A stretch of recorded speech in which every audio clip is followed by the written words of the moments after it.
Chapter 703. As soon as Lan Yu finished speaking, Marshall let out a murmur and faintly woke up. Tang Zheng and Lan Yu were overjoyed. They immediately surrounded him and asked with concern, "Marshall, how do you feel?" Marshall opened his eyes with difficulty, looked at Tang Zheng, and then at Lan Yu. He was wild with joy. "Mistress, I see you again." Lan Yu stroked Marshall's hair, his nose sour, and said emotionally, "Silly child, for us to travel thousands of miles to Island Nation. You almost lost your life.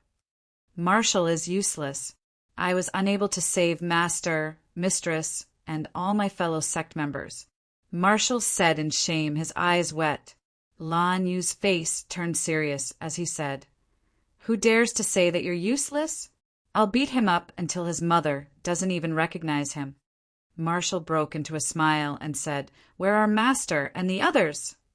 Lan Yu's expression stiffened as he comforted her. "Don't worry, the others are all outside. As for your master, he still has some matters to attend to. You just escaped danger, so you need to rest well." Marshall revealed a puzzled expression and said, "I only remember what happened before I fainted. Who saved me?" Lan Yu smiled as he looked at Tang Zheng. Marshall's gaze turned as he asked, "You saved me?" "Of course, out of all of us. Only he has the ability to do so. He almost lost his life because of it," Lan Yu said. Marshall's eyes revealed a moved expression, and a blush flashed across his face. He looked at Tang Zheng in a daze and said, "Thank you." Tang Zheng's face also blossomed with a brilliant smile. He subconsciously held her hand and said, "This is what I should do. You young people take your time to chat. I'll be leaving first." Lan Yu smiled meaningfully and even winked mysteriously at Marshall before closing the door and leaving.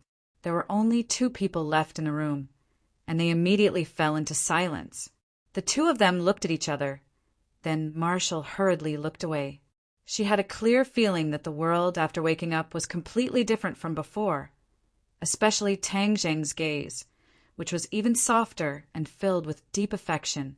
This was something that had never happened before, causing her heart to palpitate and her heart to race.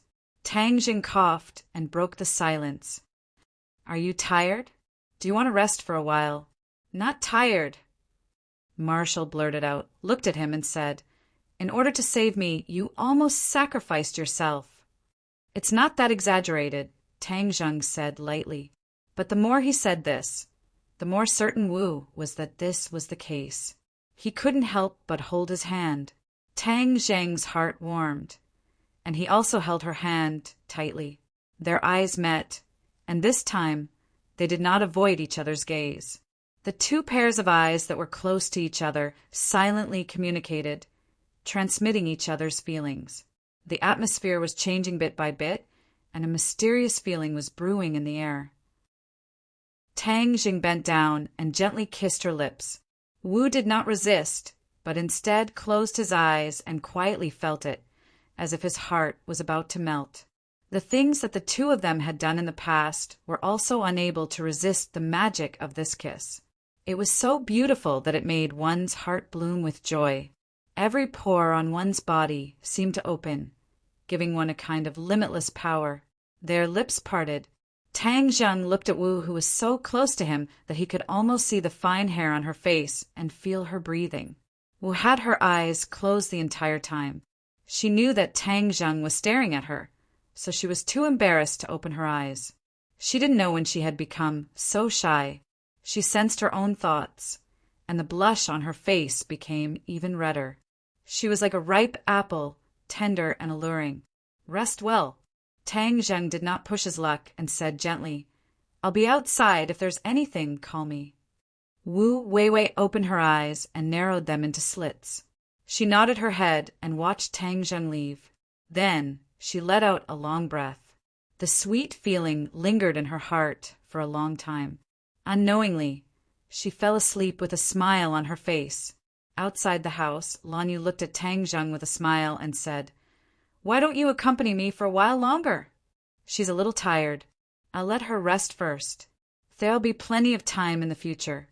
Tang Zheng said, Marshall is a good girl. She will remember your kindness. Tang Zheng felt ashamed of his inferiority. Most of the time, it was Wu who treated her better, while he felt that Wu was dispensable. He could summon her and leave her at any time. Is he back? Tang Zheng changed the topic. Lan Yu looked out the window at the night sky, shook his head and said, "We left clues for him along the way. He will follow the clues to find us. It's been so long, but he still hasn't found us. Will something happen to him?" Tang Jing couldn't help but worry. If he knew that you were so worried about him, he would definitely be very gratified. Lan Yu sighed. A hint of panic flashed past Tang Jing's eyes. His feelings for his biological parents were already in a mess, and even he himself couldn't explain it clearly. Hearing Lan Yu's words, he felt a sense of panic. He quickly shifted his gaze and said, "Do you need us to go find him?" "No need. He will have a way. You have to trust him." Lan Yu's gaze was firm. Tang Zheng was at his wit's end and could only choose to believe in her judgment. At this moment, Wu Junshan was still in the Imperial Advisor's mansion, which was already surrounded by layers upon layers of troops. Although the Heavenly Emperor had died and the country had indeed fallen into chaos, they had still set up a certain emergency mechanism. After the emergency mechanism was activated, the various government orders were passed down in an orderly manner. First, a large number of troops surrounded the Imperial Palace and the Imperial Advisor's mansion, not allowing anyone to enter or leave. The army did not completely enter the Imperial Advisor's mansion. The Imperial Advisor's mansion occupied an extremely large area, and that small village was only a drop in the ocean. The larger area was the mountain and lake behind the village, and the mountain was even connected to the sea. Wu Junshan stood at the peak of the mountain. Half of the mountain had already been destroyed, and it was a complete mess. This was the result of the battle between Yamada no Orochi and the 100 Faces Star-Lord. It was terrifying, and it was almost impossible for an ordinary person to reach such a level.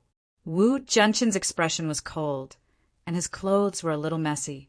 There was still a trace of shock in his eyes. If he had not seen it with his own eyes, he would not have imagined such a battle. Although he was an expert, he was still not strong enough to face these two tyrannical fellows. "Master, let's go." In the darkness, an ethereal voice sounded. Wu Junshan was unmoved. He looked in the direction of the sea and said, "What do you think the final result of their battle will be?" Yamada no Orochi is still no match for the 100 Faces Star-Lord. Defeat is only a matter of time. So the 100 Faces Star-Lord will have the help of Yamada no Orochi. Wu Junshan frowned. This is something that can't be stopped. Shadow, the days ahead will only get more and more difficult. Wu Junshan sighed.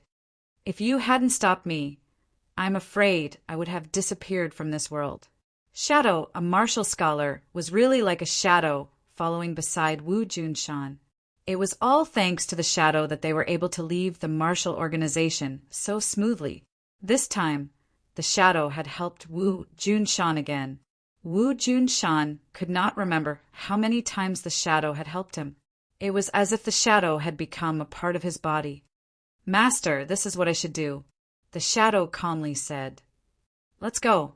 We'll catch up with Lan Yu and leave this place. I have a feeling that the good days of the island nation are coming to an end." Wu Junshan said meaningfully. The two disappeared. In the ruins, a few stones moved, and a person came out, the Imperial teacher. The Imperial teacher was covered in dust and looked in a sorry state. He looked in the direction where Wu Junshan disappeared, and then looked in the direction of the sea. He muttered to himself, "There is always someone better than you." Hua Xiao's famous saying is too accurate. Without a doubt, the Imperial teacher used to be headstrong and arrogant. Although he did not think that he was the best in the world, he was very confident that he was one of the strongest people in the world. But after seeing this unprecedented battle, he realized that he was the frog at the bottom of the well. He only saw the blue sky above his head. Wu Junshan, the shadow beside him, and even his wife are all top-notch experts. Compared to them, even I am slightly inferior, not to mention that childlike, multiform Star-Lord. Who is he? How can he have such terrifying strength? There was still a lingering fear between his brows. In front of 100-Change Star-Lord, he had no resistance at all. He was like an ant that could be easily squashed to death. How is the battle between God Orochi and 100-Change Star-Lord? He looked at the sea, but could not see anything clearly. Kacha! Suddenly, a bolt of lightning fell from the sky and landed in the sea. Thick black clouds accumulated on the surface of the sea. Then the rumbling of thunder sounded like a drum, deafening to the ears. This is their battle. The Imperial teacher was frightened. Imperial Preceptor! Suddenly, a figure appeared behind the Imperial Preceptor and knelt down with a thud. The Imperial teacher turned around and saw his favorite disciple. He was pleasantly surprised. Junko, are you okay? Junko's face was as pale as paper. Her shoulders trembled as if she was terrified. She said in a trembling voice, Junko was lucky to escape. The others are dead. They died in the hands of that child. When Junko recalled that scene, her heart felt like it was going to jump out of her throat. She had never seen such a powerful person in her entire life. He didn't even need to touch them, and the others were killed without being able to resist. It was not a simple killing, but a massacre. The strong, murderous aura emitted by the child's every movement made people unable to think of resisting. She had to overcome the fear in her heart with great difficulty to escape this calamity. The Imperial teacher's expression did not change at all. He said lightly, I know, sacrifice is inevitable. Imperial teacher, we have to avenge them. Junko's eyes bloomed with flames of hatred as she said, resolutely. The Imperial teacher showed a self-mocking smile and said, Oh, revenge! He paused for a moment and said, There is nothing I can do. Junko had never seen the Imperial teacher so dispirited. After she escaped, she did not see the great battle just now, so she did not understand the situation in front of her. It's over. Everything is settled. The Imperial teacher said dispiritedly. As if to prove this sentence, the thunder and lightning on the sea stopped. Chapter 704. This aura made people have an impulse to kowtow.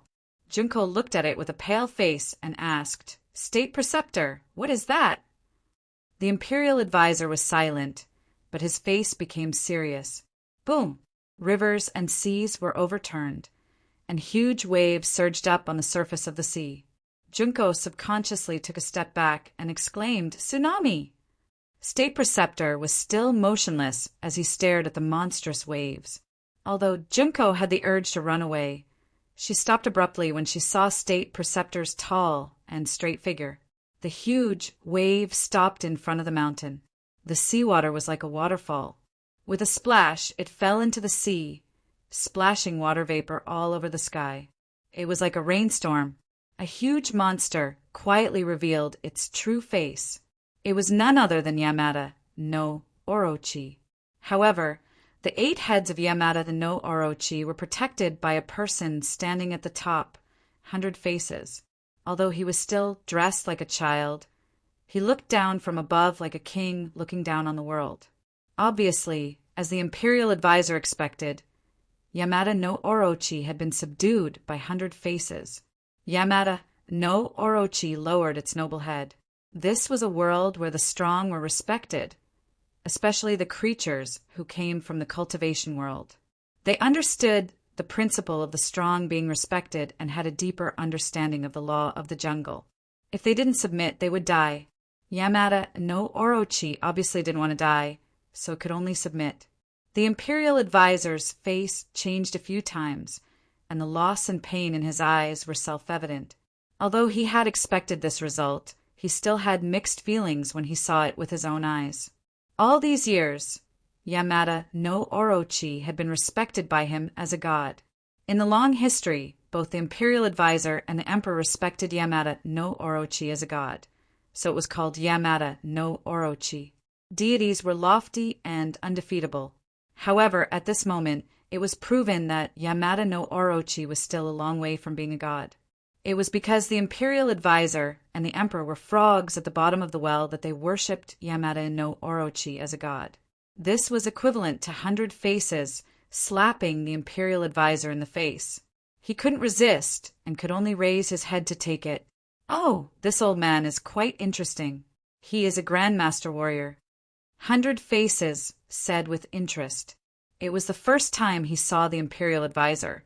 Yamada no Orochi said, "Master, this is the imperial advisor of the island nation. He is second only to one person." Haha, is that so? Is he really that powerful? The 100 transformations star sovereign curled his lips into a brilliant smile. But this bright smile made Orochi's heart tremble. He hurriedly said, "That's just the nonsense of ordinary people. He is also your servant, master. He is under your command." It seems that a grandmaster martial artist can also be a servant and do some miscellaneous chores.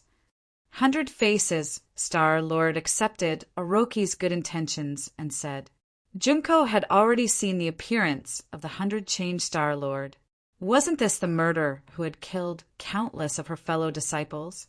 And what was that monster? Although Junko was a disciple of the imperial advisor, the existence of Yamada no Orochi was only known by the imperial advisor. Even if she was the imperial advisor's confidant, she definitely didn't know about Yamada no Orochi. Of course, she didn't understand the meaning of Yamada no Orochi. She was furious when she heard that the imperial advisor was reduced to a servant. The imperial advisor was the person she respected the most. How could he be insulted like this? She took a deep breath and stood up without a care for her own safety. She scolded, "Shut up. I won't allow you to insult the state preceptor." Silence. Dead silence. All eyes were focused on Junko. She felt as if a huge boulder was pressing down on her, and there was a suffocating feeling. But she gritted her teeth and held on like a strong little warrior. The imperial advisor's face was pale. He didn't expect Junko to be so bold. If he angered her, his life would be in danger. "Junko, shut up."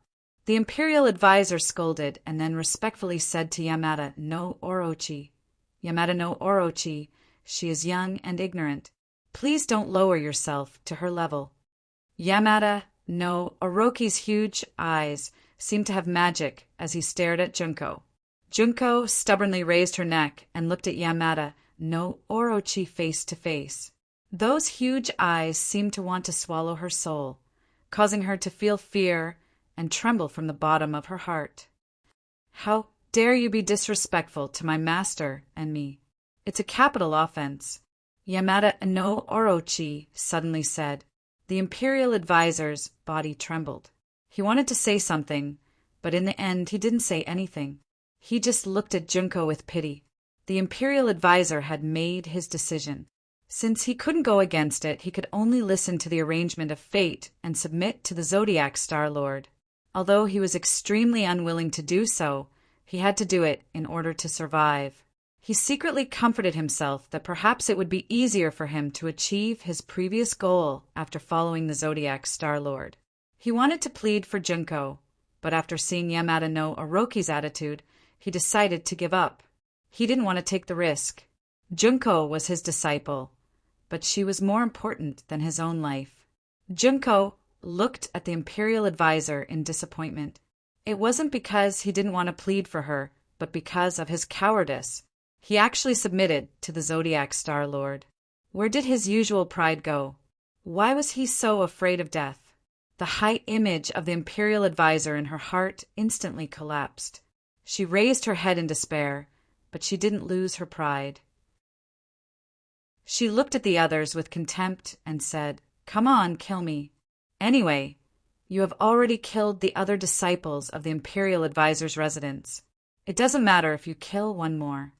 "Haha, interesting, interesting." Suddenly, a crisp applause broke the silence.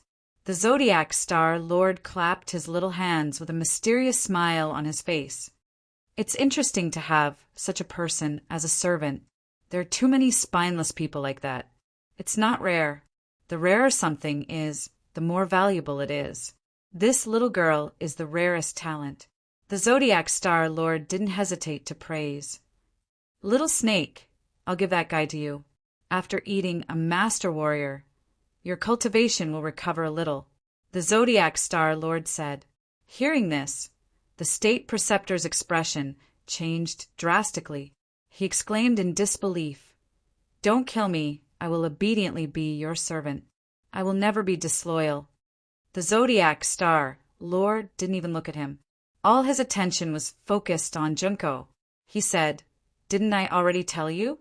There are spineless people everywhere. What use do I have for you?" After a pause, 3 words came out from the Zodiac Star Lord's mouth. "Eat him." The Imperial Advisor was desperate. He kept compromising, but it turned out to be the worst way. The Zodiac Star Lord didn't buy it. Instead, Junko was appreciated by the Zodiac Star Lord. This was really God's will. The Imperial Advisor wasn't a person who accepted his fate. When he heard the 3 words from the Zodiac Star Lord, his body flashed and turned into a stream of light, rushing out of the Imperial Advisor's residence. The Zodiac Star Lord still didn't hesitate to look at him. It was as if the Imperial Advisor's life and death didn't matter to him. Or he knew that the Imperial Advisor couldn't escape. The huge tail of the Yamada no Orochi arrived first. The sound of the tail breaking through the air was loud, as if it was going to tear the air apart. Bang! With a muffled sound, the Imperial Advisor was swept across the waist and flew into the air. He let out a heart-wrenching scream as blood danced in the wind. Junko's heart was fiercely clenched. She wanted to help, but it was already too late. She could only watch as the Imperial Advisor flew in the air like a willow catkin. The huge tail was like a whip, dancing in the air and wrapped around the Imperial Advisor. The Imperial Advisor was suffocating, but he couldn't bear the pain. He roared and slapped the scales with both hands. Using all his strength, the strength of this slap could be said to be terrifying. With a loud bang, a piece of the scales was slapped off, bringing with it a dazzling stream of blood. "Roar! How dare you? I'm going to eat you!" Yamada no Orochi finally exploded in anger. Although it had pledged allegiance to the Zodiac Star Lord, it had always been high and mighty in front of the Imperial Advisor. Even now, it still maintained this condescending position. But the Imperial Advisor dared to attack it and even injured it. This was absolutely intolerable. The huge tail swung back, and the Imperial Advisor flew in the air. Before he could break free, a bloody mouth came towards him. A disgusting smell assaulted his face, almost suffocating the Imperial Advisor. His eyes were immediately filled with despair as he looked at the bloody mouth and long fangs that were getting closer and closer. "Ah!" The Imperial Advisor let out a heart-wrenching scream of unwillingness, and then he fell into the mouth of Yamada no Orochi. The scream came to an abrupt end. The Imperial Advisor was bitten in half, and the sound of bones breaking was particularly clear in the dark night. It was also particularly ear-piercing, making people involuntarily shudder. Junko trembled and almost fainted, watching her idol fall into the mouth of the monster. This visual impact almost made her collapse. If it wasn't for her extraordinary perseverance, she would have been scared out of her wits, but her body was already trembling uncontrollably. "Kacha! Kacha!" The crisp sound of bones breaking was incessant, and blood overflowed from the corner of Yamada no Orochi's bloody mouth. That was the Imperial Advisor's blood. After Yamada no Orochi swallowed, the Imperial Advisor completely disappeared from its mouth and entered its stomach, completing the journey of his life. Suddenly, Yamada no Orochi's eyes lit up instantly, like a searchlight in the dark night, emitting a breathtaking light.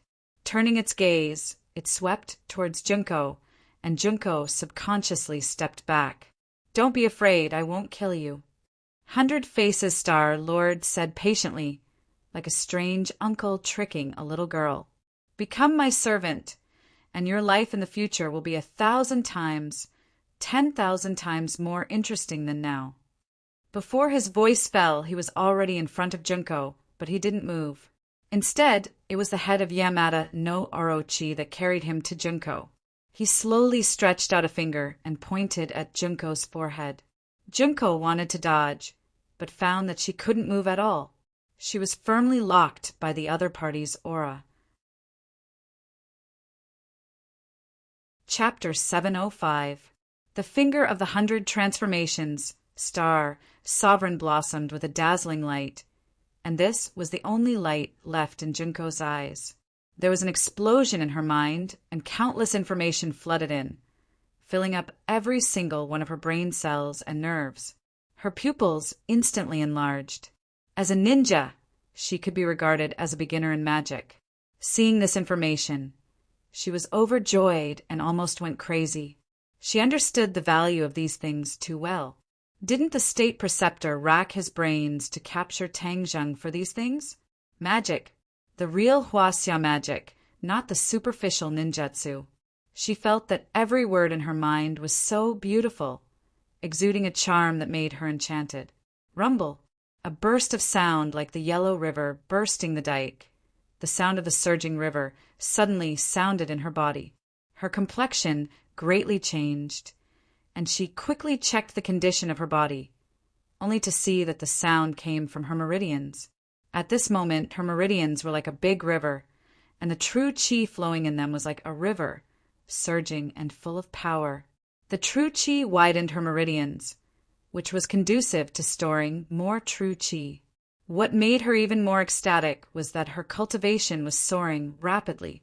Her true body had reached the speed of a rocket, and her true chi was rising steadily, impulsively reaching one realm after another, which she didn't dare to dream of recently. Moreover, there seemed to be no end to it. She was so happy that she almost fainted. Why did such a good thing fall on her? In the past, she cultivated painstakingly, comprehending the sword in the sword forest, but it was not as good as this instant change. Her eyes couldn't help but fall on 100 Faces, Star-Lord's face. That young face and thin body actually contained such a terrifying power. She couldn't help but gradually understand the state preceptor's feelings.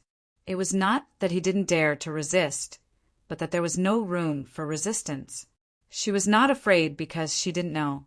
Now that she finally experienced the horror of 100 Faces Star-Lord, she gradually felt awe in her heart. The finger left her forehead, and the true chi in her body stopped soaring. But for Junko, the current state was the peak that she had never been in before. The 100 Transformations Star Sovereign looked at her and said casually, "I helped you to reach the 9th grade of fasting, which is equivalent to the 9th grade of innate realm. The inner strength in your body has been completely dissolved and replaced with true chi, which is the foundation of a cultivator's cultivation. As for the Grandmaster realm, you need to comprehend it yourself. That way you can gain more." 9th grade innate stage, 9th grade Anidia? Junko sucked in a breath of cold air. She had never dreamed that she would reach such a realm so quickly. Moreover, it was not the 9th grade innate stage, but the 9th grade Anidia stage. Although she had practiced ninjutsu before, she was still a martial artist and not a cultivator. That was because most of the power in her body was transformed from inner strength. However, it was different now. The 100 Faces Star Lord used the enlightenment technique to dissolve the original inner strength in her body and use true chi to supplement it. Thus, she was completely transformed into a cultivator who could practice all kinds of profound and unfathomable spells. Without a doubt, Junko was overjoyed by this change. Although she had not tested it yet, she already felt that if she used the previous illusion technique, it would definitely be twice the result with half the effort. From now on, you are my servant. I will teach you more powerful spells. The 100 Faces Star Sovereign said. Junko hesitated for a moment and acquiesced to the 100 Faces Star Sovereign's words. Facing this kind of temptation and being intimidated by the 100 Faces Star Sovereign, she finally did not have the courage to refute and chose to compromise. She looked at the 100 Faces Star Sovereign and asked nervously, "Then when can I defeat Tang Zheng?" Tang Zheng is also at the 9th grade of fasting, but he has more spells and a divine weapon in hand. Of course, you are not his opponent now, but as long as you follow me, that day will not be too far away. Yes. Junko nodded heavily, and her eyes flashed with intense sparks. The Imperial Preceptor's residence was destroyed, and even the Imperial Preceptor's body was not left. Junko did not attribute all of this to the 100 Faces Star Sovereign, but to Tang Zheng. The fuse of all of this was Tang Zheng. If it were not for him, everything would be normal, and there would not be so many things at all. Therefore, she hated Tang Zheng to the bone, and wanted to eat his flesh and drink his blood. The 100 Faces Star Sovereign smiled and looked into the distance. From the mountain peak, he could see the situation outside the Imperial Preceptor's residence clearly. He narrowed his eyes slightly and patted Orochi's shoulder, saying, "Don't you want to increase your cultivation? Enjoy the delicious meal." Orochi heard this, and a terrifying cold light and murderous intent burst out from its eyes. The snake's tongue flickered, and its huge eyes stared into the distance. There were many soldiers there, and they surrounded the Imperial Preceptor's residence. They were armed and ready, and they did not know that misfortune was about to befall them. When they saw several figures floating down from the mountain peak in the distance, everyone's nerves became more tense, and they subconsciously tightened their grip on the guns and ammunition in their hands. "Who are you? Stop right there!" The officer shouted, trying to stop them. But when they approached, and especially when they saw the huge body of Orochi, everyone trembled in fear. Some of them could not even hold the guns in their hands, and they fell to the ground. What kind of monster is that?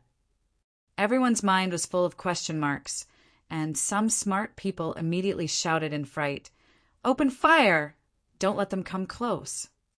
Da-da-da! The bullets were like raindrops covering the sky and covering the earth as they shot towards the few people. Roar! Orochi let out a furious roar. "Kill!" Yamada no Orochi looked down at the crowd from above. The bullets clanged as they hit its scales, but all of them ricocheted back without leaving a single mark. Suddenly, someone finally understood the huge gap in strength between them and the enemy. Their faces were pale, and their hands holding the guns could not help but tremble. It's my turn now." Yamada no Orochi laughed sinisterly. His 8 bloody mouth swooped down like a gust of wind, crashing into the crowd with a whoosh. Ah! Instantly, screams that sounded like pigs being slaughtered rang out one after another, piercing through the clouds.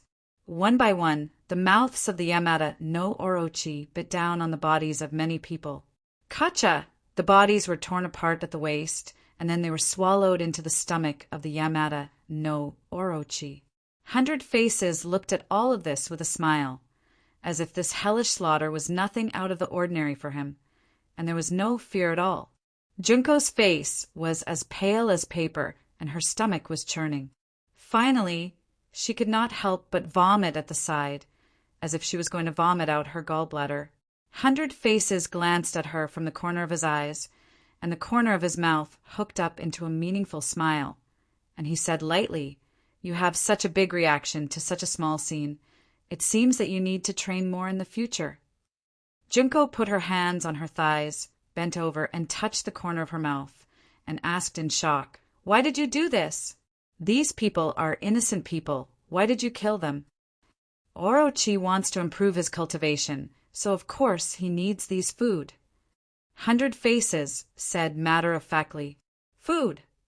Junko was startled, and then she became angry. "You treat my people as food!" "What's wrong with that?" 100 Faces' smile did not diminish, and he stared straight at Junko. That pair of unfathomable eyes made Junko's heart thump, and she subconsciously took 3 steps back. These people are just ants, and they will die in a few decades. Now that they have died in the mouth of Orochi, at least they can be of some use, and this is their honor. You. Junko swallowed the word pervert that was at the tip of her tongue. No matter how much she said, it was equal to nothing. Everything had happened, and it was irreversible. Her heart seemed to be bleeding, and she watched her people die in the mouth of Orochi and become the delicious food in his stomach. Perhaps the state preceptor and the emperor never dreamed that Orochi, who they worshipped day and night, would eventually become the nightmare of the people of the island nation, and they would treat the people of the island nation as delicious food. Perhaps this was the fate of the people of the island nation, a kind of punishment for the crimes committed in the monstrous war of the past. It was just that this kind of punishment was very cruel, and it made people tremble with fear. But compared with the killings committed by their ancestors in the past, in fact, Orochi's punishment was just a small matter. Orochi was like entering the land of no words, and no one could stop him. One by one, the people of the island nation were swallowed by him. This scene of Shura, hell almost made people's hearts stop beating. Junko's eyes were filled with tears, and she turned her head, unable to bear to see this cruel scene. 100 Faces frowned and said, "As my servant, if I say east, it must be east, and if I say west, it must be west. Since I brought you here, you must see the scene, and you must see it all." As soon as she finished speaking, Junko found that a huge force was controlling her neck, forcing her to turn her head little by little. She could only watch the scene with her eyes wide open, unable to even blink. She finally deeply experienced the terror of the 100 Star Sovereign. Since she had become his servant, it was almost impossible to go against his will. "Humph, you don't want your people to be eaten, do you? But I tell you, since you are my servant, you are no longer a person of the island nation. You don't even belong to any country. You only belong to me. 100 Faces. Put away your pitiful heart. This world is cruel. Only the strong can survive. The weak only have the same fate as them, at the mercy of others." The 100 Transformations Star Lord said with a murderous aura. Junko bit her lips tightly and didn't say a word. A fierce light flashed in 100 Faces' eyes, and he said sternly, "Orochi, after you enjoy these people, march to the big city, where there are more delicious food waiting for you." Chapter 706. Early in the morning, Tang Zheng accompanied Wu on the balcony, bathing in the rising sun. This place was not far from the sea, and one could see the sea level. A red sun slowly rose from the sea level, shining brightly, illuminating the entire world. Wu Zhua took a deep breath and said, "It's so good to be able to breathe fresh air." She had practically walked through the gates of hell, and her mental state had undergone quite a bit of change. Last night, she had slept soundly, but she had never slept so sweetly before. Her dreams were filled with Tang Zheng's figure. Tang Zheng turned his head to look at her. Her cheeks were suffused with radiance, and she was exceptionally beautiful, like a fairy that had descended to the mortal world.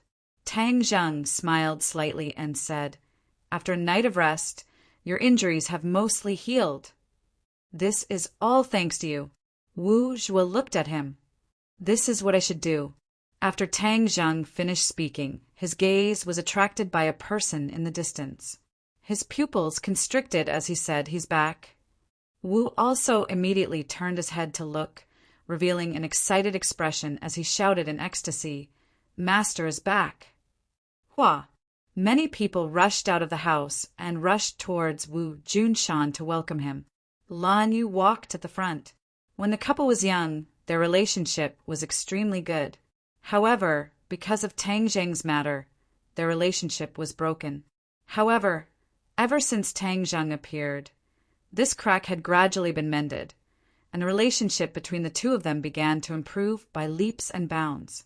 Tang Zheng and Wu stood on the balcony and saw that Wu Junshan was in a sorry state. His clothes were tattered in many places, and it was obvious that he had experienced a fierce battle. Although he did not see it with his own eyes, he could imagine how intense the battle was. Tang Zheng understood that if not for Wu Junshan, it would not have been so easy for them to leave the imperial advisor's mansion so easily. Wu Junshan also raised his head, his gaze first landing on Tang Zheng's body, his expression extremely complicated. Then it stopped on Wu Zhu's face, revealing a look of joy between his brows. Wu Junshan walked up with the crowd surrounding him. Tang Zheng said, "Slowly, you're back." Wu Junshan squeezed out a smile and nodded, "I'm back." They didn't break through the layer of paper between father and son, but it was obvious that their relationship had improved. Wu Junshan wasn't in a hurry to get results. Getting Tang Zheng to take the initiative to speak was already a rare improvement. "Marshal, how are your injuries?" Wu Junshan asked again. "Master, Tang Zheng has cured me." Wu Junshan revealed a gratified expression as he took a deep look at Tang Zheng. Subconsciously, Tang Zheng was still somewhat resistant to Wu Junshan. His expression turned solemn as he asked, "What happened to the 100 Change Star Sovereign and Yamada no Orochi?" Wu Junshan's expression also tightened. Seeing this, the others all gathered around, wanting to know the final result. After a great battle between Multiform Star Lord and Orochi, Orochi escaped into the sea and Multiform Star Lord chased after him. It seems that the two sides fought again in the sea. As for the final result, I did not see it with my own eyes, but according to my many years of experience, Orochi will definitely not be able to defeat Multiform Star Lord. Sooner or later, he will fall into his hands. Hearing this, everyone's expression turned grim. 100 Change Star Sovereign was already powerful enough, and with the help of Yamada no Orochi, who else in this world could stop them? Everyone looked at each other in dismay as they thought of this matter. Wu was the first to speak. "Then isn't this world in danger?" Wu Junshan did not say anything, but it was equivalent to tacitly agreeing. Tang Jing sighed. Even without the 100 Change Star Sovereign, this world was not necessarily safe. There were too many dangers in this world, but ordinary people did not know about them. "What should we do next?" Lan Yu asked. "We can't go back to that island, and the island nation naturally can't stay there for long. As for Huaxia, with the pervasive Li Palace and the mysterious power behind the Li Palace and the Great Elder, our situation is not optimistic. If we go back, we might be like sheep in a tiger's den." Of course, Lan Yu was not afraid, but she had to consider the safety of the others. These dozens of people who had always followed her husband and wife, she had to think for them. This time, Wu Junshan also fell into silence. He, who was resourceful, was at his wit's end. Originally, he had always thought that his plan was flawless, and that the uninhabited island was his last resort. But in the end, after decades of planning, he still couldn't escape the investigation of the Li Palace. Furthermore, he was wiped out in one fell swoop, almost burying everyone's lives. This was his mistake as a leader. Therefore, when Lan Yu asked this question, he couldn't give an answer for the time being. Silence, the oppressive atmosphere spread out. Many people subconsciously lowered their heads, their morale low. The impact of this incident on everyone was self-evident. Now that they saw that their leader was at his wit's end, the hesitation and helplessness in everyone's hearts completely exploded. Seeing everyone's worried expressions, Tang Zheng's mind began to work. Suddenly, he had a flash of inspiration. He remembered the pirate island he had destroyed. That island's whereabouts were uncertain, and even the warships of various countries couldn't find it. And wasn't that island carried by Gue Qiansui?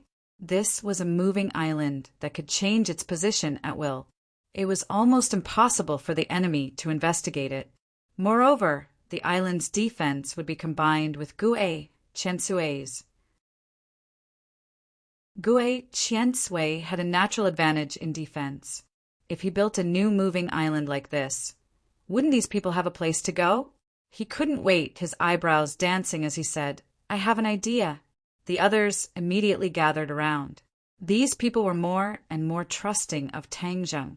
At critical moments, he was always able to turn danger into safety. His strange moves made people involuntarily look forward to it.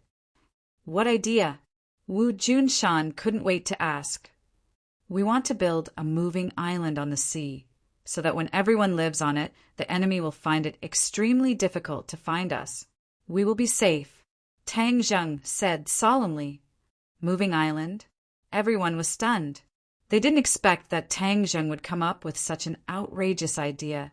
It was simply unrealistic.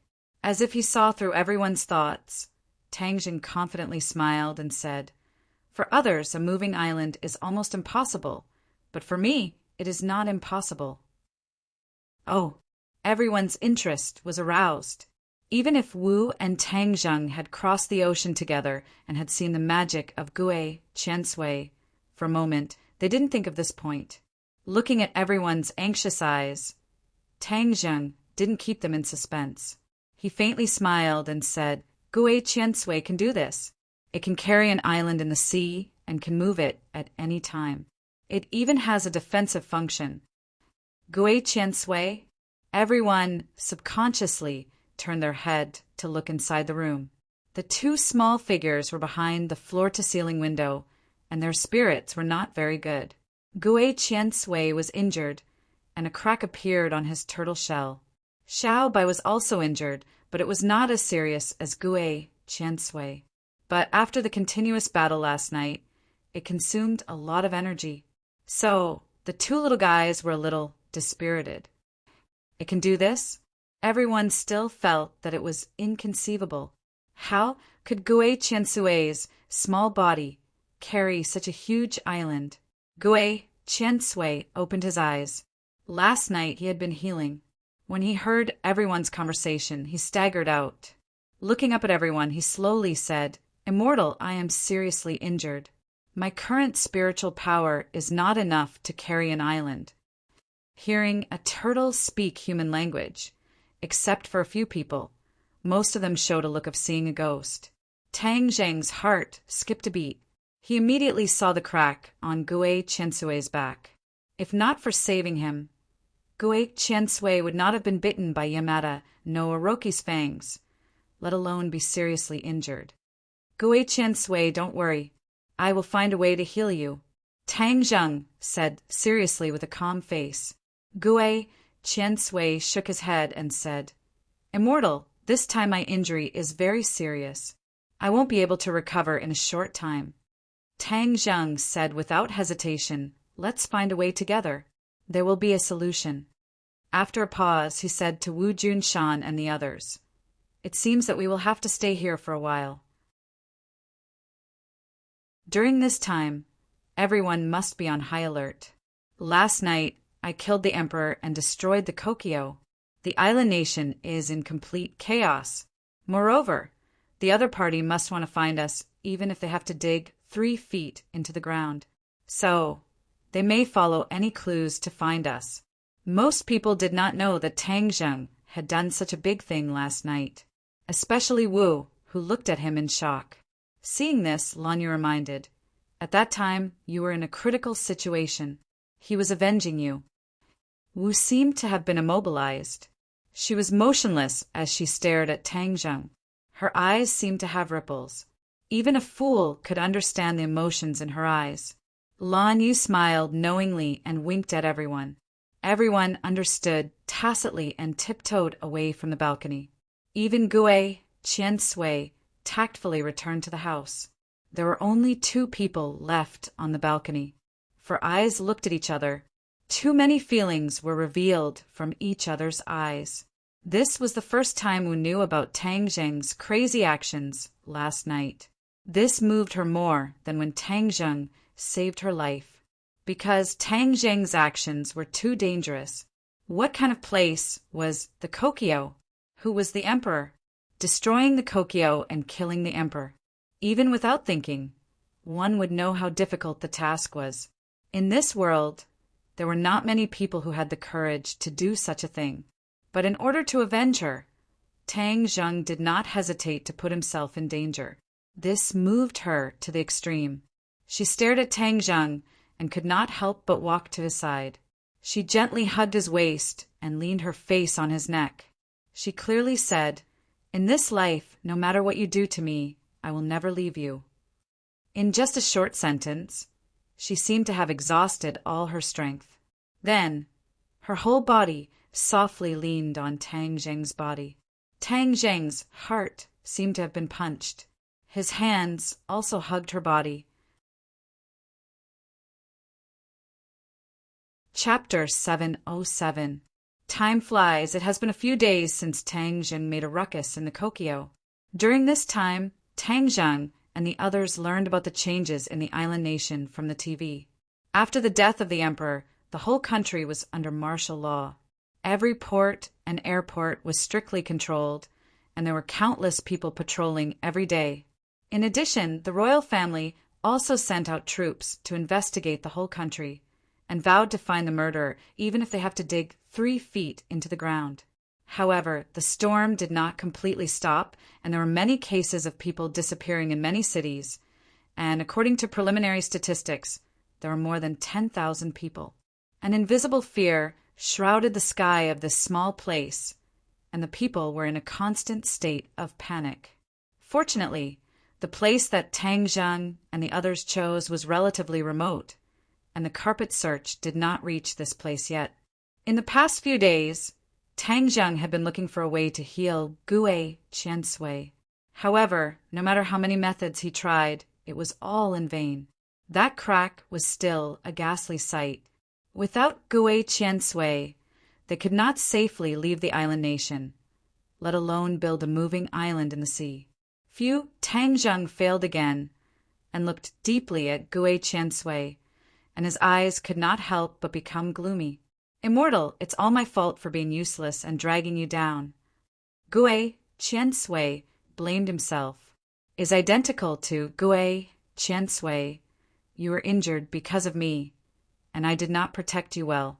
Tang Zheng's finger gently brushed the turtle shell and said self-deprecatingly, "I have always boasted about how great I am, but now I am helpless. My injury can only be healed after a long time, unless you have the Turtle Clan's oracle bone. Then the wound can be healed in a short time." Oracle bone. Tang Zheng's expression froze and subconsciously sat up straight. What is an oracle bone? The oracle bone is the sacred object of the Turtle Clan. In ancient times, humans carved many mysterious and complicated words on the turtle shell of my clan. These turtle shells are the oracle bone and have unpredictable power. It is the sacred object of the Turtle Clan. Not only can it heal injuries, but more importantly, it contains many of the Turtle Clan's secret methods. And if you practice these secret methods, your cultivation can advance by leaps and bounds. Gue Qiansui said with yearning. "Then where are the oracle bones?" Tang Zheng asked impatiently. Gue Qiansui shook his head. "The history of the oracle bone is too long. It is said that it has been lost for a long time. The Dragon Clan once collected it, but no one knows where it is." Dragons? Tang Zheng's head twitched. Wasn't the Langya Pavilion the place where the Dragon Clan stored their treasures? Since this oracle bone was so powerful, it was naturally a rare treasure. Would it be kept in the Langya Pavilion? "Do you think there will be oracle bones in Langya Pavilion?" Tang Zheng asked. Langya Pavilion? Gue Chensui's small eyes twitched. He was the one who told Tang Zheng about Langya Pavilion. He shook his little head and said, "I don't know either." After hesitating for a moment, it added, "The Langya Pavilion is a place where the Dragon Clan keeps their treasures. The oracle bone might really be kept there." Tang Zheng raised his eyebrows and was overjoyed. "Okay, then I'll go to the Langya Pavilion to look for it." Go to the Langya Pavilion to look for it? Gue Qiansui was shocked. The Langya Pavilion was an important place for the Dragon Clan. Gue Qiansui had only heard of it and had never seen it with his own eyes. Even though he told Tang Zheng about the Langya Pavilion last time, He didn't know that Tang Zheng could directly go to the Langya Pavilion. Seeing Tang Zheng nodding seriously, Gui Qiansui knew that he was not joking. He said suspiciously, "Immortal, only the Dragon Clan can go to the Langya Pavilion. We can't do it." Tang Zheng smiled mysteriously and said, "I'll tell you a secret. I can also go to the Langya Pavilion." "Really?" Gui Qiansui was shocked. He raised his little head high. "How is that possible? Isn't Langya Pavilion only accessible to the Dragon Clan?" Tang Zheng muttered. The five-clawed golden dragon once said that only the Dragon Clan had the dragon seal, and he had it. Now Gui Qiansui said that only the Dragon Clan could go to the Langya Pavilion. Did he really become a member of the Dragon Clan? He shook his head and threw these messy thoughts to the back of his mind. He said seriously, "I can really go to the Langya Pavilion. Since the Oracle Bone may be in the Langya Pavilion, then I'll have to try. Do you know which floor the Oracle Bone is on?" Seeing Gui Qiansui's confused face, Tang Zheng shook his head and said, "It seems that you don't know either. I'll have to explore by myself." It had been a month since the last time he entered the Langya Pavilion. Tang Zheng could enter the Langya Pavilion again. Now he could only go to the second floor of the Langya Pavilion. There were no Oracle Bones on the first two floors. It must be on the higher floors. But his cultivation was not there yet. But now there was a glimmer of hope. He had to try. "Let's go to the third floor first and see if there are any Oracle Bones there." Tang Zheng clenched his teeth and said, "Gui Qiansui, guard me. Don't let others disturb me." "Immortal, are you going to the Langya Pavilion?" "Yes." "How do I get there?" Tang Zheng pointed at his own forehead, smiled mysteriously, and said, "I'm going." He sat down cross-legged and closed his eyes as if he was a senior monk in meditation. Gui Qiansui looked at him curiously and crawled around him. He did not understand how Tang Zheng went to the Langya Pavilion. At this moment, Tang Zheng was standing in front of the Langya Pavilion. The towering pavilion was so tall that people could only look up. Tang Zheng looked up and muttered to himself, "Oracle Bone, where are you?" He walked into the Langya Pavilion and went straight to the second floor. He stood at the stairs leading to the third floor. The stairs to the third floor were in front of him, but he did not dare to rashly step on it. His Dragon God technique had only reached the second level. If he rashly stepped on the stairs, he would be mercilessly bounced back by the power of the Langya Pavilion. He would waste this opportunity to enter. The last trip to the Langya Pavilion was still fresh in his memory. All along, the dragons who entered the Langya Pavilion could only stay for a quarter of an hour. But last time, Tang Zheng unexpectedly broke the limit. He actually stayed for an hour, which was far beyond the limit of the Langya Pavilion. Moreover, at that time, he used the time in the Langya Pavilion to read many books on the first and second floor. He improved his comprehension and benefited a lot. Sharpening the axe will not delay the work of cutting firewood.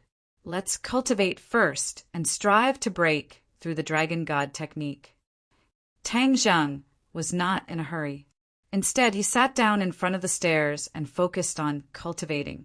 The Dragon God technique was obscure and profound. Even for the Dragon Clan, it was very difficult. The same was true for Tang Zheng. He closed his eyes and silently operated the Dragon God technique. The true qi in his body flowed. The little golden dragon in his glabella surged and emitted a dazzling golden light. Tang Zheng's cultivation had improved by leaps and bounds since the last time he entered the Langya Pavilion. When he operated the Dragon God technique, he clearly felt that the places where he felt stagnant before had become unobstructed. The true qi flowed quickly in each vein and finally gathered in his glabella. Whoosh! A golden light shot out from his glabella. Gui Qiansui was startled by this scene and subconsciously staggered backward. But the next scene shocked Gui Qiansui again. There was a kind of trembling from the depths of his soul. In the golden light, a golden dragon was shining brightly. It was more dazzling than the surrounding golden light. However, this golden dragon did not fly out. Instead, it was in Tang Zheng's glabella, but Tang Zheng's skin seemed to be transparent, so the golden dragon could be seen clearly. In fact, Gui Qiansui had never seen a real dragon clan. When he was born, the South Sea Dragon Palace had been abandoned by the Dragon Clan. However, there were murals of the Dragon Clan in the South Sea Dragon Palace. Gui Qiansui had been looking at these murals since he was a child. The Dragon Clan in the murals had a majesty that made all living things bow down. Gui Qiansui had always yearned for the Dragon Clan and hoped that he could see a real Dragon Clan one day. Although this wish had not been realized yet, Tang Zheng's situation at this moment made him clearly feel something of the Dragon Clan, the dragon aura. Although the dragon in Tang Zheng's glabella was very young, the dragon aura it emitted was not something ordinary creatures could resist. At least, Gui Qiansui could not resist it and retreated in fear. What is going on? Why is there a dragon in the immortal's body? Is he also a dragon clan? No, absolutely impossible. I have never heard of a person becoming a dragon clan. This is simply a fantasy. Gui Qiansui shook his head fiercely and denied this absurd idea. Once again, he looked at it attentively. The golden light on the little dragon's body became more and more dazzling, as if the golden light from all directions was absorbed by it. From all directions, countless true qi poured into the glabella and integrated into the golden light. Suddenly, the golden light shone and wrapped the little golden dragon in an instant. The two claws kept dancing, which was particularly eye-catching. Time passed by little. Tang Zheng felt that the true qi was endless, surging like a river, quickly pouring into the glabella and replenishing the golden light. He had already found a way. The increase of his cultivation was indeed very useful. The true qi of the 9th grade of fasting was really terrifying. After turning into golden light, it replenished the golden dragon little by little. Hiss! The golden light hovered in the golden dragon's abdomen and gathered little by little. Lingering together, a small dragon claw slowly formed. Tang Zheng was slightly stunned and immediately overjoyed. This is the rhythm of the dragon god's secret arts breakthrough.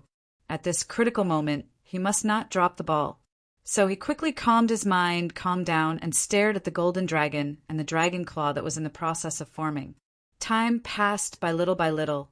The golden light gradually dimmed. But at this moment, the golden dragon's abdomen had already grown a 3rd dragon claw. Wow! Gui Qiansui saw this scene clearly. Although he did not know what was going on when he saw the dragon claw formed, he could not help but exclaim. This scene was too magical. It was not something that could be seen casually. Moreover, when the 3rd dragon claw grew, the dragon aura of the golden dragon was obviously improved by a level. Chapter 708. Tang Zheng looked at the 3-clawed golden dragon in his glabella. It was vivid and lifelike, as if it was really alive. The 3rd stage of the Dragon God technique. I really did it.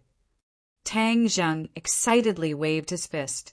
The 9th grade of Anidia really had an extraordinary effect, breaking through the 3rd stage of the Dragon God technique so easily. If the 5-clawed golden dragon knew about this, it would definitely be shocked. It had always vowed that the Dragon God technique was very difficult to cultivate, but ever since I started cultivating the 1st layer, it has been a lot easier for me. He looked up and saw the stairs leading to the 3rd floor of the Langu Pavilion in front of him. The corners of his mouth curled up into a smile, and he walked up. Creak! His feet landed on the stairs, making a slight sound, but he was not ejected out of the Langu Pavilion by the mysterious force like before. He breathed a sigh of relief and strode up to the 3rd floor. Just as he stepped into the 3rd floor, a murderous aura hit him in the face. This was not a murderous aura, but a murderous aura that filled the sky. It was so dense that it could not be dispersed, like water, and he was like a fish in the water. His smile immediately disappeared and his brows furrowed. Such a strong, murderous aura was definitely not a good sign. What exactly was so dangerous about the third floor? He cautiously looked over, and his pupils instantly dilated. This floor was not like the first two floors, which were filled with an antique and scholarly atmosphere. This floor was like a huge display stage. Not only were the four walls filled with a dazzling array of items, there were also many items on the shelves on the ground. His breathing involuntarily quickened, and he muttered to himself, "I knew that the Langu Pavilion would definitely have these good things. Sure enough, treasures, these are all treasures." This entire floor was filled with treasures. Sabers, spears, swords, and halberds were the most common weapons. There were also many strange weapons, dazzling the eyes. However, this time he didn't come for the weapon, but for the oracle bone. "Oracle bone, where are you? Don't be on the floors above. If that's the case, I won't be able to do anything." He muttered to himself endlessly and started searching the floors. When his gaze swept past the weapons one by one, he could not help but feel his emotions fluctuate because these weapons were not ordinary weapons, but magic treasures. The first thing that caught his eye was the outermost, yellow-grade, transcendent artifact. This was the most basic, transcendent artifact. If Tang Zheng had just started cultivating, of course he would be very fond of it. Now he was no longer the same as before, and yellow-grade, transcendent artifacts were nothing in his eyes. As he walked forward, a profound grade transcendent artifact came into view, and he couldn't help but nod. Although he didn't need it, there were too many people around him, and there was bound to be someone who needed it. Further ahead were the earth-grade magic treasures. The number was much less than the previous magic treasures, only 5 in total. However, in Tang Zheng's eyes, these 5 magic treasures were not simple. They were definitely the best of the earth-grade magic treasures. In the future, after refining them, they could also be upgraded to heaven-grade magic treasures. He suppressed the joy in his heart and went to the center of the floor. There were 3 antique shelves, but the shelves were covered with something, so he couldn't see what was inside. Could there be a heaven-ranked magic treasure inside? Tang Zheng muttered to himself as Xan's show lifted up a cover. Shwa! A multicolored light shone out, illuminating the entire floor. It was like a rainbow, gorgeous and beautiful. Wow! Even though Tang Zheng was experienced and knowledgeable, he couldn't help but exclaim in surprise, because it was really too beautiful. A multicolored ribbon quietly appeared in front of him. Upon closer inspection, the ribbon was floating about a finger's width away from the shelves. Heaven-grade magic treasure.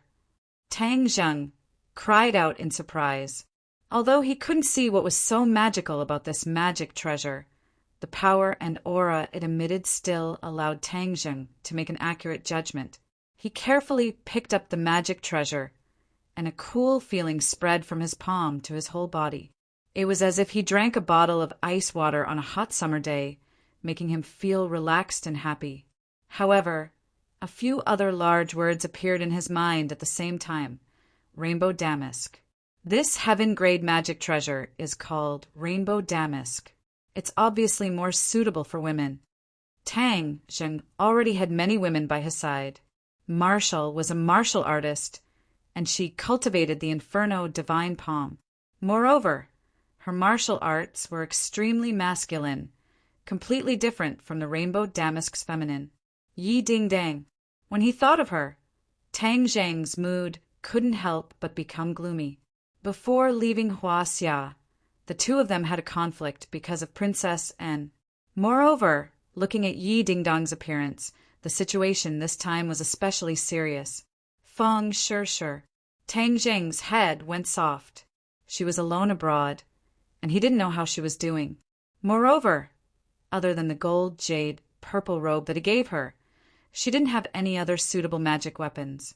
The cultivation method she cultivated was the cloud water art, which was graceful and agile, not feminine. The rainbow damask was very suitable for her. He nodded. Then this heaven-grade magic treasure would belong to Feng Shirshir. He put the rainbow damask into his simmer pouch and casually opened the other cover. Shwa! A sharp sword light soared into the sky as if it wanted to break through Langya Pavilion. Tang Zhang's gaze trembled as he looked at the magic treasure in surprise. It was a 3-foot-long sword with a translucent, dark, green body. It was sparkling and translucent, as if the green of the Buddha forest had been completely absorbed into the sword. However, it also emitted a powerful sword intent. Good sword! Tang Zheng couldn't help but praise. If he didn't already have the War Soul sword, he probably wouldn't have been able to resist using this sword as his own. Moreover, it was also a heaven-grade magic treasure. Clear Wind Sword. When Tang Zheng held the sword hilt with both hands, the name of the sword jumped into his mind. Moreover, this sword had another characteristic that made Tang Zheng startled. This sword seemed to have no weight at all. It was light as a feather, as if he was holding air in his hand. What a gentle sword name. But this sword isn't gentle at all. It's definitely a killing weapon. Tang Zheng exclaimed. In his heart, a person involuntarily jumped out. Yi Dingdang. I've already passed the wind-chasing sword art to Dingdang. The wind-chasing sword art is fast, fierce, and accurate. It has high requirements for the sword. If the sword is light and thin and can cut through even the slightest hair, then when used together with the wind-chasing sword art, it will definitely display an even stronger power. Tang Zheng's eyes were filled with joy. The clear wind sword and the wind-chasing sword art were a perfect match. Moreover, both had the word wind in their names. It was like a match made in heaven. Although Yi Dingdang was a martial artist and the clear wind sword was a magic treasure, magic treasures could also be used as normal weapons. It was just a bit wasteful. However, because Yi Dingdang practiced the wind-chasing sword art, she didn't need inner strength to control the sword. She only needed to rely on the exquisite sword moves, which was a perfect match for the clear wind sword. I'll give this clear wind sword to Dingdang. I hope she likes it. He didn't hesitate to make a decision and put away the clear wind sword. Finally, his gaze fell on the third cover. As for what was inside, he had no idea. He didn't rush to open it. His heart was a bit nervous. He had already searched all the other places on this floor. This was the only place left. If it wasn't an oracle bone, then this trip would be a waste of time. He didn't think that he would be able to reach the 4th stage of the Dragon God technique in a short period of time. This was related to Gu-ei, Chen Sui's injury. It was related to where Wu Junshan and the others would go next. In short, this matter was very important. He took a deep breath and carefully lifted the cover. At this moment, his heart stopped beating. His eyes stared straight at it. There was no dazzling rainbow light, no sharp sword chi. There was only a black thing the size of a palm. It was engraved with veined patterns. What is this? Tang Zheng's face revealed a look of suspicion, as the appearance of this item was not that great.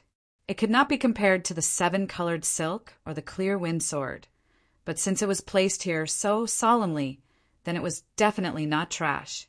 He picked up the thing. There was no reaction. The name of this thing did not appear in his mind. What the hell is this thing?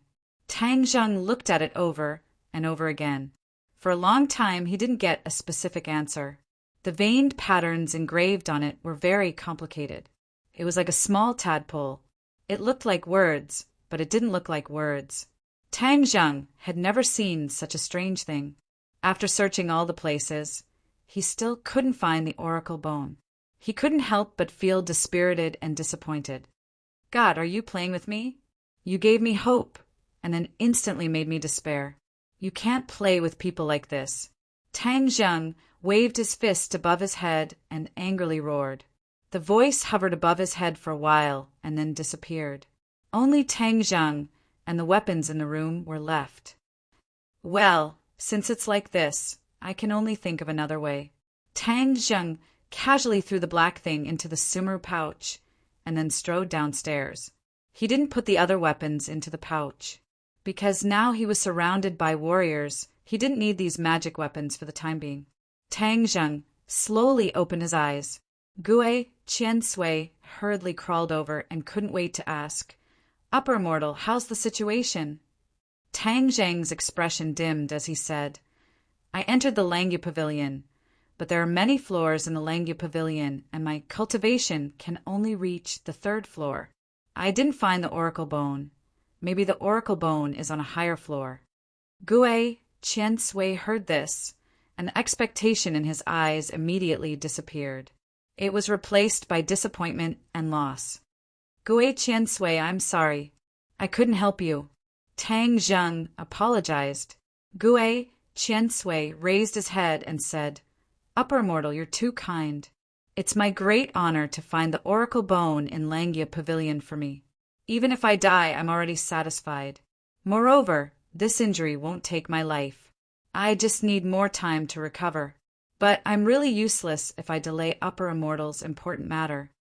Gue Qiansui not only didn't blame him, but also kept blaming himself. Tang Zheng quickly said, "Gue Qiansui, don't worry. I'll practice hard and strive to reach the higher floor of Langya Pavilion as soon as possible to find the oracle bone for you.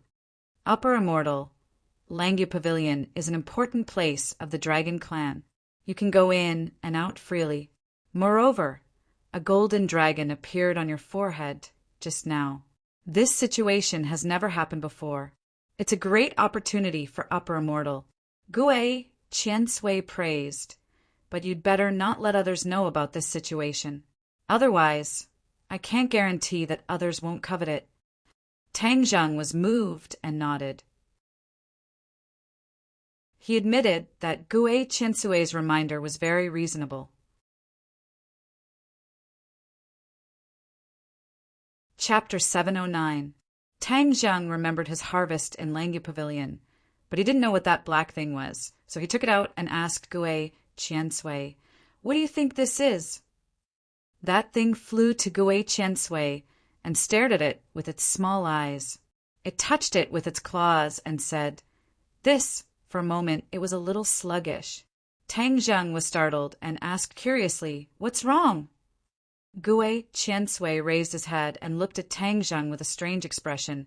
"Immortal, isn't this an oracle bone?" "What?" Tang Zheng was shocked and almost jumped up. "It's different from what you described." The oracle bone described by Gue Qiansui was not black like this, and there were turtle shell patterns on it, but there were no turtle shell patterns on it except for the scribbles. So Tang Zheng thought for a long time, but still didn't recognize it as the oracle bone he was looking for. Gue Qiansui said, "I'm just talking about an ordinary oracle bone. But this is not an ordinary one, so you didn't recognize it. In fact, if I didn't touch it, I wouldn't recognize it at a glance. The oracle bone is the shell of the turtle clan, and it has the unique aura of our turtle clan. When I touched it, I could feel this aura. As for the uniqueness of this turtle shell, it has been refined by someone." "Refined before?" Tang Zheng suspiciously creased his eyebrows. Gue Qiansui nodded. "Yes, the turtle shell is very hard and can be used for defense. Some turtle shells can be refined into magic weapons, and this is one of them." "You mean this is a magic weapon?" Tang Zheng asked in surprise. He didn't feel any special aura from it, so he didn't think of it as a magic weapon. Gue Qiansui nodded. "Of course, this is a heaven-level defensive magic weapon. Immortal, you can infuse your true qi into it, and everything will be clear." Hearing this, Tang Zheng put the oracle bone in his hand and infused his true qi into it. Whoosh! A ray of black light gushed out from the oracle bone, forming a shield. Tang Zheng's eyes lit up and was surprised. It's really a heaven-level magic weapon. When he infused his true qi into it, he could finally feel the power of the oracle bone. However, this magic weapon didn't have a name like the other two magic weapons. "Immortal, you don't have a defensive magic weapon. This oracle bone is suitable for you. You can name it first," Gue Qiansui said. Isn't the oracle bone to heal your injuries? Healing won't damage the oracle bone. After I use, it is still a heaven-level magic weapon. Tang Zheng suddenly realized that he had misunderstood and thought that after healing, the oracle bone would lose its use. The more he looked at it, the more he liked it. It was more and more. Now he had the heaven-shocking bow, shooting sun arrows, battle soul sword, dragon-trapped rope, and 9 revolving pill furnace. Among them, the dragon-trapped rope could occasionally be turned into a shield and used as a defensive magic weapon. But after all, it was not a true defensive magic weapon, and its defensive power was not strong. If he had a magic weapon with strong defensive power, his overall strength would definitely have a qualitative leap. Tang Zheng's thoughts fluctuated as he played with the oracle bone. Since the oracle bone is the sacred object of your turtle clan, then let's call it Sacred Armor Shield. Sacred Armor Shield, good name. This matter should not be delayed. Use it to heal first. Tang Zheng impatiently urged. Yes, immortal. Please wait for a moment. With the oracle bone, Gue Qiansui was full of confidence and spirit. The oracle bone flew into the air and flew above Gue Qiansui's head. Suddenly, a ray of light shot out from Gue Qiansui's back and directly hit the oracle bone. The oracle bone buzzed and shook. Then a ray of black light fell and merged with the light on Gue Qiansui's back and fell on his turtle shell. In an instant, Gue Qiansui was wrapped by the black light, and Tang Zheng could not see what was happening. He silently stood by the side and stared at Gue Qiansui. At this time, Marshall quietly walked in from the outside. When she saw this scene, she was surprised and asked, "What is going on?" "Gue Qiansui is healing. It won't be long before we can leave this place," Tang Zheng said excitedly. Marshall was slightly startled and said with a complicated expression, "That's great." In fact, Marshall's heart was filled with mixed feelings. These few days, although they were in a foreign country and could be in danger at any time, but it was her happiest days. Tang Zheng spent most of his time with her. Moreover, ever since that intimate hug on the balcony that day and the mutual confession of their hearts had come together. They had a tacit understanding and were very sweet. Deep in Marshall's heart, she did not want this perfect state to be broken. She knew that once she left this place, Tang Zheng would not completely belong to her. Yi, Ding Dang, Fang Shi, Lu Qingmei, and even Princess and perhaps more women would flock to Tang Zheng. Then she would not be able to monopolize him. She did not feel it before, but now she faintly felt sour, but she had been silently burying this feeling in the bottom of her heart. However, she also knew that this was completely her wishful thinking and was not realistic at all. Tang Zheng would leave this place sooner or later and return to Huaxia, but she did not expect this day to come so soon. Tang Zheng looked at her deeply and noticed the strangeness between her eyebrows. His heart moved as he held her hand and asked, "What's wrong with you?" Marshall squeezed out a smile and clasped his hand, saying, "Nothing. I'm happy to hear this news." Tang Zheng did not think too much about it and said, "All of this depends on Gue Qiansui, but I don't know how long it will take for it to heal." Marshall also glanced at Gue Qiansui, who was enveloped in light, and said absent-mindedly, "It doesn't matter how long we wait." "Oh, right. Are you coming back to Huaxia with me this time, or are you staying on the island?" Tang Zheng asked. Marshall's expression panicked. She did not know how her master and mistress would arrange for her.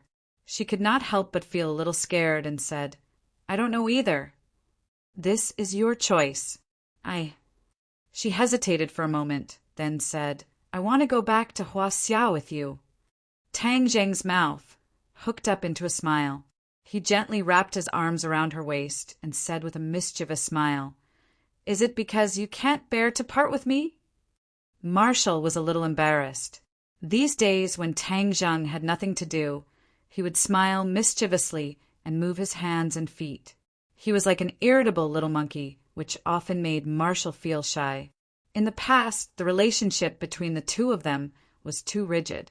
Now, they were like a couple in love. Occasionally, their intimate actions made Marshall's heart beat faster. She was even more excited than when they were intimate. Nonsense. Marshall rolled her eyes at him. Tang Zheng's mood was very good. He smiled and said, "There are no outsiders here. What are you afraid of? It doesn't matter if you tell the truth." Marshall subconsciously looked at Gue Qiansui. "It is healing. It can't hear." Tang Zheng said, "Humph, I won't say. Master and mistress have been waiting for your news. Since Gue Qiansui's injury is almost healed, I will immediately tell them the good news." After that, her figure flashed and escaped from Tang Zheng's devil claw. Tang Zheng shook his head and gave a knowing smile. A day and a night passed. The light that wrapped around Gue Qiansui dissipated. Gue Qiansui finished healing. There were no scars on his back. He was full of energy again. He excitedly said, "Immortal, the oracle bone contains my turtle clan's spiritual energy. It is this spiritual energy that helped me to heal quickly." Tang Zheng faintly smiled and glanced at the oracle bone. There were no changes, so he casually put it away and said, "Since it is like this, a long night is full of dreams. We will immediately depart." "Yes." Gue Qiansui excitedly shook his head. This group of people went out of the house and went straight to the sea. Everyone was very excited. They were finally going to leave this damned place. They almost lost their lives. Moreover, some of their companions were sacrificed. However, in the end, they turned this country upside down. It could be considered as a temporary release of their anger. This area was very desolate. When they arrived at the seaside, they did not meet anyone. The sea was just under their feet. Tang Zheng nodded to Gue Qiansui.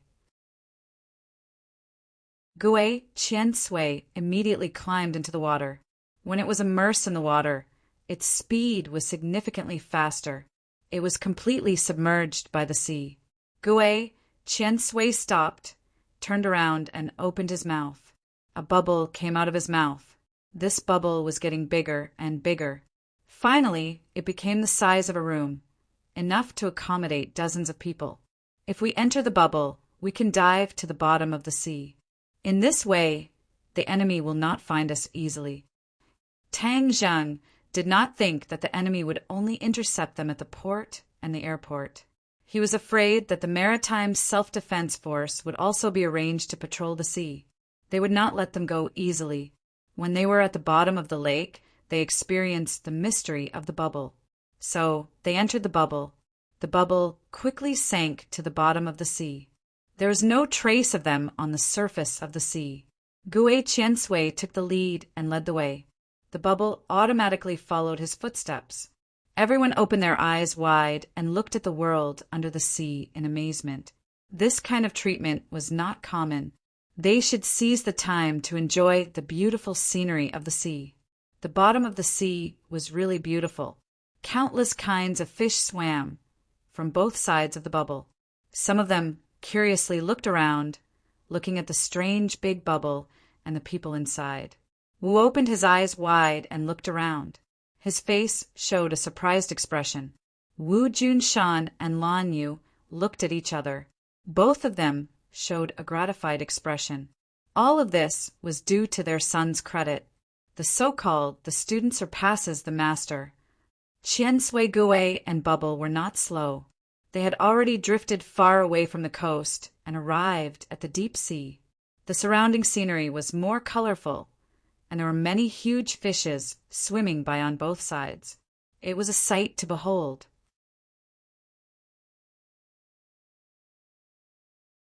Chapter 710. Seeing Gue Qiansui stop, everyone's nerves tightened. Tang Zheng quickly asked, "What's wrong?" "We encountered an enemy." "Enemy?" Everyone was surprised. They were in the deep sea. How could they encounter an enemy? However, everyone quickly understood what was going on. They saw a huge black object flying over from afar. Submarine. Everyone suddenly realized that the island nation had not only intercepted and investigated in the sea and the air, but also deployed a submarine at the bottom of the sea. Tang Zhang and the others thought that they were undetected, but they accidentally ran into the enemy's encirclement. Many people's complexion suddenly changed. They were in the deep sea and not on land. Submarines were undoubtedly the overlords of the sea. Although they were strong individually, they could not use their skills in the sea. Gui Qiansui seemed to know what everyone was thinking. He stood in front of the bubble and said, "Don't panic. So what if it's a submarine? They can't do whatever they want in the sea." Tang Zheng smiled and comforted them. "Don't worry, everyone. Gui Qiansui has his own countermeasures." Seeing that Tang Zheng was so confident, everyone temporarily relaxed and returned to their stomachs as they stared ahead without blinking. The submarine had already approached. Compared to such a huge object, Tang Zheng and the others were like weak little dots that could not withstand the wind. They would be easily smashed into pieces. Moreover, the enemy would not choose a head-on collision, because with a burst of snow-white water, 2 torpedoes were shot out directly, drawing a white line in the water. Hiss! Everyone sucked in a breath of cold air, unable to take their eyes off this scene. Suddenly, Gui Qiansui's body lit up with a burst of light.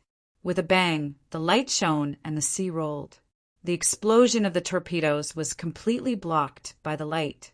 When the light dissipated, a behemoth appeared in front of them. It was Gui Qiansui. His body was comparable to the submarine. He kicked his 4 legs and turned into a white line, rushing to the submarine. Bang! With a loud bang, a pit and a crack appeared on the submarine, and the submarine sank to the bottom of the sea. "Wow!" everyone exclaimed. On land, they didn't have a deep understanding of Qiansui's power, but in the sea his attack power increased by 100 times. "Be careful!" All of a sudden, the sound of Tang Zheng's footsteps rang out. A missile silently shot over from another direction. There were also other submarines. Gui Qiansui nimbly turned his body, and the seawater tumbled, forming a tall water wall in an instant.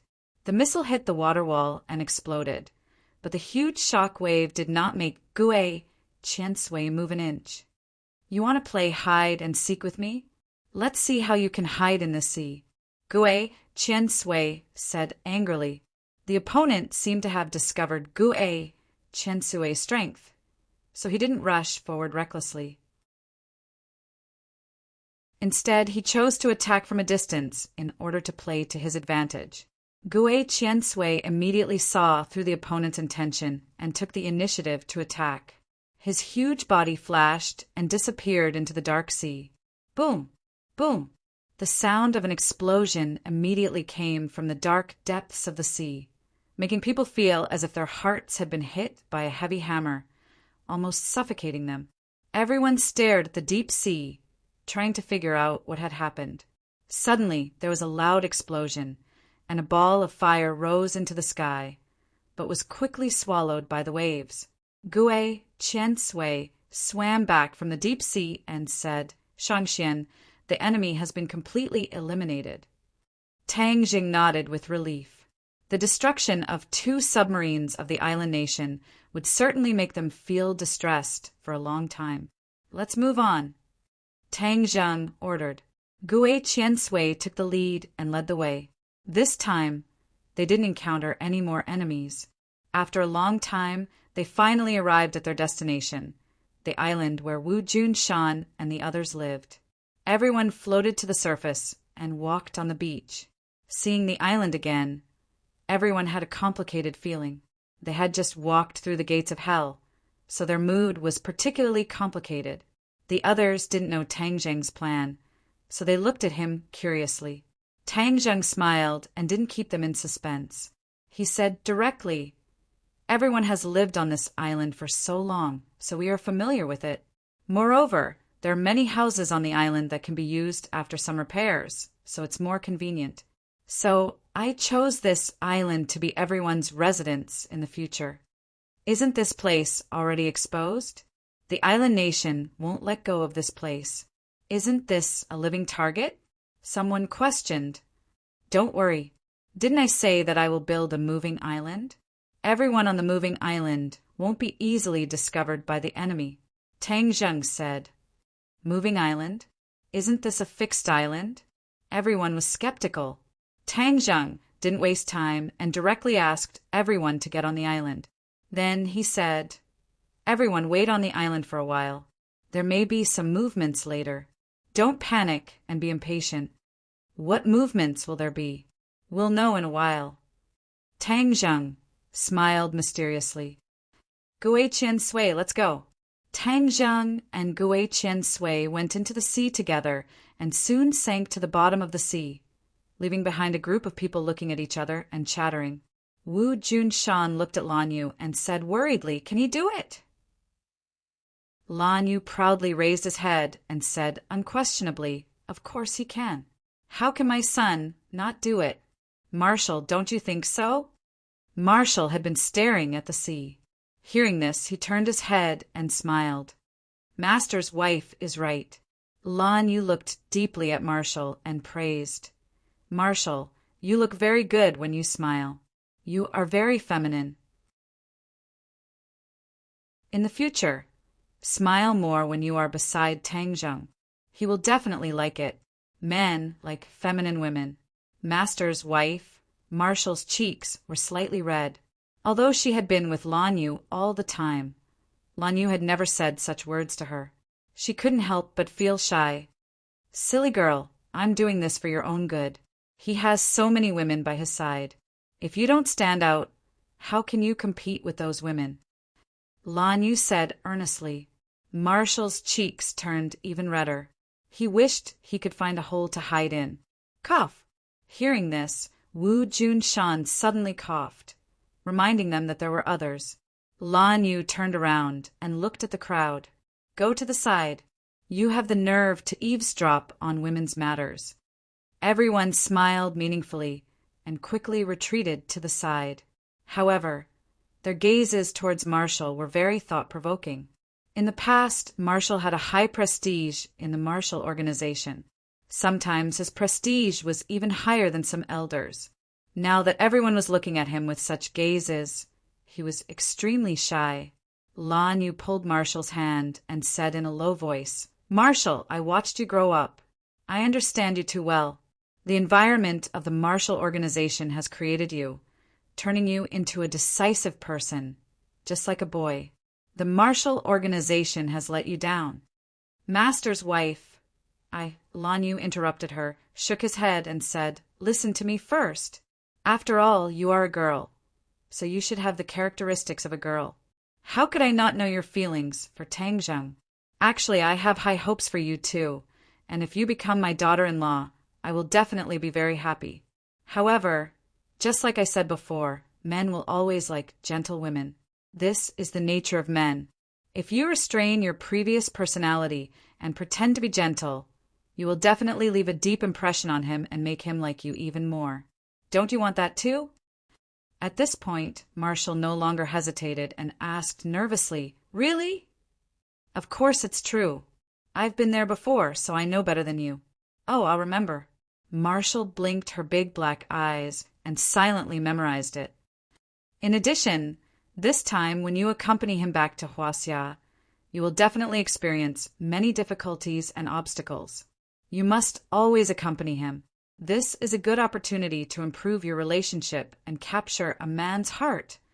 Lan Yu personally instructed, and Marshal's mind also became active.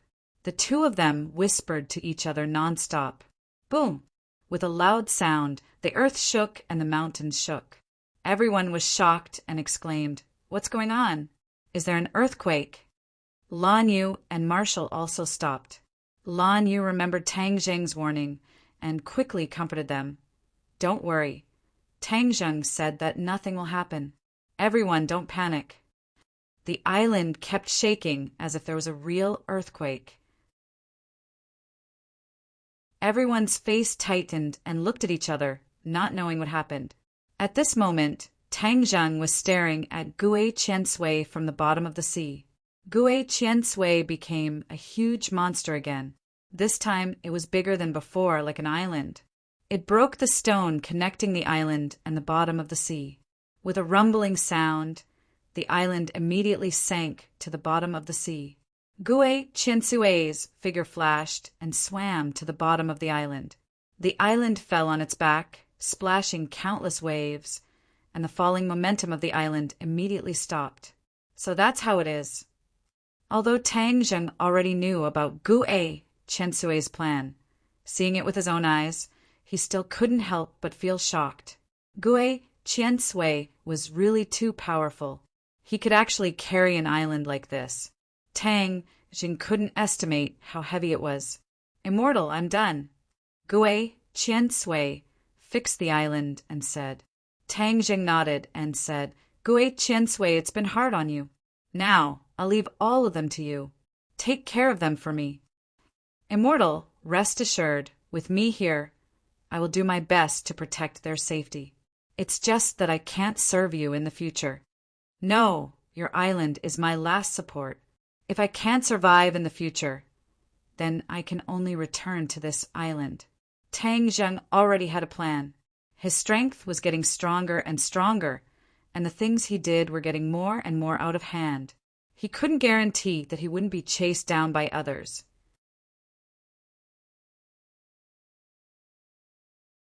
Chapter 711. Tang Zheng bid farewell to Gue Qiansui, returned to the shore, and explained everything to everyone. When everyone heard this, they were all shocked. A real island had actually become a moving island, becoming everyone's resting place. The island began to move, following the current towards Huaxia, moving at a speed that was not slow. One day, a fishing boat entered their line of sight, and the island stopped moving. Tang Zheng, Wu, and Xiao Bai boarded the fishing boat together, and a few days later, they boarded the land of Huaxia from the port. Once again stepping onto this hot land, Tang Zheng's heart was somewhat apprehensive. He did not know what was waiting for him. However, he would deal with whatever came his way. Whatever came his way, he would take it all on. Tang Zheng and Marshall were like a couple. On the same day, they bought a ticket back to the capital and entered the airport. Looking at the bustling crowd, Tang Zheng took a deep breath and said, "The motherland is still the best." The corner of Marshall's mouth slightly raised as she quietly looked at him. Her eyes were like water, extremely gentle. Tang Zheng turned his head to look at her and said with a strange expression, "Ever since we left the island, I feel like you have changed into a different person." A trace of panic flashed across Marshall's eyes as she covered it up and said, "Nonsense, I didn't." Tang Zheng shrugged his shoulders and did not think too much about it. He took the boarding pass and said, "Let's go, we can board the plane." The two of them stood up and were about to walk towards the boarding gate when suddenly there was an uproar in the departure hall. A group of people rushed over from afar, armed with live ammunition, their bodies emitting killing intent. Squeak, squeak. Xiao Bai on his shoulder cried out vigilantly, its pair of small eyes rolling around as it bared its teeth. Its injuries had already healed, but the little guy seemed to have become a little irritable. Whenever there was a situation, it would be so angry that it wanted to spit fire. Tang Zheng rubbed its head and warned, "Xiao Bai, don't act recklessly." Xiao Bai was under his illusion. The others could not see Xiao Bai's existence at all. Marshall's pupils slightly constricted as she stared at the group of people rushing over and said in a low voice, "It seems like they are coming for us." Tang Zheng expressionlessly said, "Of course they are coming for us." He had already smelled a familiar aura from these people, super soldiers modified by the Dragon Group. The Dragon Group's genetic modification project was a great success. Who knows how many super soldiers they had modified? Furthermore, the 4 heavenly kings were the best of the best. The burns on Marshall's body was caused by one of the 4 heavenly kings, the Fire King. It's the Dragon Group. Marshall also saw the clues and said softly. Tang Zheng nodded his head without batting an eyelid. The Dragon Group's spies are everywhere. If we use our real identities to buy tickets, then we will definitely be monitored by them. It seems that their formation is not small. I'm afraid that there will be a big one. Didn't you and the dragon groups? Why do they dare to be so bold? Marshall said, suspiciously. Tang Zheng laughed coldly. The balance is only temporary. There must be other factors or other forces entering and breaking this balance. Then the dragon group's Xing Feng will naturally be unrestrained. Marshall frowned, agreeing with his point of view. Then what should we do? Let's wait and see. Let's see what kind of medicine the other party is selling. Tang Zheng was prepared to deal with all changes, because, for the time being, he still could not figure out the dragon group's trump card. While they were talking, the dragon group had already surrounded the two of them. The other passengers were also forcefully isolated. Tang Zheng and Marshall were like dumplings filled with fillings, being chased and blocked in the middle. Tang Zheng remained unmoved. He looked around fearlessly and said, "Where's Xing Feng? If the main character doesn't come out, he will send you shrimp soldiers and crab generals?" Back then, when Tang Zheng's cultivation was not as good as it was now, he was not afraid of the dragon group, let alone now that his cultivation had advanced by leaps and bounds. He had already reached the 9th level of Anidia and was only a step away from the Orus core stage. There was a commotion in the other party's crowd. 3 people walked out with a majestic gait. They glared at him and roared, "How dare you? Who do you think you are? How dare you call our boss by his name?" Tang Zheng glanced at the 3 of them and said, "The owner didn't come out, so he let the dogs out first. Furthermore, it's 3 dogs that can bark." "Oh, I remember that there were originally 4 dogs, but one of them had already turned into a dead dog, right?" He could tell that the 3 of them were completely different from the other super warriors, especially the aura on their bodies. They were extremely cold, similar to the Fire King back then. Thus, he concluded that the 3 of them were definitely the other 3 of the 4 heavenly kings. As expected, when the 3 of them heard this, they were enraged. Some of them were about to attack, but they were stopped by one of the older ones. This person was the leader of the 4 heavenly kings, the Thunder King. These 3 heavenly kings were the Thunder King, Wind King, and Water King. Together with the Fire King, they formed the camp of the 4 heavenly kings. They were the cream of the crop after genetic modification, and each of them had a set of superb skills. So what if you have a sharp tongue? In any case, you won't be able to escape today, even if you have wings, the Thunder King said with killing intent. Tang Zheng was unmoved. He swept a disdainful glance at the other party and said, "With just you guys!" Tang Zheng, you think you're number 1 under the heavens just because other people think you're number 1? Let me tell you, this time we came prepared. If you dare to resist, then you will be going against this country. The Thunder King said solemnly, "Going against the country?"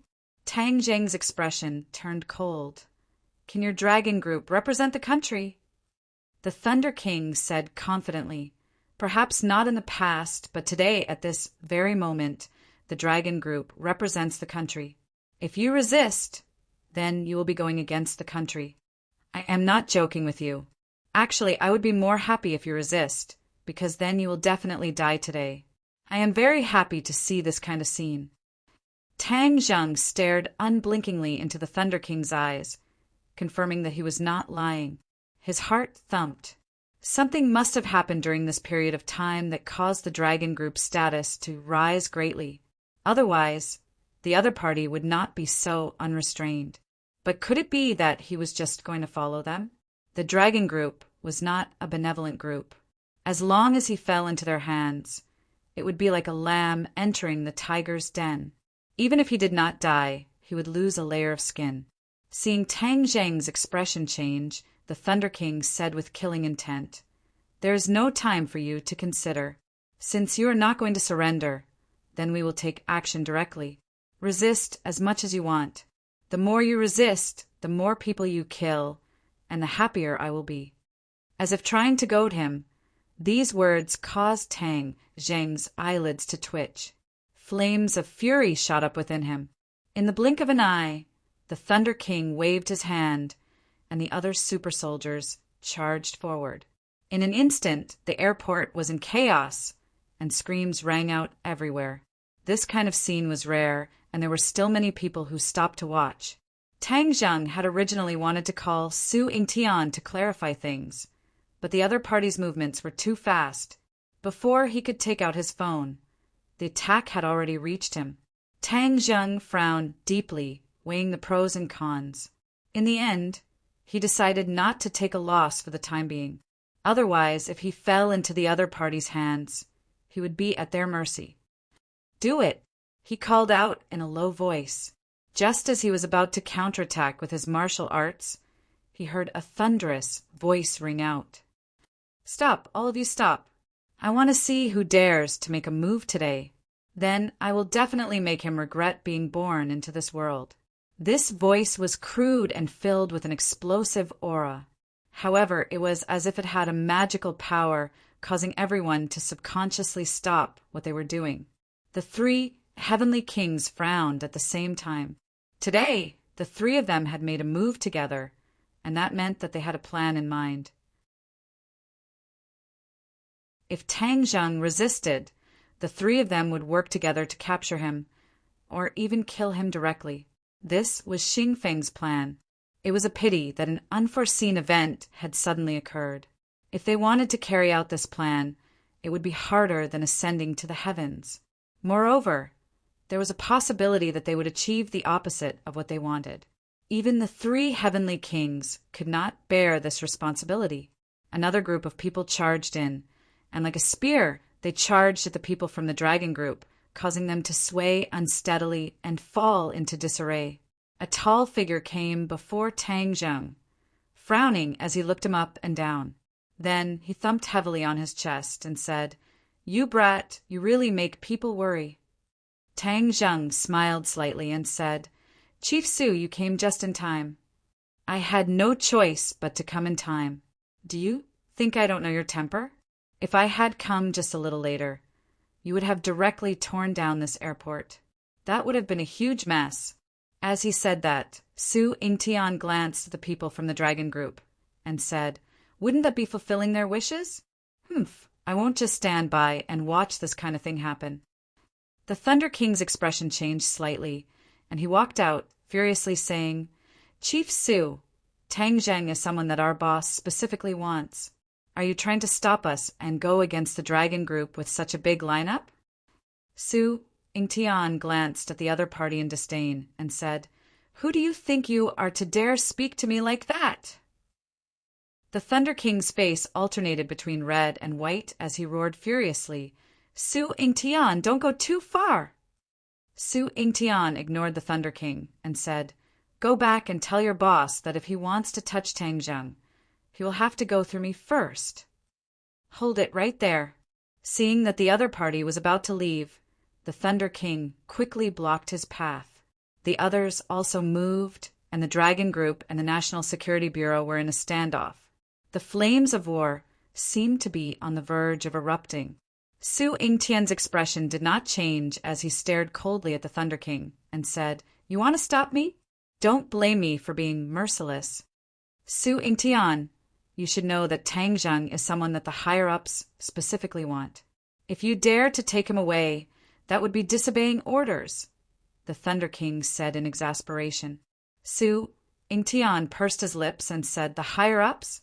You want to use this to suppress me? Let me tell you, when I use this move, you won't even know where you are. Before you want to stop me, you'd better call your boss and ask for instructions. Otherwise, you'll suffer a loss and have no one to reason with." Su Yingtian's aura was strong, and his entire body was exuding a tyrannical aura. The Thunder King did not dare to underestimate him at all. Seeing him make such a solemn vow, the Thunder King felt a little guilty, and he took out his phone to make a call. Yes, I got it." After speaking for a while, the Thunder King's expression turned ugly. As he spoke, he raised his head to look at Tang Zheng and Su Yingtian, seemingly unwilling to accept this.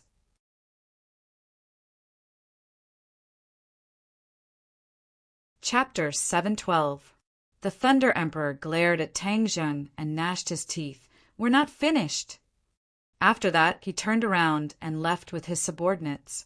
Su Yingtian looked at the other party's departing figure with ridicule. When the other party was far away, his face sank. The dragon group is becoming more and more unrestrained. They even dared to touch a consultant from the National Security Bureau. Tang Zheng relaxed and asked, "It seems that there have been many changes in the country recently?" Su Yingtian bitterly smiled and shook his head. "It's a long story. Let's leave this place first." The group left the departure hall in a grandiose manner and took several cars to a military cargo plane in the airport. The military plane roared as it flew into the blue sky. Only then did the group feel slightly relieved. Su Yingtian looked at Tang Zheng with a burning gaze and asked with a solemn expression, "Now you can tell me what you did in the island nation. I'm all ears." Tang Zheng gently caressed Xiaobai. He had already removed the illusion on Xiaobai. Xiaobai was lying on his lap and didn't care about the curious gazes of others. Tang Zheng organized his words and spoke. This time, he didn't hide the news of Wu Junshin's group. After all, the Li Palace already knew about this matter. It wasn't easy to hide it from the government. As expected, Su Yingtian wasn't surprised when he heard the news of Wu Junshin's group. Clearly, he already knew about this matter. Furthermore, a trace of gratification flashed across his face. However, when he heard that the Li Palace had colluded with the island nation and betrayed Wu Junshin's group, Su Yingtian's face sank. Almost everyone in Huaxia, including those in the government, didn't have a good impression of the island nation. This was because of history. The Li Palace had actually colluded with the island nation to harm Wu Junshin's group. This was truly infuriating. After all, Wu Junshin's group was a part of Huaxia. This was equivalent to colluding with the enemy and harming their own people. However, there were too many factors involved. Su Yingtian didn't immediately express his opinion. In the end, when he heard the inside story of the Yamata no Orochi and the war decades ago, Su Yingtian couldn't sit still any longer. He slapped the armrest of the chair, shattering it into pieces. Tang Zheng had already expected that he would have this kind of reaction. Any Chinese person with a bit of courage would have the same reaction after hearing the truth. Damn Japanese, so they actually concocted such a big scheme and even killed so many Chinese compatriots. Su Yingtian angrily roared. Tang Zheng calmly said, "Now that you know the truth, how do you evaluate my actions in the island nation?" Su Yingtian was startled. He understood the meaning of Tang Zheng's words. His expression was somewhat complicated as he sighed.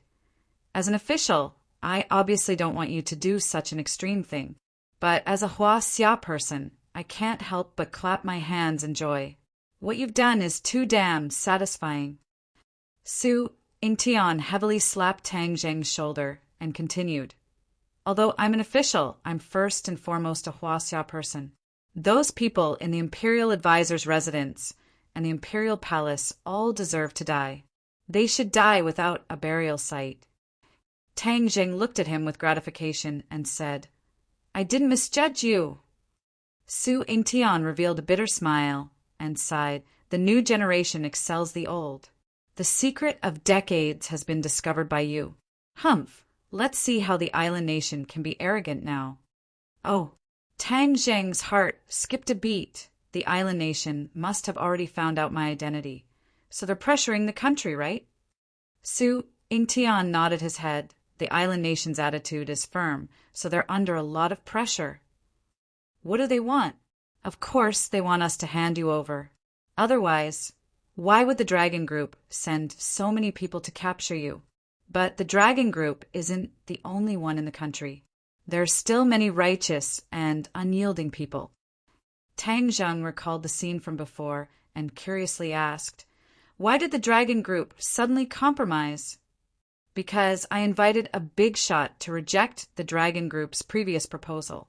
Su Yingtian pretended to be mysterious as he said, "Big shot? Who?"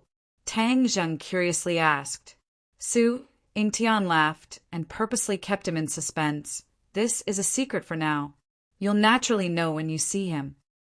Tang Zheng was filled with suspicion as he looked out the window and asked, I forgot to ask you, where are we going? Of course, it's the capital. Didn't you buy a ticket to go to the capital? All right, then I'd like to see who this big shot you're talking about is. Tang Zheng did not ask further. The plane whistled through the clouds. In just a few hours, the plane landed at a military airport on the outskirts of the capital. An off-road vehicle carrying Tang Zheng, Wu, and Su Yingtian sped towards the center of the city. Looking at the familiar scenery and streets outside the window, the weather was already hot. The streets were filled with people wearing cool clothes, and the beauties began to reveal their slender, snow-white thighs, attracting the men's gazes. The off-road vehicle drove straight into the center of the capital. Tang Zheng's pupils constricted as he stared at the building in front of him. This building was not tall, but rather it was a little short in the capital that was filled with tall buildings. However, as a person from Huaxia, no one dared to look down on this place. This place was much more powerful than those skyscrapers, because this represented the center of Huaxia's power. Any Huaxia person who came here couldn't help but feel a little apprehensive, or even reverent. Even Tang Zheng was no exception. After all, he was a secular person who had received more than 10 years of traditional education.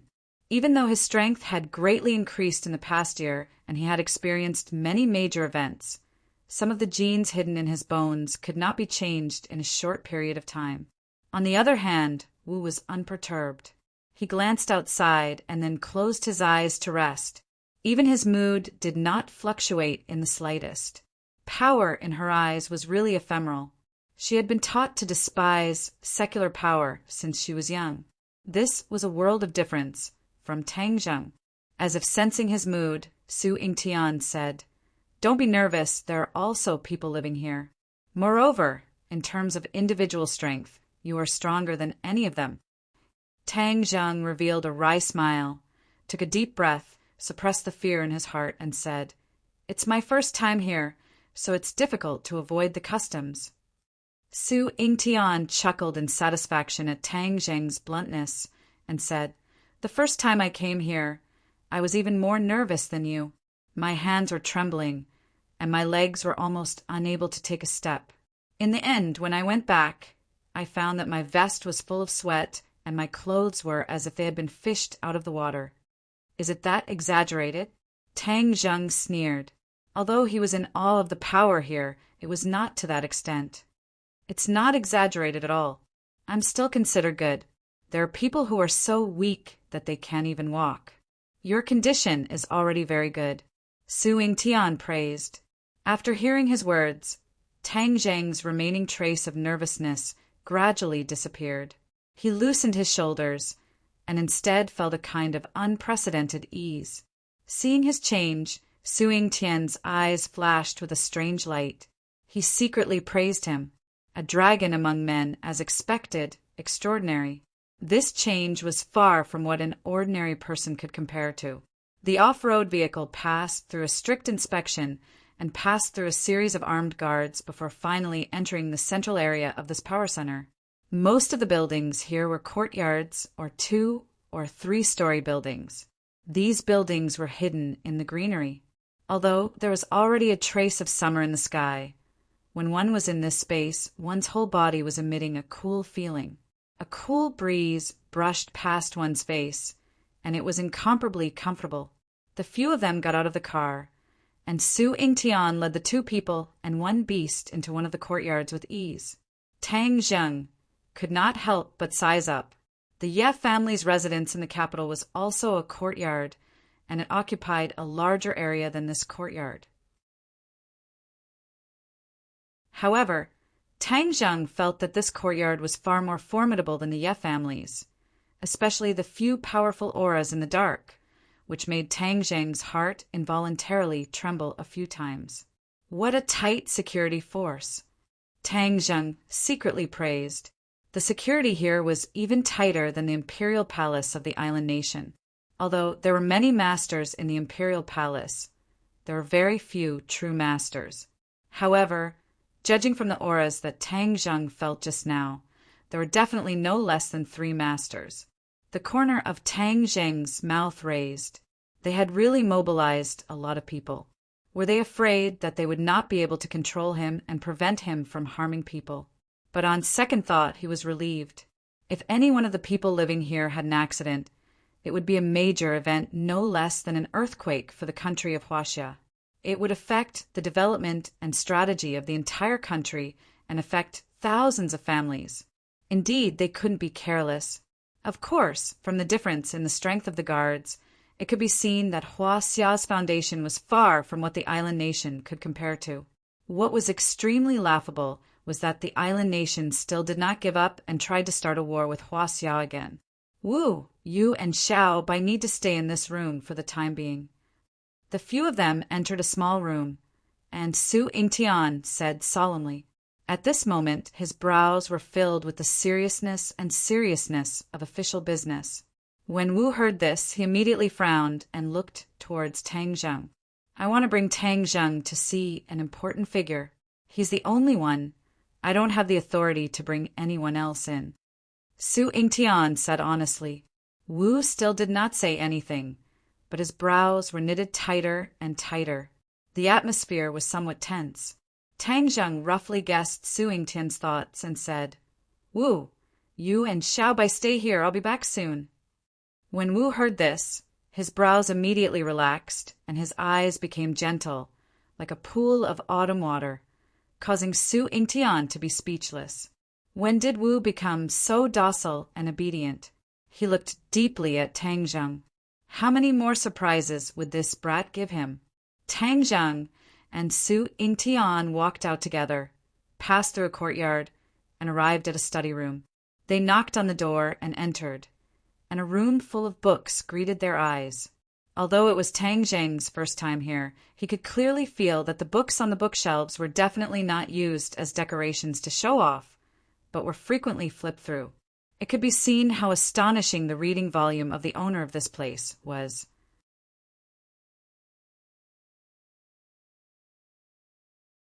Chapter 713.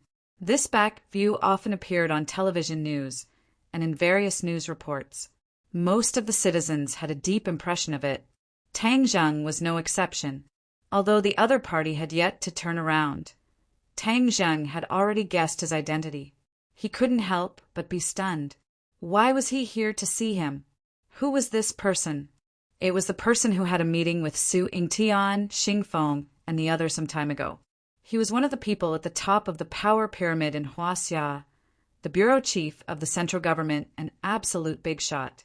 Compared to him, all the officials rumored to be in charge of the borders were insignificant. Hearing the footsteps, the bureau chief turned around. His bright and imposing gaze swept past Tang Zheng. He nodded without batting an eyelid and said, Heroes come from the young. It's true that heroes come from the young. You've done such a big thing at such a young age. Although his words were good, there was a hint of reproach in them. Su Yingtian was an old hand in the bureaucracy. How could he not tell? His heart couldn't help but skip a beat as he thought to himself, this is bad. Tang Zheng didn't think about the deeper meaning of the other party's words. His expression didn't change. Although the other party's identity was out of Tang Zheng's expectations, the respect he had when he first came and had unknowingly disappeared. He said in a neither servile nor overbearing manner, Thank you for the compliment. This is what I should do. Clearly, he didn't think that what he had done in the island nation was wrong. He took the other party's words as genuine praise. Hearing that, the bureau chief's thick brows immediately furrowed. His gaze turned sharp as he stared straight at Tang Zheng. Tang Zheng was also someone who had been through a lot. The bureau chief's halo was useful to ordinary people, but not to Tang Zheng. Therefore, Tang Zheng calmly looked straight into the bureau chief's eyes. Their gazes met, and the study was terrifyingly silent. The air seemed to have frozen. Su Yingtian's breathing was almost out of control. He rolled his eyes and lamented to himself, "Why did I forget to give Tang Zheng a heads up just now? This is too rash and will only backfire." But at this moment, he had no way of reminding Tang Zheng. The corner of Su Yingtian's mouth twitched a few times. He tasted bitterness in his mouth, but there was nothing he could do. What should I do? You actually feel that it's quite glorious. The bureau chief didn't seem to approve of Tang Zheng's attitude. Tang Zheng said calmly, "Of course, killing the enemy is part of our duty. Moreover, the other party has committed many crimes in Huaxia. This is just the interest collected from them." "That's an old story. Is that so? You think you can forget the past just because you're an adult? History is meant to be remembered, not forgotten." Tang Zheng wasn't afraid in the slightest and said firmly. Su Yingtian's jaw almost dropped to the ground. He really wanted to rush up and cover Wang Zheng's mouth, praying that he would stop talking nonsense. History is meant to be remembered, not forgotten. The bureau chief's expression changed slightly as he repeated this sentence. He looked at Tang Zheng with a hint of approval in his eyes. Today's society was too impetuous. Everyone was looking forward and risking their lives for money and status. There were very few people who had this kind of awareness of the big picture, or this kind of spirit. Without a doubt, Tang Zheng's words touched the bureau chief. But the bureau chief didn't give up. He still said in a deep voice, "But everything has to be done in a certain way.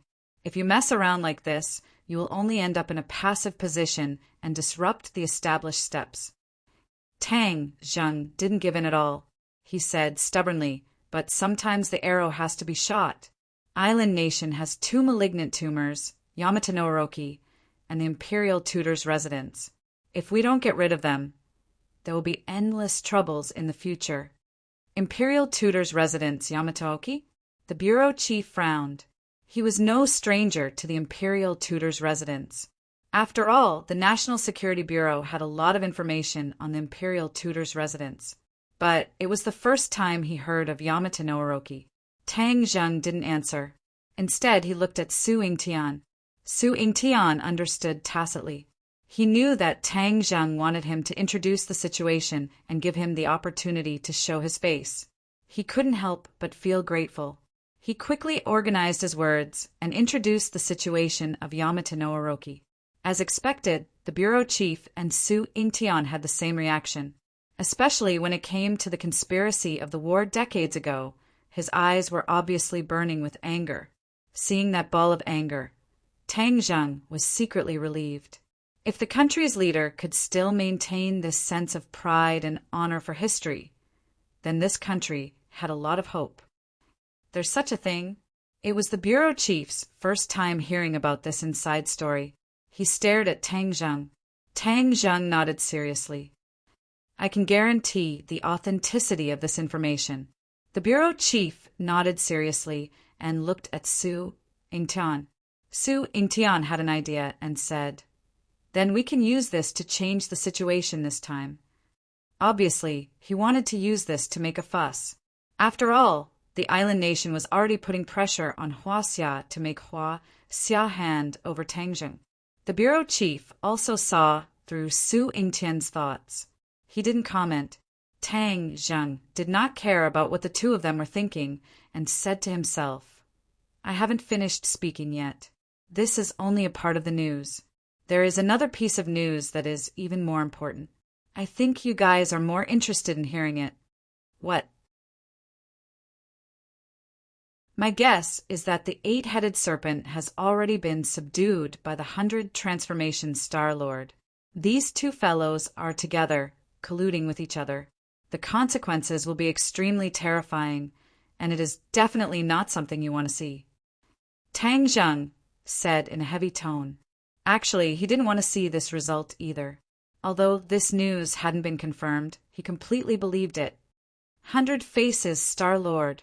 The bureau chief's eyelids twitched, and his expression changed slightly. His big reaction was enough to show the magic power of the name 100 Faces Star-Lord. Back then, What happened in the 100,000 Mountains was not a secret.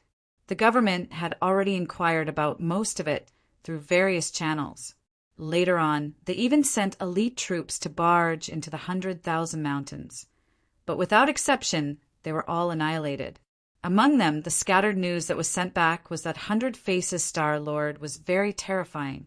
The 100,000 Mountains had become the territory of monsters, and those who barged in would definitely die. After countless failures and sacrifices, the government finally gave up on the idea of sending people into the 100,000 Mountains. But the name 100 Faces Star-Lord was like a nightmare. It spread among the upper echelons of power, and the few big bosses heard it like thunder. Su Yingtian also looked at Tang Zheng in shock. After hearing this news, his heart couldn't help but beat faster.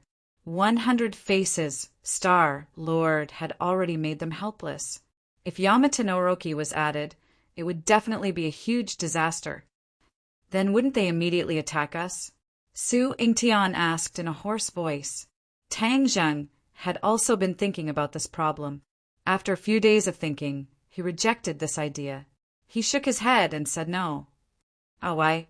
The other two looked at Tang Zheng curiously, as they were curious about this answer that was out of their expectations. Because they have a bigger plan. My intuition is that they won't act rashly before this plan succeeds. This was the conclusion that Tang Zheng came to from 100 Faces Star-Lord's reaction of biding his time for such a long time. He believed in his own results. A bigger plan? What's that? Tang Zheng didn't intend to reveal this news at first, but after seeing the bureau chief, he changed his mind. Perhaps letting the government know this news would be more effective in stopping 100 Faces Star-Lord's plan. Use the mountain river blood sacrifice array formed by tens of thousands of people to bring the Devil Clan back to this world. Tang Zheng said in a deep voice. Swoosh, swoosh. As soon as this was said, the two of them changed their expressions. They were no stranger to the term Devil Clan. They knew what the Devil Clan represented. They represented slaughter and blood. If the Devil Clan descended, then this world would really be finished. The bureau chief couldn't help but grab Tang Zheng's hand and ask, will the Devil Clan really descend to this world? Tang Zheng said honestly, it's possible as long as 100 Faces Star-Lord's plan succeeds. That mountain river blood sacrifice array? Yes, this formation is extremely bloody and vicious. It requires the lives and blood of tens of thousands of people as a catalyst to activate the formation and bring the demon clan back from the skies beyond. Tang Zheng's voice couldn't help but become heavy. He couldn't imagine what would happen to this world after the Devil Clan descended. How do we stop him? The bureau chief asked directly. Use all the information we have to search for the missing people in various places and stop 100 Faces Star-Lord from finding so many victims. Su Yingtian asked worriedly, will it work? Tang Zheng wasn't very confident. He said, helplessly, do your best and leave the rest to fate. No. How can this world be destroyed by 100 Faces Star-Lord? We can't be so lucky. What do you mean do your best and leave the rest to fate? That's too negative. We have to deal with it actively. Su Yingtian, I give you full authority to mobilize any resources to investigate the entire country. We can't neglect any missing people. We have to investigate to the end. The bureau chief gave a strict order. Yes. Su Yingtian straightened his body and said passionately. He couldn't hide the excitement between his brows. During the last meeting, he was almost in despair. Tang Zheng's actions caused the country to be in a passive position. Furthermore, with Xing Feng fanning the flames, his situation became even worse. Many people even directly sentenced his career and life to death. But he didn't give up. He finally convinced the bureau chief to meet Tang Zheng. He even brought Tang Zheng over personally. Fortunately, he arrived in time and stopped the conflict between Tang Zheng and the dragon group. Otherwise, when the bureau chief heard about the conflict between Tang Zheng and the Dragon Group, he would have given up on meeting Tang Zheng. There wouldn't have been so many things that followed. Su Yingtian heaved a sigh of relief, but he didn't show it. His face was still serious. Tang Zheng didn't know that his unintentional actions had a positive impact on the country, and it was a positive impact that affected thousands of families. Originally, the problem of human trafficking in the country was not stopped. But because the country increased its efforts to investigate missing people, many missing people were found in time and reunited with their families. There were many women and children among them.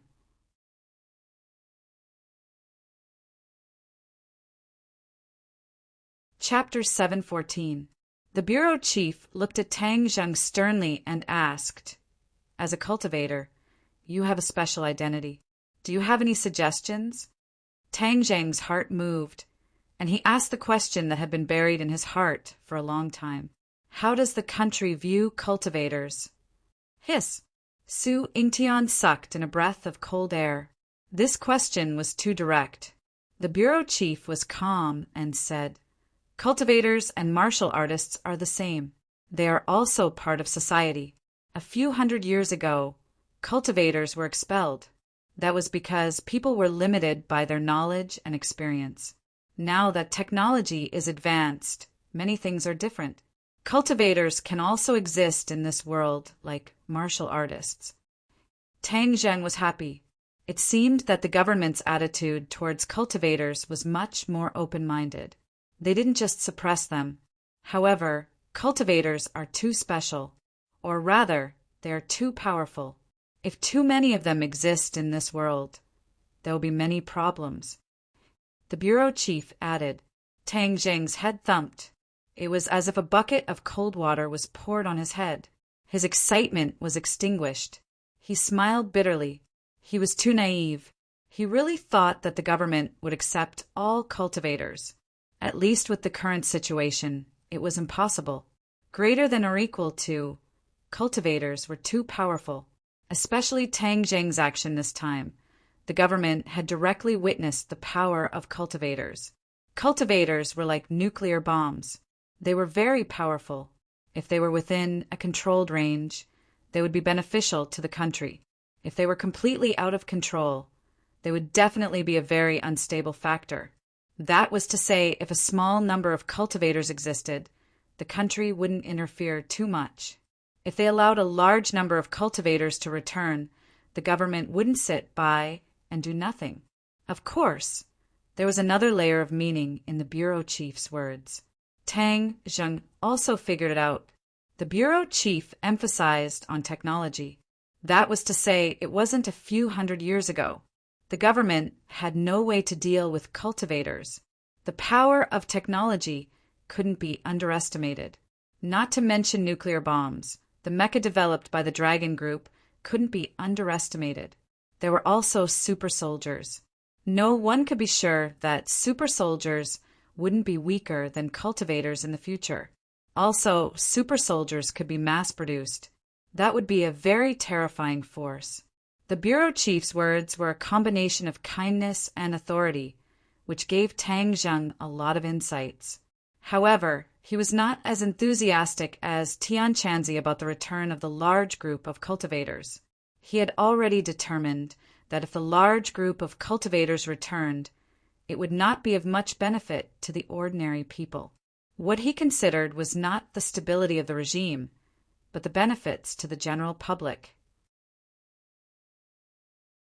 Both sides had different starting points, but they could be considered to have reached the same conclusion. Thus, Tang Zheng solemnly nodded and said, "Cultivators will not harm the country, but I hope that the country will not judge people with colored glasses, or sooner or later there will be problems." As soon as he said this, Su Yingtian's back was drenched in sweat. These words were too bold. It was equivalent to threatening the other party, telling the government not to go too far. Otherwise, the cultivators would also resist. No one had ever dared to say such things in front of the chief.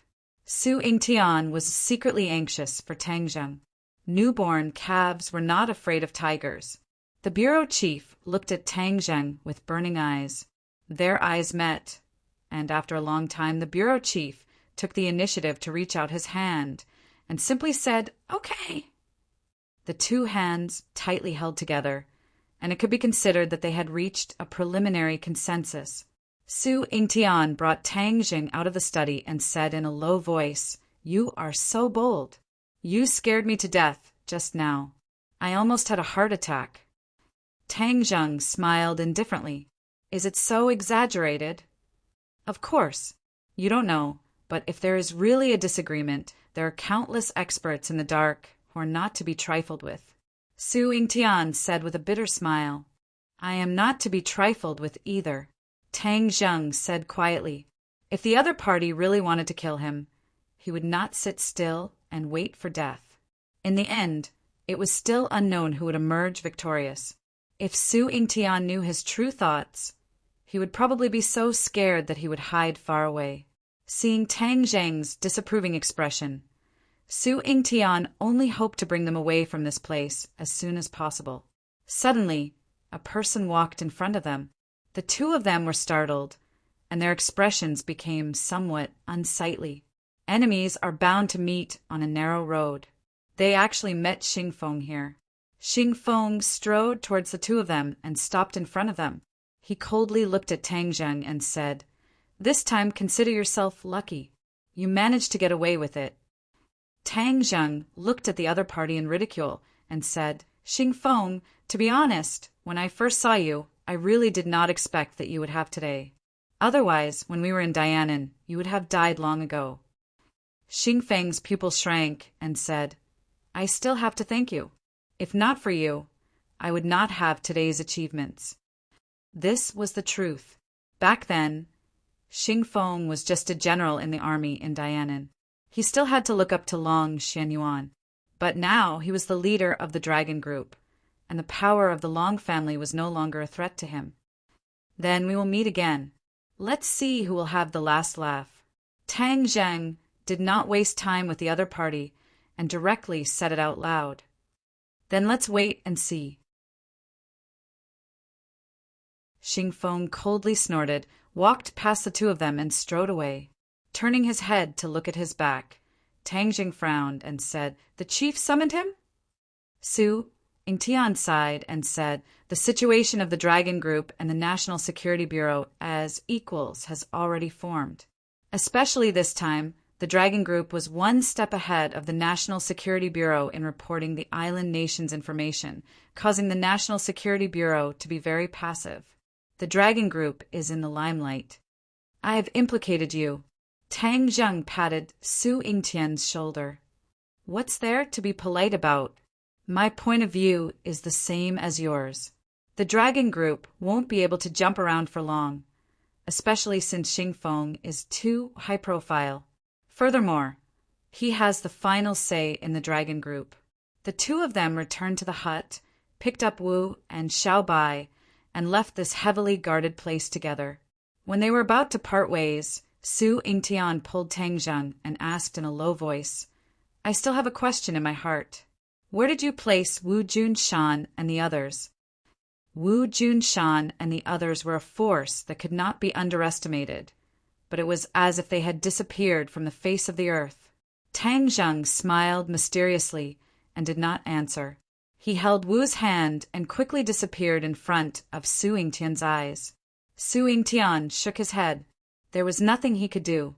In the same study room, the head sat on a chair behind the desk. Xingfeng carefully sat on the sofa and looked at the head in awe.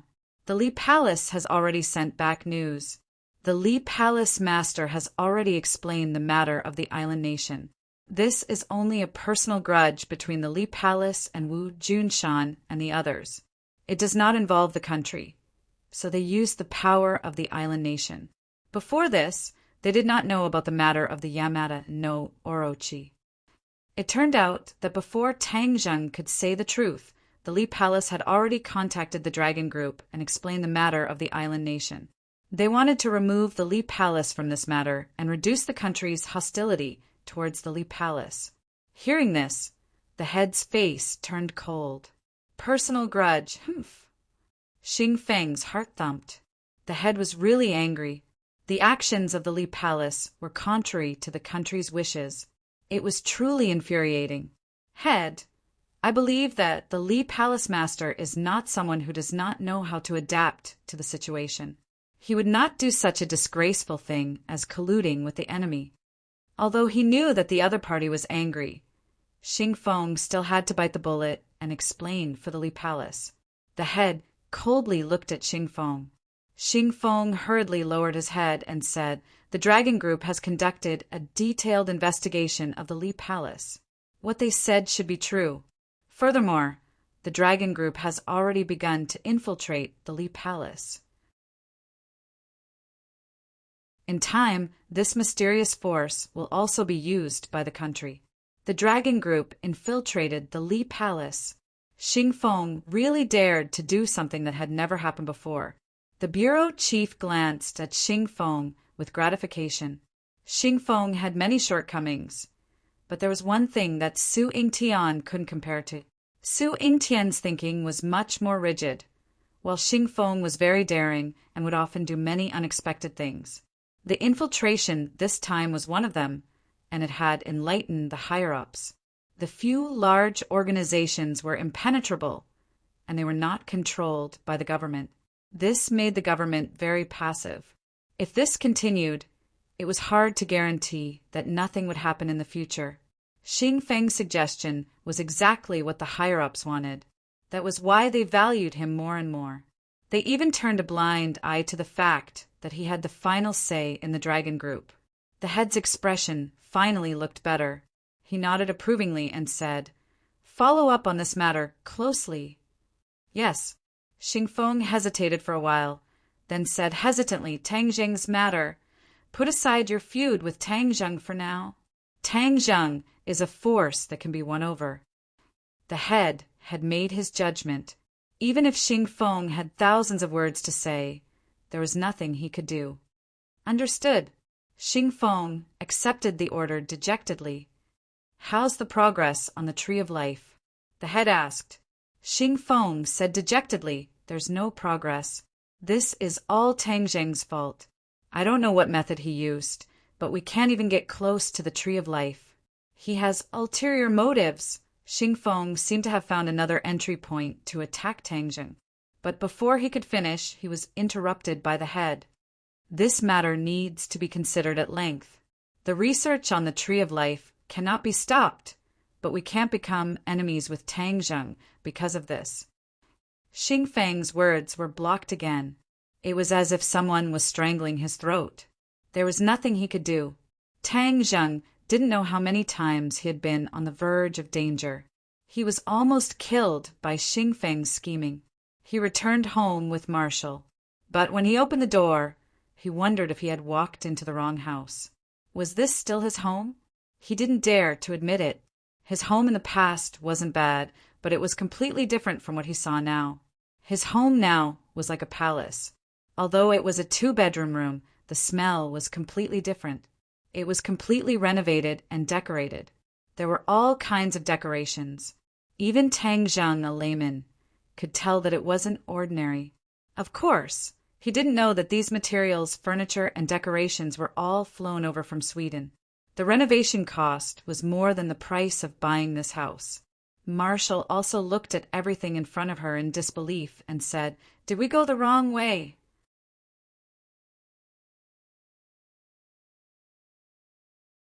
Chapter 7:15.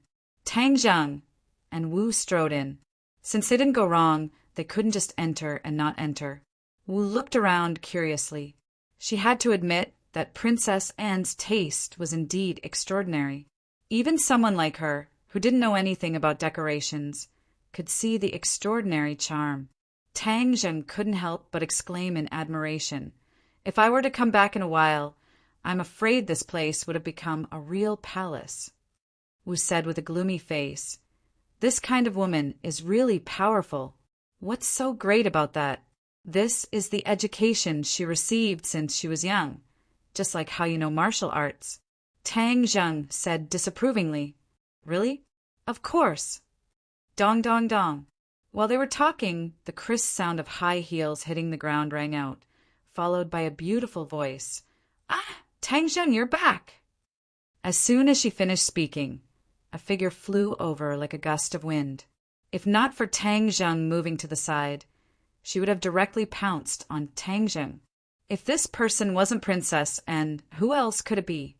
Princess Anne was still perfect and flawless, causing people's hearts to palpitate. She stared at Tang Zheng with a pair of big black eyes, looking at him in pleasant surprise. During this period of time, not only did her life as a commoner not consume her noble temperament, it made her seem even more outstanding, like the most noble and holy white swan in the world. "You're finally back. I thought you would never come back after leaving without saying goodbye," Princess Anne said happily. Tang Zheng pointed to the house with a straight face and asked, "What did you do to me?" "Is it beautiful?" Princess Annie showed off excitedly, just like a child showing off the fruits of her labor to an adult. "These are all carefully designed by me. Every piece of decoration was personally selected by me. They were flown in from Sweden. I guarantee that they are absolutely authentic." Tang Zheng rolled his eyes and said, "Is there a need for that?" "Of course it is necessary. Home is the most important place for us to live in. If we aren't satisfied with it, then we won't have the energy to work and study all day. So this is necessary." Princess Anne nodded and said solemnly. Tang Zheng was speechless. According to his understanding, a home was a place to put one's soul. A simple house was enough. There was no need to be so luxurious. There was indeed a world of difference between a princess and a commoner. "You came back at the right time. I've been in Hua Xia for so long, but I've never had the chance to take a good look around the capital. Every day, I have to juggle between school and home. I'm getting tired of it," Princess Anne grumbled. "No time." Tang Zheng refused without hesitation. Princess Anne was not angry. She rolled her eyes and slyly said, "If you promise me, then I will tell you something very important." "What is it?" "Promise me, and I'll tell you." "If you don't want to say it, then forget it." Tang Zheng was not going to fall for it. Okay, I'll tell you." Princess Anne compromised. "Yi Dingdang is sick?" "What?" Tang Zheng was shocked. "I knew you would be interested." Princess Anne proudly said, "Ever since you silently disappeared, she has been sick." Tang Zheng did not say anything and rushed out the door. "Stop! Where are you going?" Princess Anne shouted. "I'm going to look for Ding Dang." To tell the truth, when he heard that Yi Ding Dang was seriously ill, Tang Zheng's heart felt as if it had been hollowed out. Worry surged in, accompanied by a strong sense of self-blame. "Come back, you don't have to go. She has already recovered," Princess Anne quickly said. "Recovered? Of course, you disappeared for so long. If she was sick for so long, then wouldn't it be very serious? Then what kind of illness does she have?" Princess Anne shook her head. "I don't know, but I heard from their roommates that it should be related to you." "Related to me?" Tang Zheng felt a pain in his heart as he remembered the last time they parted. Yi Dingdong's determination to leave the table in the middle of the night, as well as the intense pain in her eyes. Even a blind person could see it clearly. It would be strange if she wasn't angry and sad that he had disappeared for no reason. Therefore, her illness was most likely caused by him. Thinking to this point, Tang Zheng could not stand still any longer and said to Marshall, "Go to my room to rest. I'll leave for a while." Although Marshall knew what Tang Zheng was going to do, she did not stop him. She had thousands of voices in her heart that wanted to stop Tang Zheng, but in the end, she did not say anything. "Hey, don't go. I've already told you. You have to accompany me to the capital." Princess Anne did not have any worries and straightforwardly called out.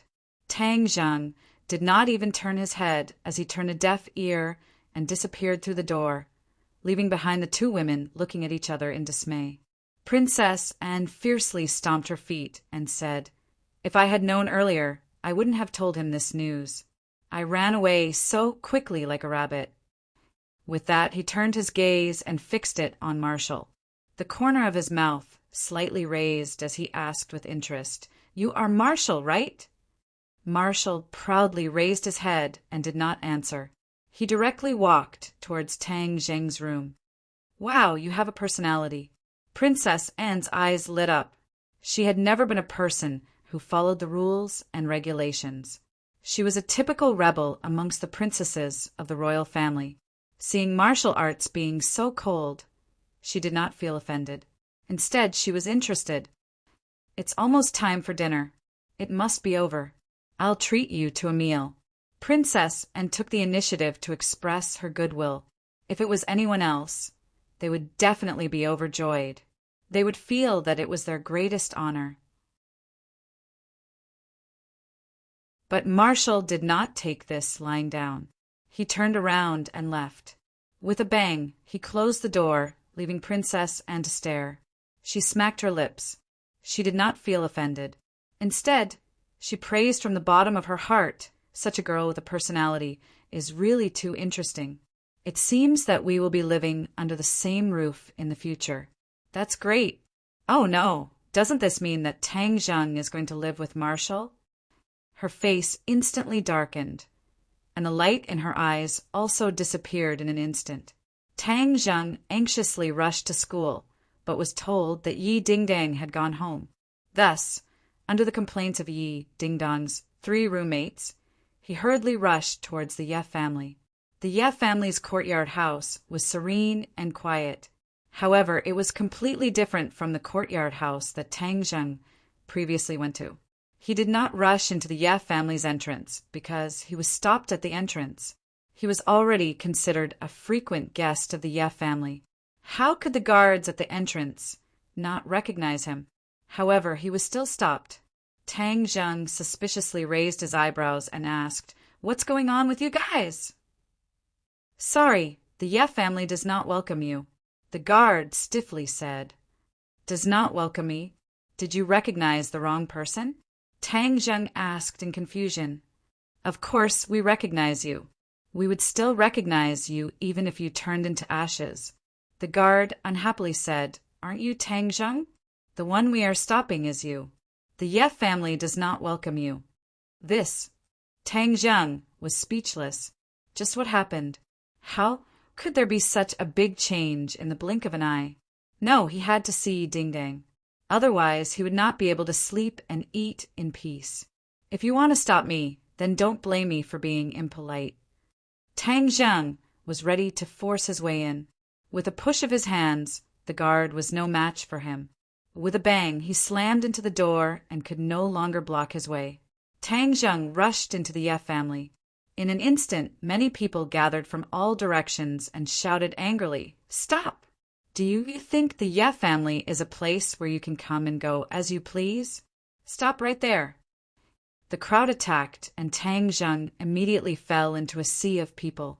Seeing that he could not move forward, Tang Zheng was burning with anxiety and anger. "Since that's the case, then don't blame me for being impolite." Bang, bang, bang, his figure flashed and palm shadows flew. The people in front of him were sent flying one by one. After a while, there was no one who could stand up. Tang Zheng was about to move forward when suddenly an angry roar exploded. "Stop!" Yi Tianlei walked out with an ashen face and scolded. "Tang Zheng, this is the Ye family. What are you doing? Are you deliberately offending the Ye family?" Yi Tianlei had never used such a harsh tone to treat Tang Zheng. Even when Tang Zheng did not like him, he did not do so. Looking at Yi Tianlei, Tang Zheng's heart skipped a beat. He braced himself and said, "Uncle Yi, how would I dare to offend the Ye family? It's just that when I wanted to come in, they just had to stop me." "The Ye family does not welcome you. Didn't they make it clear to you? Do you really think that you can do whatever you want just because you're strong in modification?" Yi Tianlei asked loudly. "Of course not." Tang Zheng flatly denied. "I just can't wait to see Dingdang." "You still dare to mention Dingdang? You still have the face to mention Dingdang?" Yi Tianlei was so angry that he could not restrain his anger as he asked. Tang Zheng was stunned. Yi Tianlei's reaction was too big. It was as if he was a different person. But he did not back down. He braced himself and said, "Uncle Yi, don't be angry. I know that I made Ding Dang angry. I'm here to apologize to her." "Apologize? Humph, where did you go before? You disappeared for no reason, and now you're here to apologize? What do you think my daughter is, Yi Tianlei? You want her to come and go as you please? You want to settle this with a simple apology?" Yi Tianlei angrily asked. "Of course not. I definitely don't have such thoughts. I had some urgent matters to attend to before. Otherwise, I wouldn't have come to see Ding Dang only today," Tang Zheng patiently explained. But Yi Tianlei did not have the patience. He didn't even want to say another word to him. He waved his hand in disgust and said, "There's no point in saying more. The Ye family does not welcome you, and Ding Dang doesn't want to see you either. Also, I'm telling you, from now on, don't disturb my daughter. Uncle Yi, there's some misunderstanding between Ding Dang and I. It'll be fine after we clear things up," Tang Zheng explained. "Misunderstanding? Humph, there's no misunderstanding. Tang Zheng, I misjudged you. You're really an expert at playing with a girl's feelings. I've seen plenty of people like you.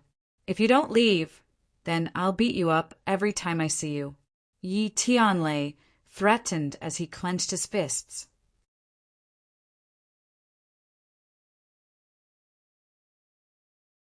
Chapter 716. Yi Tianlei angrily glared at Tang Zheng and said, "Do you really think I don't dare to hit you?" Tang Zheng raised his neck high, his gaze firm, clearly expressing his attitude. "Fine. Since that's the case, then I'll fulfill your wish." Seeing this, Yi Tianlei flew into a rage. "Gotcha!" His fist clenched tightly. So, like lightning, his large fist struck Tang Zheng's chest. He only used 50% of his strength. He thought that Tang Zheng would dodge. But he did not dodge at all, directly taking this punch. Pum! With a muffled sound, Tang Zheng was like a sandbag, flying backwards and fiercely crashing into a tree trunk. Gotcha! The tree trunk snapped in half. Pooh! Tang Zheng spat out a mouthful of blood. Although this punch was not enough to heavily injure him, he did not use his martial arts to block it.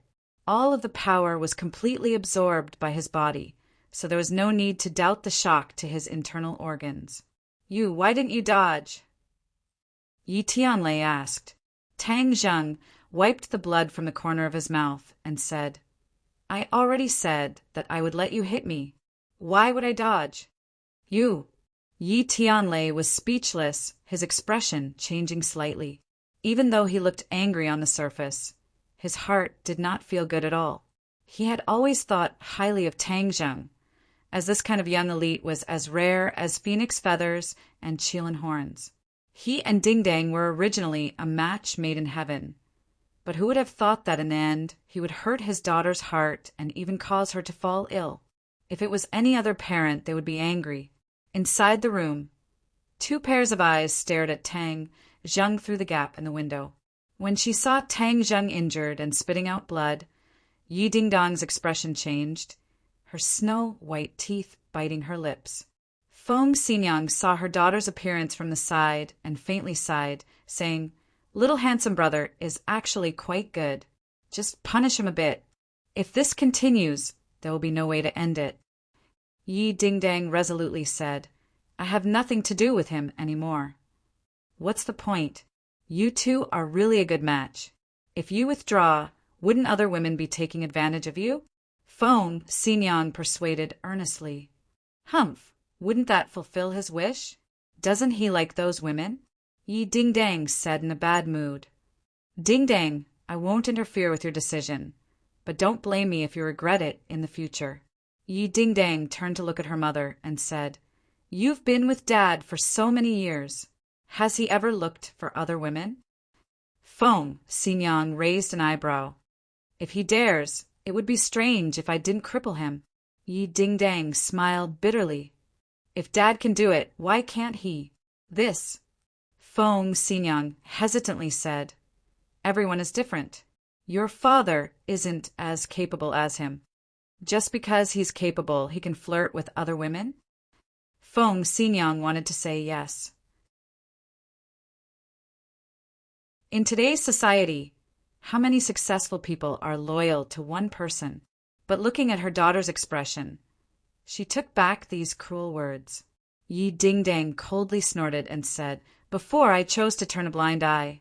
But I didn't expect that not only did he not restrain himself, he became more and more unbridled. I'm afraid he can't even count how many women he has by his side. All right, since you've made your decision, I won't persuade you. But we can't always let him cause trouble outside. Humph! I want to see how long he can cause trouble." Yi Dingdang turned around and sat on the sofa, picked up a book and started reading. Feng Xinyang helplessly shook her head. She said in her heart, "What's the point of torturing these two people?" She glanced out the window and secretly said, "Little handsome brother, why are you so muddle-headed?" At this moment, Tang Zheng wasn't muddle-headed at all. His mind was very clear. He finally realized the seriousness of the situation. Yi Dingdang was serious this time. People were most afraid of being serious. Once they were serious, things would develop in an unpredictable direction. Tang Zheng didn't want to see such a result. He decided not to leave. He had to see Dingdang and explain things to her face to face. "You really don't want to leave?" Yi Tianlei was at his wit's end and asked again. "Yes." "All right, then you wait. I'll see how long you wait." Yi Tianlei angrily flicked his sleeves and left. He really couldn't do anything about Tang Zheng. Tang Zheng looked towards a small room in front of him. He could confirm that there were two people looking at him in that room. One of them had a very familiar aura. It must be Yi Dingdang. However, he did not rush in immediately. He knew that Yi Dingdang was still angry, so he would wait for her to calm down. He could afford to wait. As night fell, in the courtyard of the Ye family, a person stood upright like a piece of wood. The people of the Ye family pointed at him from time to time, but Tang Zheng ignored them. He only stared straight at the room, hoping that the moment the door opened, the figure that haunted his dreams would walk out. "Who is this? Why are you standing here in the dark?" Scram to the side. Suddenly, a delicate voice came from behind him. Tang Zheng frowned. Without even turning his head, he knew who it was, Yi Meiyu. Yi Meiyu had used a honey trap on Tang Zheng back then. But Tang Zheng did not react at all, causing her to fly into a rage out of humiliation. And she had always harbored a grudge in her heart. In addition, the good relationship between Tang Zheng and Yi Dingdang's family made Yi Tianlei's position in the Ye family more and more stable, which made Yi Meiyu even angrier. Today, Yi Meiyu was in a good mood. A while ago, Yi Dingdang was seriously ill, so she was secretly happy for a long time. Previously, she went to a party and hooked up with a little fresh meat. Only then did she go home in satisfaction. However, she did not expect that not long after she entered the house, she would almost bump into someone. Her good mood was immediately destroyed, and her big mistemper immediately flared up. Seeing that the other party was silent and did not move at all, Yi Meiyu felt that she had been completely ignored. She did not recognize Tang Zheng and thought that he was just a servant of the Ye family. She immediately flew into a rage and raised the bag in her hand to smash Tang Zheng's head, shouting, "I told you not to open your eyes. I want you to know how powerful I am." Tang Zheng could withstand Yi Tianlei's fist, but that did not mean that anyone could hit him. Hearing the sound of the wind behind him, he grabbed onto the other party's bag and forcefully snatched it away. With a so sound, the bag turned into a gust of wind and flew over the courtyard wall, disappearing without a trace. After Yi Meiyu's brain went blank for a short period of time, she completely exploded and shouted hysterically, "You dare to resist? Men, capture him and beat him up. When did the Ye family let such an ignorant fellow in?"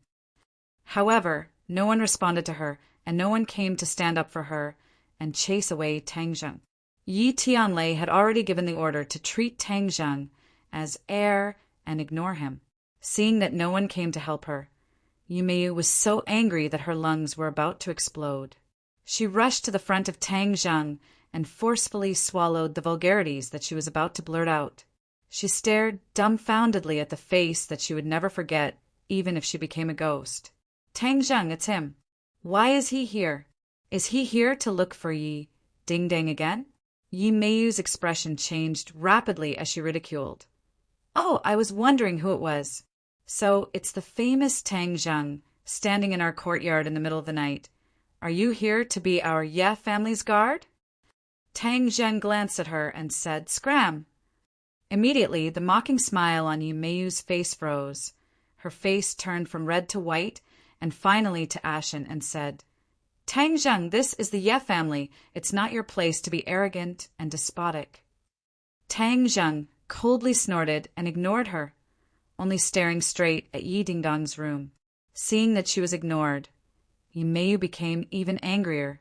Following his gaze, she immediately locked onto the room and said angrily, I understand now you're relying on someone to support you, right? I, Yi Meiyu, have had enough. Today, I want to see how Yi Dingdang colluded with outsiders and came to our Ye family to be so arrogant. After she finished speaking, she rushed to Yi Dingdong's door with large strides and smashed the door, causing it to shake violently. Yi Dingdang, come out. You're getting more and more powerful. You colluded with outsiders and came to the Ye family to behave atrociously. Do you think that the Ye family belongs to you, Yi Dingdang? Yi Meiyu complained indignantly. There was no movement in the room. Yi Dingdang, I know you're inside. You dare to do it, but don't dare to admit it? Are you a coward? Yi Meiyu continued to smash on the door. Tang Zheng frowned and berated. Yi Meiyu, this is none of your business. Scram to the side. Hearing the word scram again, Yi Meiyu felt as if her entire body was on fire. She turned her head and glared angrily at Tang Zheng. She could not do anything to him, especially now that Tang Zheng's strength had increased greatly.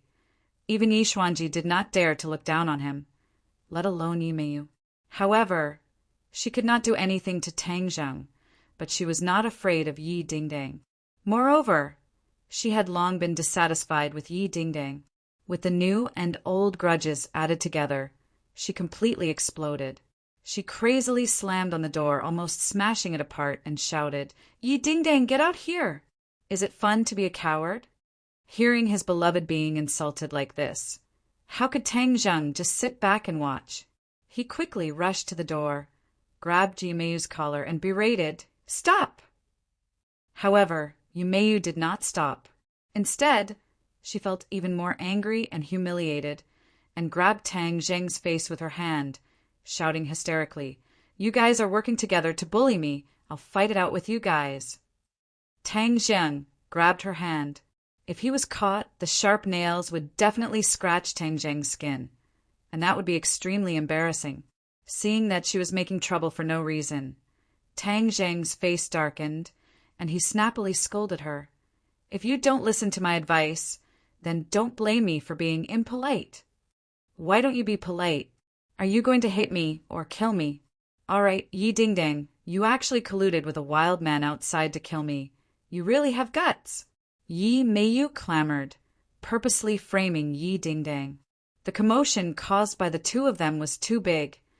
All the servants of the Ye family were pointing at them from afar, but no one dared to come forward to help. This involved the open and hidden struggle between the two brothers of the Ye family. They did not dare to participate. Stop!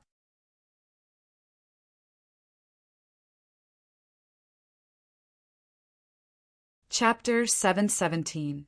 Tang Zheng's hand that was holding on to Yi Meiyu froze. He stared at the person who walked out and cried out involuntarily, Ding Dang. Yi Dingdang's face was as calm as the surface of a lake without a single ripple. She coldly said, Let her go. Tang Zheng released his hand, and when Yi Meiyu regained her freedom, her anger became even stronger. A single sentence from Yi Dingdang was enough to make Tang Zheng obey. But he actually dared to make a move on her, Yi Meiyu. The difference between them was immediately obvious. Yi Dingdang, you colluded with outsiders to cause trouble in the Ye family. I'll fight it out with you. After saying that, he pounced on Yi Dingdang with bared fangs and brandished claws. Yi Dingdang did not expect Yi Meiyu to be so unreasonable and even dare to make a move. However, at such a close distance, even if her skills were much better than Yi Meiyu's, it would still be useless. Those long nails would definitely scratch Yi Dingdang's delicate skin and might even leave scars and disfigure her. How dare you? Tang Zheng was shocked. His reaction was extremely fast as he blocked Yi Meiyu's path in a flash. Puff! Yi Meiyu's fingernails scratched Tang Zheng's neck, leaving a long mark, but it did not cut through his skin. Instead, Yi Meiyu's fingernails broke with a crack. Ah! Yi Meiyu let out a heart-wrenching scream. Holding on to her hand, she immediately retreated and looked at Tang Zheng in shock. She had clearly succeeded. But why was the other party not injured at all? That was impossible. However, she did not know that Tang Zheng had cultivated the primal chaos Vajra spell, not to mention his fingernails. As long as he circulated his energy, ordinary weapons would not be able to harm him in the slightest. Yi Dingdang saw that he had stepped forward bravely to protect her, and her heart couldn't help but be moved. She quickly looked at his neck, deeply afraid that something bad had happened to him. But seeing that there was no serious injury, she swallowed back the words of concern that were about to come out of her mouth. Tang Zheng turned around and looked at Yi Dingdang with a burning gaze. When their eyes met, they could feel each other's breathing. Yi Dingdang quickly lowered her head and said calmly, "You should leave. What's the point of continuing to cause trouble here? Instead, it will only make others laugh. Dingdang, listen to my explanation. There's nothing between me and Princess, and it's not like what you think." Tang Zheng immediately seized this opportunity and explained himself. Yi Dingdang said calmly, "What is your relationship with her? What does it have to do with me? You don't have to explain it to me. Dingdang, I know you are still angry at me. The reason why I left this time was because I had something important to do, so I left without saying goodbye. I really had no choice but to do so. I only just found out that you fell sick after I left. It is all my fault. When you were at your weakest, I was not by your side. In the future, I will definitely spend more time with you." Yi Dingdang's eyes showed some fluctuations, but her face didn't change in the slightest. She said, "I don't want to hear this. It's useless for you to say this to me. I also don't need you to accompany me. You have so many women. You can accompany them as much as you want." Tang Zheng finally knew where the crux of the matter was. She wasn't angry with Princess but his messy relationship with other women. But now that things had come to this, he had no way of abandoning other women. He couldn't do this. It wasn't because he was a playboy, but because of his responsibility as a man. He made a promise to them, so he would use his life to keep this promise. Even if there were many difficulties and obstacles, he would do it regardless of rain or shine. This was a dead end. He couldn't give Yi Dingdang what she needed.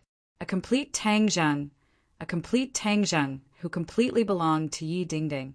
Looking at her expressionless face, Tang Zheng's heart ached. Even if he had the ability to reach the heavens, there was no way to resolve the current situation. Tang Zheng wasn't a domineering person. On the contrary, he was very good at taking care of other people's feelings, especially the feelings of women. He and Yi Dingdang definitely had feelings for each other. After going through so much together, their feelings for each other weren't shallow. But for various reasons, he couldn't meet Yi Dingdang's expectations. Or it could be said that Yi Dingdang had misophobia when it came to relationships. She wouldn't allow her man to be owned by another woman. She needed a complete man. Tang Zheng had a deep sense of frustration. No matter how many difficulties he had experienced in the past and how he had hovered on the edge of life and death, He had never been so depressed. Looking at Yi Dingdong's eyes in a daze, Tang Zheng asked, "Can you really not forgive this?" Yi Dingdang heard the strange emotion in his voice and raised her head. Their eyes met. Yi Dingdong's heart ached, but she still asked loudly, "How do you want me to forgive you? Do you want me to watch you fool around with other women in the future? Do you want me to sleep with other women? Yi Dingdang can't do it. Maybe I thought I could do it in the past, but later I realized that I can't do it.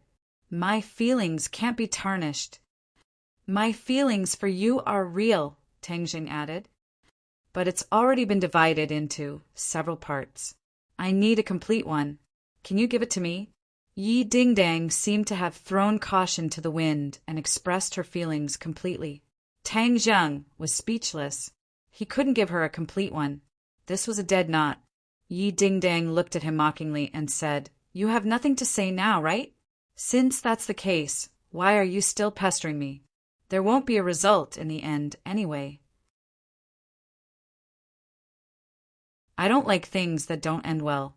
Are you serious?" Tang Zheng asked unwillingly. Yi Dingdang raised her head high and said, "When have I, Yi Dingdang, ever not been serious?" Yes, back then, when she was with Tang Zheng, she was incomparably serious. Of course, now that they were going to separate, she was also serious. Although there were 1,000 voices in her heart telling her not to do this, she still insisted in the end. This was Yi Dingdang. If she compromised, she wouldn't be Yi Dingdang. "All right, since you're so insistent, I can't do anything about it." Tang Zheng compromised. Although he was extremely unwilling, this was an unsolvable problem. No matter how hard he tried, he still couldn't solve it. This was because he couldn't give up on other women. "Dingdang, this is a sword that I specially chose for you. This is my final gift to you. When I'm not by your side in the future, this clear wind sword will protect you for me." Tang Zheng took out the clear wind sword. He had specially chosen it for Yi Dingdang in the Langya Pavilion because it was very compatible with the wind-chasing sword technique. Yi Dingdang looked at the clear wind sword and shook her head. "I don't need it." Tang Zheng didn't allow her to refuse and stuffed it into her hands. It was cool and gentle to the touch. Her skin moved his heart, but he wouldn't be able to touch it in the future. He reluctantly let go of his hand. Yi Dingdang looked at the clear wind sword in her hands, and then looked at Tang Zheng's persistent eyes. Her heart softened, and she said, "All right, I'll accept your gift. Thank you." Tang Zheng's lips twitched, and he forced out a smile. His smile was uglier than crying and was 1,000 times more bitter as he said, "Then take care of yourself." "You too." Yi Dingdang looked at him as if she wanted to deeply imprint his appearance in her mind, afraid that she would forget him in the future. They both knew that they couldn't be friends after breaking up like normal couples. They couldn't do it because their feelings for each other were too deep. When their feelings were too deep, if they couldn't have each other, they couldn't force themselves to be friends. That would be too cruel and painful. "I'm leaving." Tang Jing took a deep breath and used all his strength to say these 3 words. Yi Dingdang nodded. Tang Zheng turned around. His legs felt as if they were filled with lead. His breathing also became heavy, as if he couldn't catch his breath. However, he did not turn around and walked out of the Yi clan's main door under countless gazes. The others could feel the strong feelings between the 2 of them, but fate played tricks on them. Sometimes, things just couldn't go as one wished. Only one person was overjoyed. Yi Meiyu almost jumped up in joy and laughed out loud. Yi Dingdang and Tang Zheng's relationship had always been valued by Yi Dingdang, and Yi Meiyu paled in comparison.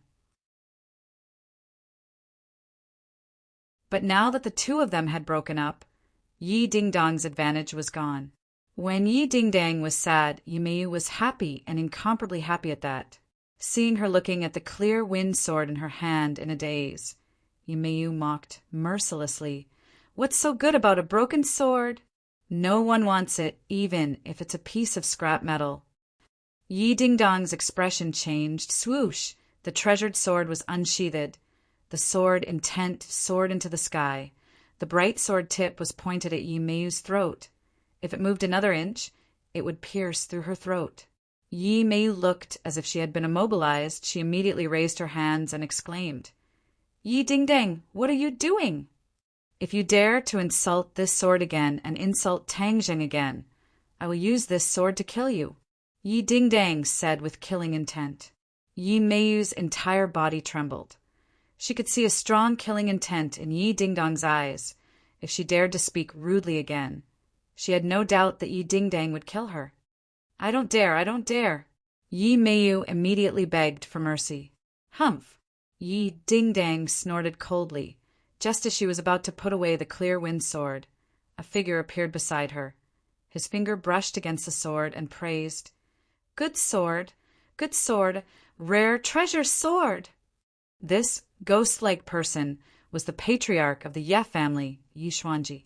Yi Meiyu was so embarrassed that her cheeks flushed red. Just now, she had said that the sword was a piece of scrap metal, but now the patriarch praised it as a treasure sword. However, no one cared about Yi Meiyu's embarrassment anymore. Yi Tianlei and Feng Xinyang also walked over. Feng Xinyang's eyes were moist, looking at her daughter. Her heart felt like it was being stabbed by a knife. However, in the end, their gazes were still attracted by the clear wind sword, and their eyes could not help but light up. The two of them did not use weapons, but they still had good eyesight. This clear wind sword was definitely the best treasure sword they had ever seen in their lives. "This is too precious," Yi Tianlei exclaimed. "Dingdang, can I take a look?" Yi Xuanji asked for his opinion. Yi Dingdang nodded. When Yi Xuanji received the clear wind sword, his expression changed greatly. The clear wind sword was as light as air. He had never heard of such a sword before. Immediately, he knew that he had underestimated the value of the sword. This was not an ordinary treasure sword, but a peerless treasure sword. It was a divine weapon that countless warriors yearned for even in their dreams.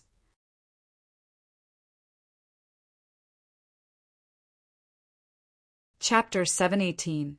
Yi Xuanji stared blankly at the clear wind sword and asked, "Dingdang, do you know where he got this sword from?" Yi Dingdang was not in the mood at all as she shook her head. Yi Xuanji could also see that she was in low spirits, but he still had too many questions in his heart, so he did not give up and continued to ask. Although this is a peerless treasure sword, because it is too extraordinary, it can be said to be of little use to ordinary warriors. "Oh, why is that?" Yi Tianlei and Feng Xinyang curiously asked. "Because it is too late. Normal martial arts cannot control this treasure sword," Yi Xuanji mysteriously said. Yi Tianlei and Feng Xinyang were suddenly enlightened. That's right. How could a normal weapon not have weight? This kind of weapon was like air, and normal people could not control it. It required a set of martial arts. But as far as they knew, they had never heard of this kind of martial arts. For a moment, the three of them felt regret. Having a godly weapon, but not being able to use it, this was one of the biggest regrets of a martial artist. Yi Dingdang heard their conversation and expressionlessly said, "Tang Jing has already taught me a set of sword techniques that can control this clear wind sword." "He has already taught you a set of sword techniques? What sword techniques?" The others were shocked, as they could not help but recall the time when Tang Jing taught her the Jade Maiden Heart Sutra. The Jade Maiden Heart Sutra was a rare martial art book for normal martial artists. But in Tang Jing's hands, it was like a cabbage that was casually given away. The sword technique this time must be even more extraordinary. But Tang Jing had already taught it to Yi Dingdang without anyone knowing. Even the other members of the Ye family did not know. This was just too shocking. "Wind-chasing sword technique," Yi Dingdang indifferently said as she turned around and left. "Dingdang, your clear wind sword." Yi Xuanji quickly returned the clear wind sword to her. Although he knew that the clear wind sword was a peerless divine weapon, he would not covet this weapon. Yi Ding-dang then took it and rushed into the room with large strides. With a bang, the door was shut tight. The others looked at each other, speechless. Yi Meiyu looked at the tightly shut door with red eyes, thinking that Tang Zheng was really blind to actually be so good to Yi Ding-dang. Not only did he give her such a precious sword, he even matched it with a corresponding martial arts. Why didn't he have this kind of luck? The heavens were unfair. Tang Jing opened the door in a daze and saw Princess Anne sitting on the sofa, watching TV intently. Princess Anne was wearing a silk nightgown. It was very light and even a little translucent. Her underwear was faintly discernible, and it was very eye-catching. However, at this moment, it did not attract Tang Jing's attention at all. Tang Zheng walked past her in a daze, not even looking at her. Tang Zheng, what's wrong with you? And no longer called Tang Zheng an immortal, but called him by his name. Tang Zheng ignored her. In fact, deep down in his heart, he still blamed Princess N. If not for her arrival, he would not have ignited the fuse and caused Yi Ding-dang to leave him. However, deep down in his heart, he also understood that he was just twisting words and forcing logic to excuse himself. At the end of the day, the crux of all of this was him. If he did not have so many romantic debts, Yi Ding-dang would naturally not have left him. Therefore, he forcefully suppressed the disappointment and anger in his heart and did not lose his temper at Anne, and looked at him with a strange expression. How could she, who was extremely smart, not see through Tang Zheng's abnormal reaction? There's a problem. Didn't he go to see Yi Ding-dang? Could it be that he had a conflict with Yi Ding-dang? And guessed, if there's anything you can tell me, I can also help you solve your problems. And volunteered and blocked Tang Zheng's way. Tang Zheng casually pushed her away and pressed his hands on her chest. However, the moment he touched her, he pulled away without any improper thoughts. Princess Anne immediately froze. She watched as Tang Zheng entered the bedroom and closed the door. Her mind was still blank. He actually touched my chest. She, who had been pampered since she was young, had never been taken advantage of by other men. She had a strange feeling in her heart. However, Westerners were much more open-minded in this aspect than Easterners. She did not really hold Tang Zheng responsible for this matter. She only looked at the closed door with a complicated expression. Her hand couldn't help but rub the place where Tang Zheng had pushed her. Inside the room, Marshall was originally lying on the bed. She thought that Tang Zheng would not come back tonight, so she felt a little disappointed. However, when she saw that Tang Zheng had returned, she jumped up from the bed like a carp, but when she saw Tang Zheng's expression, she was stunned. She had been with Tang Zheng for so long, but she had never seen such an expression on his face. It was as if he had lost his soul. Wu's heart skipped a beat as a strong sense of unease and worry welled up within him. She quickly supported him and asked, "What happened to you?" Tang Zheng shook his head and said, "I'll rest for a while." After he finished speaking, he laid down on the bed, his eyes wide open as he stared at the ceiling. Wu was shocked and quickly touched his forehead. He didn't have a fever, but his dark and lifeless eyes made her feel confused. "Tang Zheng, just what happened?" She snuggled up to the bed and stared at him as she asked. Tang Zheng stared at the ceiling, his eyes gradually turning red. The emotions that he had accumulated all the way finally exploded as he said involuntarily, "Ding-dang and I have broken up." Hiss! Wu was so shocked by this news that she sucked in a breath of cold air, her entire body trembling. She was very clear about the inextricable entanglement between Tang Zheng and Yi Ding-dang. One had to know that when Wu first met Tang Zheng, Yi Ding-dang was by his side and was even being chased by Wu together. Therefore, the two of them shared life and death.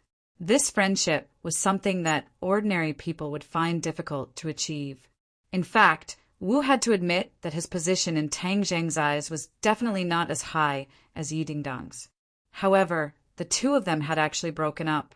This was no different from a bolt from the blue. Why?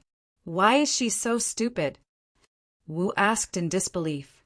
She really wanted to reach the position that Yi Dingdang had in Tang Zheng's eyes, but that was not something that could be achieved in a short period of time. She did not expect that Yi Dingdang would have such a great advantage, but would voluntarily withdraw.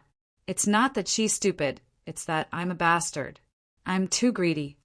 Tang Zheng muttered. He was indeed greedy. He couldn't bear to let go of any woman beside him unless they took the initiative to leave him like Yi Dingdang. Then there was nothing he could do. Of course, after he urged her to stay, he wouldn't pester her. That wasn't his style. Everyone had their own choices. Even though he was extremely reluctant, he still respected the other party's choice. Wu blinked and roughly guessed what was going on. However, he still asked, "You're so good. How could she bear to leave you?" Everyone has their own principles and perseverance. It's different. Tang Zheng shook his head and said absent-mindedly. Looking at his pained expression, Wu did not gloat. She had lost another competitor. Instead, she felt heart-wrenching pain. Because if Tang Zheng was in pain, she would be in 100 times more pain than him. She couldn't help but hug Tang Zheng into her embrace, allowing his head to lean against her full chest. She gently stroked his head and said, "I won't leave you. I'll never leave you." This was a decision she had made a long time ago. At this moment, she couldn't help but say it out loud. It was extremely natural, and there wasn't the slightest bit of inconsistency. Tang Zheng's heart moved. He raised his head, looked at her beautiful face, and asked, "Really?" Wu nodded heavily without hesitation. "Absolutely."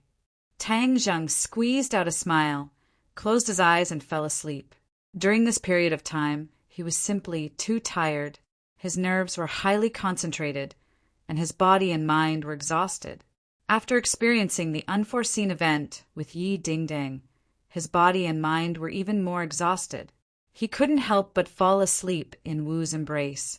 Wu's embrace was very warm and soft, giving him an unprecedented sense of peace. Wu was slightly startled. Looking at him sleeping soundly like a mischievous boy, the corner of his mouth couldn't help but reveal a smile. He hugged him even tighter, pressed his face against his face, and smelled the scent of his body. His heart was exceptionally satisfied. Early in the morning, the first ray of sunlight shone in through the window. Tang Zheng opened his eyes in a daze. Why is it so soft?" He rolled his eyes and discovered that he was actually lying in Wu's embrace. His head was resting on her chest, and that beautiful hemisphere had been pressed to the point of being deformed. He suddenly realized what had happened last night. He had actually fallen asleep just like that. She had hugged him all night. He slightly got up, wanting to crawl out of her embrace, but heard a groan. Wu Yi woke up, and when she saw Tang Zheng on her chest, her face immediately flushed red. She looked flustered and stammered, "You're awake." Tang Zheng squeezed out a smile and said, "Yes, I'm awake." After saying that, he quickly got up from her body. "Thank you for last night. You should have woken me up. You must be exhausted after sitting like this for an entire night." "I'm fine. Seeing how tired you are, I can't bear to wake you up." Wu Ho did not finish her sentence. In fact, she also enjoyed the feeling of Tang Zheng lying in her embrace. If the two of them could lie together like this for the rest of their lives, it would be a great blessing. "Last night Wu said hesitantly. Tang Zheng waved his hand and said, "Everything is in the past. A new day, a new beginning." Obviously, after a night of adjustment, Tang Zheng's emotions had recovered by 70 to 80%. As a man, he would not be so wishy-washy as to immerse himself in pain. That was not his style. No one who was decisive enough to kill would do that. "I'm going to class today. You can arrange your own time." Wu nodded in agreement, opening the door and walking out, Princess, and immediately stared at the two of them with a thought-provoking gaze. Last night, the two of them had actually slept in the same room. She did not need to waste her brain cells to guess what had happened. In fact, in the middle of the night, she really wanted to listen to the corner of the wall. However, she had renovated the room, and the soundproofing effect was too good. She could not hear anything. Looking at Wu's exhausted appearance, Princess and understood tacitly. She thought that the two of them must have tossed and turned for the entire night. Her eyes subconsciously looked towards Tang Zheng's lower body.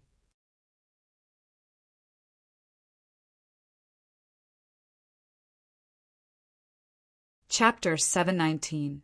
Princess Anne did not have the chance to gossip about what Tang Zheng and Marshall did last night because Tang Zheng directly left after washing up.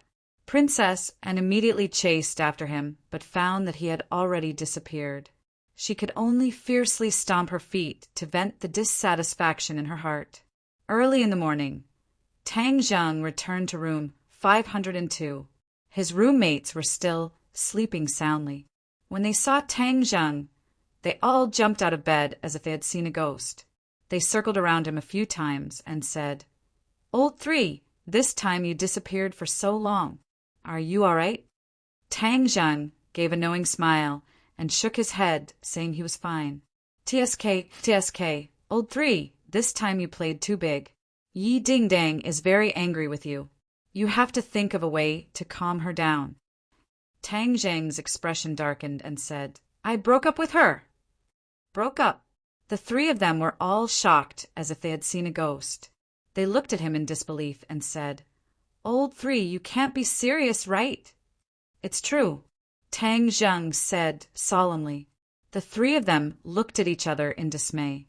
They had always thought that Tang Zheng and Yi Ding Dang would walk together in the end. Yi Ding Dang's valiant and heroic appearance was not something an ordinary person could handle. But they never thought that fate would make a fool of them and the two of them would break up. The three of them secretly sighed and patted Tang Zheng's shoulder. They said with a heavy tone, "Old Three, a real man does not have to worry about not having a wife. Even if you give up this big tree, there is still a forest." Tang Zheng did not want to continue this topic and asked, "Did anything happen in school recently?" "Oh, there is one thing. Professor Qi Shaowen has resumed teaching." Tang Jing nodded his head as this was expected.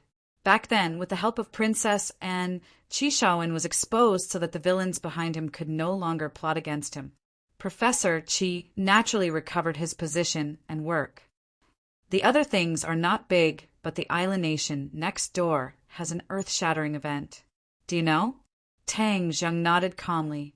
Serves him right. I wonder which ferocious person is so powerful. If I see him, I'll really have to bow 3 times to him. Tang Zheng smiled bitterly. There's no need for that. How is it not necessary? It's very necessary. You don't know how many Huaxia people worship this fierce person. However, this person's identity is too secretive. Normal people can't find out anything about this person. The three of them said regretfully. Tang Jing shook his head and smiled bitterly. He didn't expect that his impulsive actions would win him so many fans, even though the country was in a passive position. That person might have just done it casually. He didn't think too much about it at that time. Tang Zheng said casually, "Third brother, this is something you don't know. This kind of brave warrior naturally plans before taking action. How could he not think of so many things? It's just that the various governments are definitely investigating this person's identity. If it's exposed, it will definitely be dangerous. What's there to be afraid of if there's danger? That hero is so powerful. Who in this world can hurt him? Yes, he's number 1 in the world, invincible in the world." The three of them were impassioned, cheering for this idol they had never met. Looking at this scene, Tang Zheng laughed strangely. In the end, his laughter grew louder and louder. The three of them looked at Tang Zheng strangely and said, "Third brother, although we said that hero is the best in the world, you're not bad either. We definitely don't mean to belittle you. Yes, absolutely not. You're our good brother. You're different from that hero." The others echoed. Tang Zheng clutched his stomach and laughed until he couldn't straighten his back. He looked at the three of them strangely and asked, "Do you really want to see that person?" Of course, I want to see him even in my dreams. The three of them nodded like they were pounding garlic. Suddenly, Zhou Yan had an idea. Thoid brother, we know that you know a lot of strange people. Could it be that you know this hero? In an instant, the other two also looked at Tang Zheng with eyes full of anticipation. Tang Zheng pretended to smile mysteriously and said, "Is this person really that important to you?" "Of course, my idol. I didn't chase after stars before, but ever since I saw his feats, he's my idol." Sinosaurus patted his hard chest and said solemnly, "All right, then I'll reveal the mystery. Your idol is far away in the horizon, but right in front of you." Tang Zheng raised his hands and said to himself, "Is my idol here? Where is he?" The three of them looked at each other in dismay and swept their eyes around, trying to find traces of their idol. Tang Zheng didn't know whether to laugh or cry. He pointed to himself and said, "Isn't the one standing in front of you me?" "It's you." The three of them didn't understand for a moment, but as soon as they finished speaking, the three of them opened their eyes wide and stared straight at Tang Zheng. As if they had just woken up from a dream, they said, "Third brother, you're saying that our idol is you? You're that fierce person?" Tang Zheng smiled and nodded his head in acknowledgement. This was not something he did on a whim. A long time ago, he had the thought of helping his roommates become cultivators. However, at that time, the cultivators were weak and were being chased by the martial sect. If he let them become cultivators, it would be like pushing them into a fire pit. Of course, Tang Zheng couldn't do such a thing to his friend, so this plan was put on hold. He specially refined a type of elixir, the energy cultivation pill, and let his roommates eat it as snacks. Unknowingly, the three roommates' bodies had undergone earth-shattering changes, but they were completely unaware of it. The energy cultivation pill could cleanse one's marrow and improve one's physique, making the body more suitable for cultivation. The three of them were completely unaware that they had received such a huge benefit. They just kept glaring at Tang Zheng. Tang Zheng smiled at the three of them. Finally, the three of them confirmed that Tang Zheng was not joking.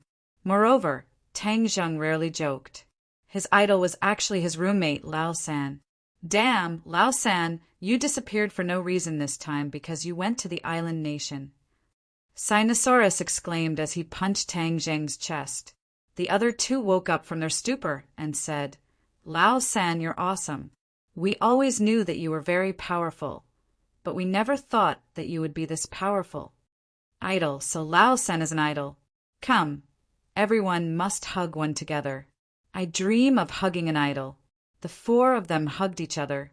Tang Zheng didn't know whether to laugh or cry as he looked at the three of them. After a while, he retracted his smile and said seriously, "Boss, Lao Si, I want to tell you a secret. Are you willing to keep it a secret?" Wang Shiji and Zhou Yan looked at each other and nodded. "Of course, we're not big mouths."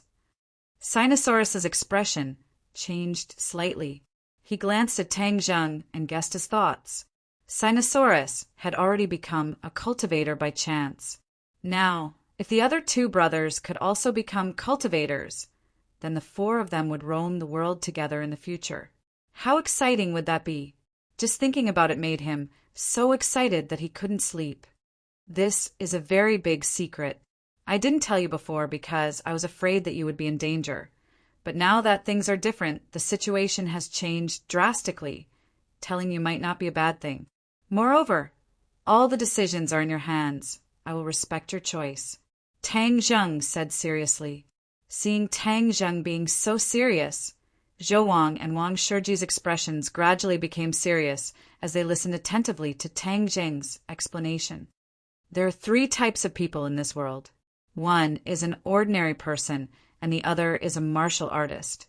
You are relatively familiar with these two types of people. But there is a third type of person that you have never heard of. What is the third type of person? The two of them asked curiously at the same time. Cultivator. Tang Zheng said resolutely, "Cultivators are very different from the first two types of people. When their strength is cultivated to the extreme, they can move mountains and overturn seas. A single person can resist thousands of soldiers and horses. In short, this kind of person's strength seems to have no upper limit. It is completely beyond the imagination of ordinary people. The two of them were dumbstruck. This information had completely overturned their previous understanding. Zhou Yan had an idea. He stared at Tang Zheng and asked, "Lao San, then you are a cultivator?" Tang Zheng nodded truthfully. "Not only am I a cultivator, Lao Er has also been a cultivator for a long time." Lao Er. Their gazes immediately locked onto the tall Sinosaurus. Sinosaurus scratched his head in embarrassment and said, "Lao San and Lao Si, don't be angry. We didn't tell you the truth this time because we had no choice. Moreover, I only became a cultivator at the beginning of this semester. All of this is thanks to Lao San. Otherwise, I would have lost my life long ago." F***CK. Doesn't that mean that we have 2 cultivators in our dorm? Of course. Tang Zheng nodded and added, "Furthermore, how many cultivators we have in our dorm in the future will depend on your attitudes." The two of them were not idiots. They immediately realized the crux of the matter and quickly asked, "You mean that the 2 of us can also become cultivators like you and have the ability to move mountains and fill seas?" "I have already made preparations for you. Do you still remember the pills I gave you before? That is the Peiyuandan. It has already transformed your bodies. In the future, your cultivation will be twice as fast with half the effort." Tang Zheng explained. Peiyuandan? Not only Wang Zhou and Zhou Yan. Even Sinosaurus had a face full of surprise as he exclaimed, "The little bean-like thing you gave us before was actually a pill to help us improve our physique. You're being too good to us. We're all brothers, so this is what we should do. Lao San, Lao Si. Then discuss it and see if you're willing to become a cultivator?" Zhou Yan asked, "Are you saying that we can gallop around the world like you in the future?" "Of course. But why did you tell us before? What exactly happened to the situation?" "It's hard to explain in a few words. But one thing is certain. The world of the past will never return. Cultivators will quickly rise in this world and have a place for themselves," Tang Zheng said resolutely. Although he was not willing to bring back the cultivators of the sky beyond heaven, it did not mean that he did not welcome other cultivators.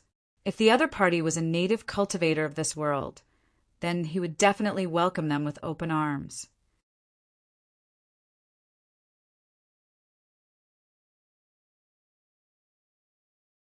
Chapter 720. In the face of such a good thing, Zhou Yan and Wang Shiji agreed without any hesitation. Every man yearned to become stronger from the bottom of his heart and had a dream of becoming a hero. Now that the opportunity was right in front of him, wouldn't he be a fool if he didn't seize it immediately? Tang Zheng immediately taught them the basic knowledge of cultivation, and also taught them the god-killing method that he had taken out from the Langya Pavilion. After that, the 4 of them went to class.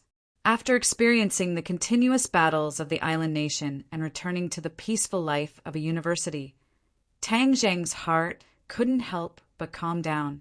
Furthermore, he had delayed too many classes, so he had to make up for it as soon as possible.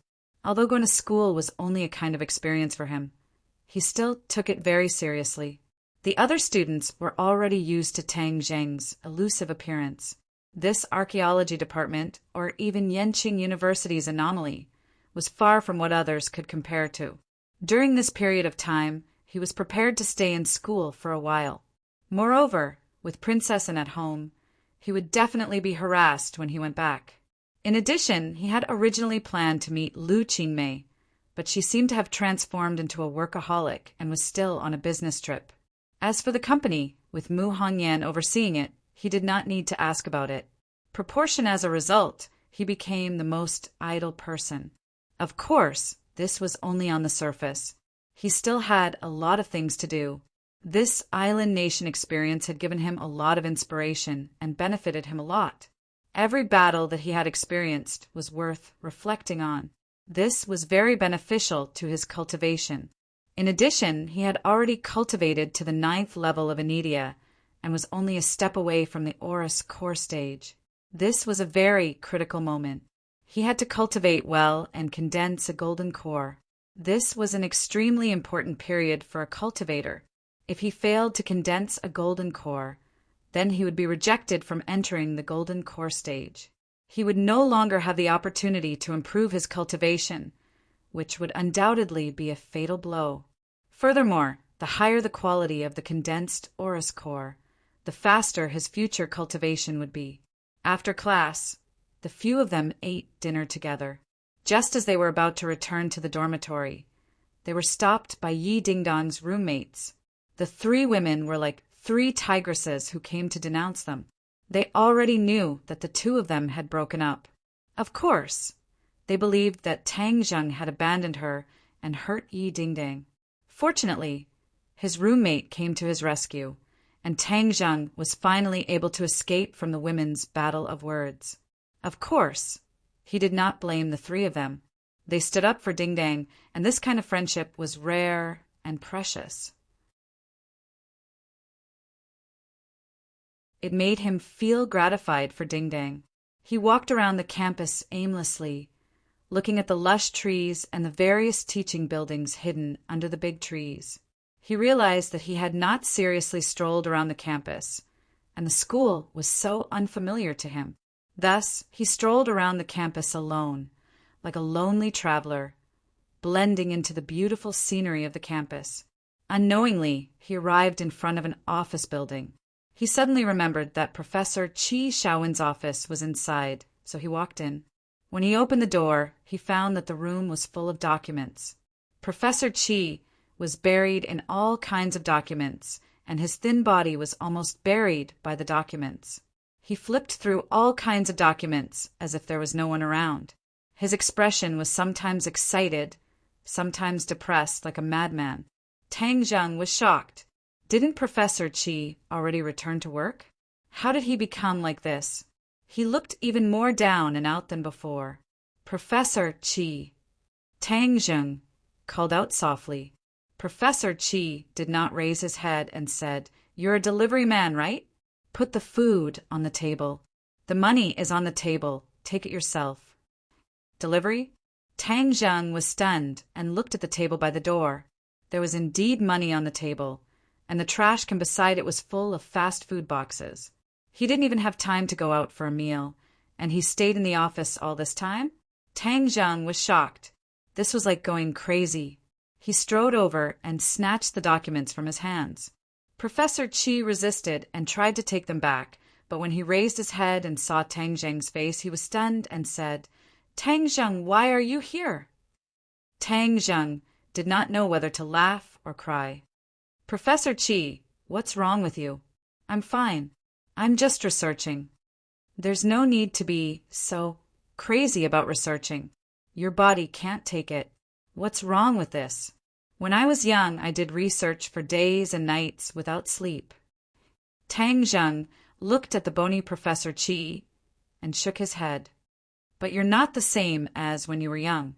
Professor Qi turned a deaf ear and said, "Tang Zheng, you came at the right time. I've made some new discoveries recently, and I'm sure you'll be interested." "Professor Qi, it won't be too late for you to rest first." Looking at his appearance, Tang Zheng was worried that he would collapse at any moment. Professor Qi was in high spirits and said, "What's the point of resting? That's just a waste of time. Why don't you take a look at this?" Professor Qi pulled out a picture from a pile of documents. "What is this?" Tang Zheng took it and looked at it. It was a bronze mask, and he felt a sense of déjà vu. He suddenly slapped his head as he finally remembered where this feeling came from. When Professor Qi gave him his first class, he brought a bronze mask. Tang Zheng also saw a flow of air in the mask. This flow of air was pure spiritual energy, and after absorbing the spiritual energy, his true qi actually increased. Not only that, if the spiritual energy was abundant enough, it could also nourish the 9 revolving pill furnace and increase its quality. In short, this spiritual energy was too important. Later on, he saw a similar antique in Old Way's antique shop, Imperial Treasury. Later on, he found out that these antiques were ancient sacrificial tools, but after that he never saw another similar antique again. So Tang Zheng forgot about it. He never thought that he would see it again today. Moreover, it was clear that the bronze mask in this picture was different from the one he saw before. Seeing Tang Zheng's expression change, Professor Qi proudly said, "Haha, I knew you'd be interested." "Professor Qi, did you find this kind of mask again?" Tang Zheng curiously asked. Professor Qi nodded. "Of course. Actually, this is a big surprise." "Oh, why do you say that?" Tang Zheng was also interested. One day, someone went to Old Way's Imperial Treasury to sell antiques, and one of the items was this mask. Old Way remembered that you liked this kind of thing, so he bought it on the spot. However, there was a pleasant surprise, and that was that there was another item, which was this. Professor Qi flipped through another photo. This was a painting that had been taken. On it, there was a rough outline of a scene. This was the construction of a palace. The palace towered into the clouds, and the materials were very large. Giant stones and giant trees, giving people a very shocking feeling. In front of the palace, there was a tall altar, and according to the scale of the picture, this altar was the size of 10 football fields. A group of people stood on the altar, densely packed, but the appearance of these people could not be seen clearly because each of them was wearing a bronze mask. Hiss! Tang Zheng sucked in a breath of cold air. With so many bronze masks, how much spiritual energy did they contain? If they were to absorb it, then the effect would be too great. "How is it?" Professor Qi stared at Tang Zheng with a burning gaze and asked with a bit of pride. Tang Zheng suddenly raised his head and stared at Professor Qi. "Is this picture real?" Professor Qi nodded seriously. "This is a documentary picture, and everything in the picture should be compared to the real thing. Although the things in the picture are too shocking, I believe that it is real." Tang Zheng also had this kind of intuition. There are many parts of Hua Xia's history that are not very clear, and it is intermittent. Especially the ancient era, it is basically blank, and many of them are filled in by myths, as if someone is deliberately hiding the history of the ancient era. However, that period of history is often very fascinating to historians, but there has been no strong evidence to prove or study that period of history. This painting gave me an idea. Perhaps this is the key to unlocking that magnificent and mysterious period of history. Professor Qi's eyes were shining, and his thirsty look made people unable to help but laugh. Ancient era, Tang Zheng subconsciously muttered. He remembered Qiyu, 100 Change Star Lord. Weren't they people from the ancient era? They definitely knew about that history. And now Tang Zheng's body had the heart of Qiyu. He also urgently wanted to know about that history. In addition, he was also a Skywalker, and Qiyu was also a Skywalker. How did Skywalkers come to be? What secrets did Skywalkers have? Modern people couldn't answer, but maybe if they traced back to the ancient era, they would be able to find something. "Are you interested?" Professor Qi asked. Tang Zheng nodded. "Where is the person who sold these antiques?" Professor Qi's face darkened. "Gone." "Gone." Tang Zheng was disappointed. "How can you let him go? This is a big discovery." Professor Qi said helplessly, "I also asked Old Way the same thing, but at that time he didn't completely discover the value of these antiques, so he didn't let the seller stay. And according to Old Way, the seller didn't come with good intentions. He was not a good person." Tang Zheng didn't care. He himself was not a good person. Why would he be afraid of evil people? Since Old Way has seen the seller, then let's go find him and see if we can find any useful information. Also, these antiques must be with him. I can also go and take a look, Tang Zheng said impatiently. Professor Qi's face lit up with joy. "Okay." The two of them immediately took the photos and rushed out, heading straight to Old Way's imperial treasure house. At dusk, the two of them finally arrived at their destination. They saw Old Way sitting at the door with his legs crossed and a cup of tea in his hand, looking at the people coming and going. There were still a few customers in the shop, but with the waiter taking care of them, he didn't need to worry about them. When he saw the two of them, Old Way put down the cup of tea and quickly walked over. He couldn't help but look at Tang Zheng with joy. "Young Master Tang, what a rare guest!" "Old Way, you are wrong. We have been friends for more than 10 years. You are not as friendly to me as you are to Tang Zheng," Professor Qi joked.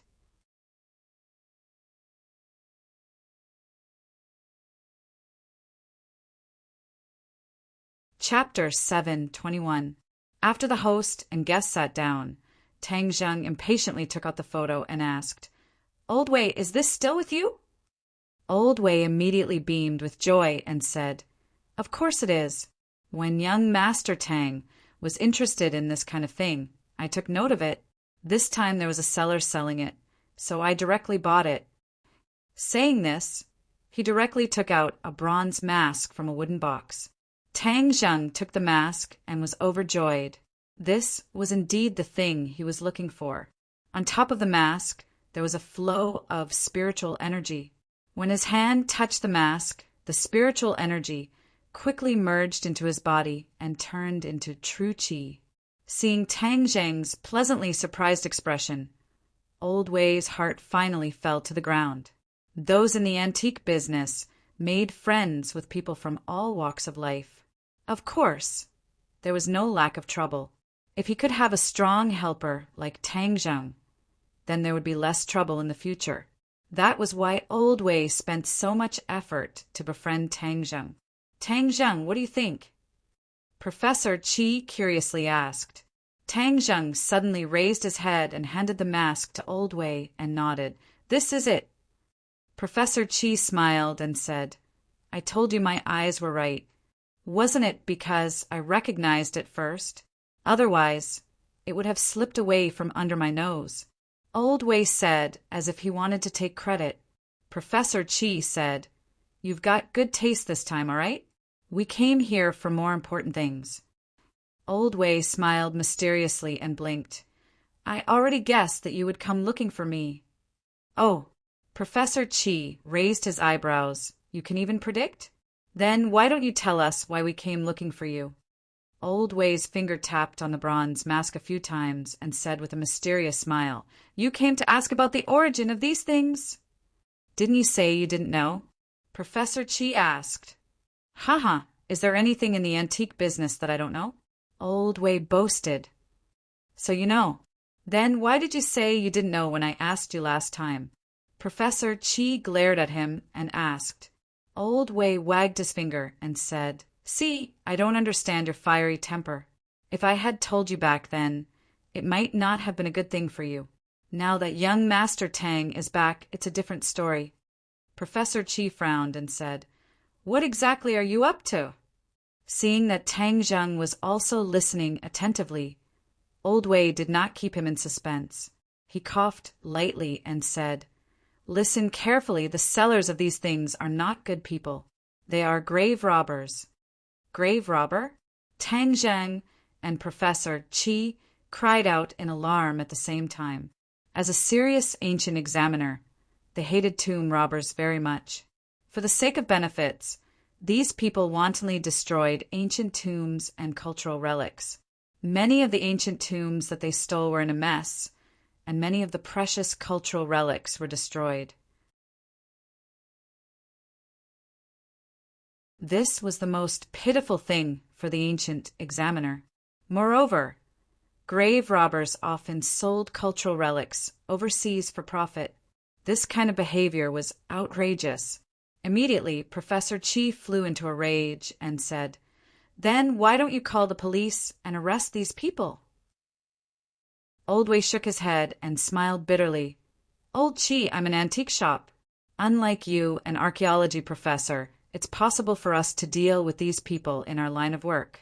If I call the police, how can I survive in this line of work in the future? Every line of work has its own rules. People in the martial arts world have no choice. Professor Chi was startled when he heard this. He also knew that his words were too businesslike. As an authority in the archaeology world, he understood the twists and turns in it. He knew that Old Way's words were not false. Moreover, these grave robbers are all bloodthirsty. If they know that I'm the one who called the police, I'm afraid that my old life will be in their hands in the end. Old Way added. Professor Chi's face turned red and said, Old Way, I didn't think it through. Please don't take it to heart. As an old friend for decades, he naturally did not want Old Way to put himself in danger. Do you think I don't know you well? Old Way waved his hand indifferently. His gaze turned and fell on Tang Zheng. Young Master Tang is different. I'll tell young Master Tang about these grave robbers. He will definitely have a way to deal with them. Tang Zheng smiled faintly and nodded. Old Way is very thoughtful. It's just a group of grave robbers. Of course, I have a way. Old Way clapped his hands and smiled. Good. This group of grave robbers is quite large. I've sent people to follow them for a while. They're active in Beijing, but according to my observations, they're preparing for their next operation.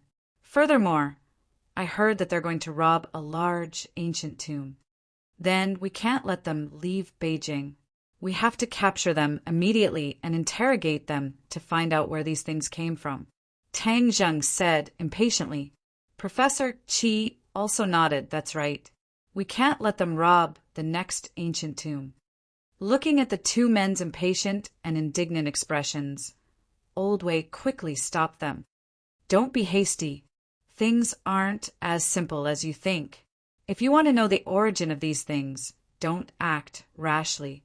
I've already found out that they are going to rob the same ancient tomb as the last one. These things were stolen from that ancient tomb. It's just that they didn't prepare enough last time, so they only took a little bit of the loot. This time, they're going to do something big. That's why they bought a lot of equipment and materials. Tang Zheng and Professor Chi looked at each other. They were overjoyed. This way, they would be able to find the source. As long as they could find that ancient tomb, they might be able to find the answers that they had been looking for. Tang Zheng was very excited. If they could really solve many of the ancient secrets, or the secrets of the Skywalkers, then it would be very important to him. It was even more important than increasing his cultivation by a few levels. Professor Chi rubbed his palms together and said, So you're saying that we have to follow them all the way, like the mantis stalking the cicada, unaware of the oriole behind? Old Way nodded. Of course. Then hurry up and tell us the location. We will follow those damn tomb robbers. Old Chi, don't be so anxious. If you act too hastily and alert the enemy, then the gains won't make up for the losses.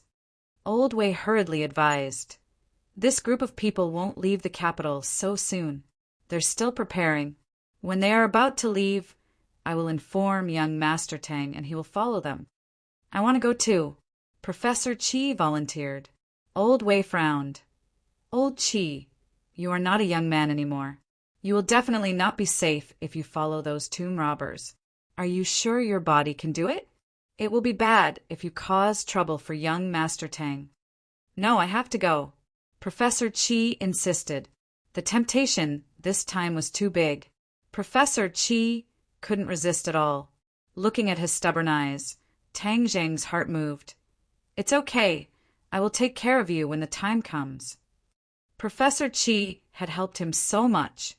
So how could Tang Zheng leave him alone? Even if it was a little more burden, he didn't care. In fact, Tang Zheng had another idea in his mind. Why don't he just directly knock on their door and force them to tell him the location of the ancient tomb? But after thinking about it, these tomb robbers still had accomplices, so he had to cast a long line to catch a big fish and catch them all in one fell swoop. He couldn't let any fish escape the net, otherwise it would be a disaster for the archaeological world. Seeing that Tang Zheng had agreed, Professor Chi was ecstatic. He shook Tang Zheng's hand excitedly. Old Way helplessly shook his head and could only agree. Oh, right. Take out that painting and let Tang Jing take a look. Professor Qi urged. Old Wei took out another painting. This painting was already somewhat damaged. Tang Jing glanced at it and found that there was no movement of spiritual energy, but seeing the painting with his own eyes, he still felt deeply shaken. The towering palace, the huge altar, and the mysterious sacrificial ceremony all exuded a mysterious aura. This painting doesn't have any spiritual energy. It seems that not everything in the ancient tomb contains spiritual energy. Tang Jing came to a conclusion. He wasn't disappointed. Instead, he felt that it was normal. If everything contained spiritual energy, it would be an unimaginable amount. After chatting for a while, he left and went back to wait for Old Wei's news. Since there were still a few days before departure, Tang Jing decided not to return to the dormitory. He decided to use this time to calm down and cultivate. Where was the best place to cultivate in the capital? Of course, it was the imperial city. Moreover, his dragon god technique had made a breakthrough, and he had gained a lot in the Langya Pavilion. It was a good opportunity to communicate with the five-clawed golden dragon. The imperial city was particularly quiet at night. Without the hustle and bustle of tourists during the day, it was like a sleeping lion. He went to the bottom of the imperial city with ease and saw the five-clawed golden dragon. However, the five-clawed golden dragon complained to him. This was because he didn't bring Xiao Bai with him. The five-clawed golden dragon seemed to have established a deep friendship with Xiao Bai, although the five-clawed golden dragon still didn't understand Xiao Bai's origins. However, the five-clawed golden dragon's attention was attracted by Tang Jing's cultivation. In just a few days, Tang Jing had risen several levels. More importantly, his dragon god technique had actually reached the third level. The five-clawed golden dragon's huge eyes widened. Although it had already expected this, it was still shocked by this rocket-like speed. He chattered and excitedly said that he would see the light of day soon. After it calmed down for a while, Tang Jing talked about what he had seen and heard in the island nation. When he mentioned the Yamada no Orochi, the five-clawed golden dragon's eyes immediately lit up. It exclaimed, "You saw the Yamada no Orochi?" Seeing his big reaction, Tang Jing was quite curious and asked, "Yes, isn't it said that the Yamada no Orochi almost transformed into a nine-clawed golden dragon? It's more powerful than you, right?" The five-clawed golden dragon nodded and said, "Of course it's more powerful than me." This matter caused quite a stir in the dragon clan. If such a murderous Yamada no Orochi transformed into a dragon, it would be the greatest irony and insult to the dragon clan. However, wasn't he destroyed by a mysterious person in the end? So, your dragon clan should thank this person. Tang Jing joked. The five-clawed golden dragon nodded seriously. "Yes, but do you know who this person is?"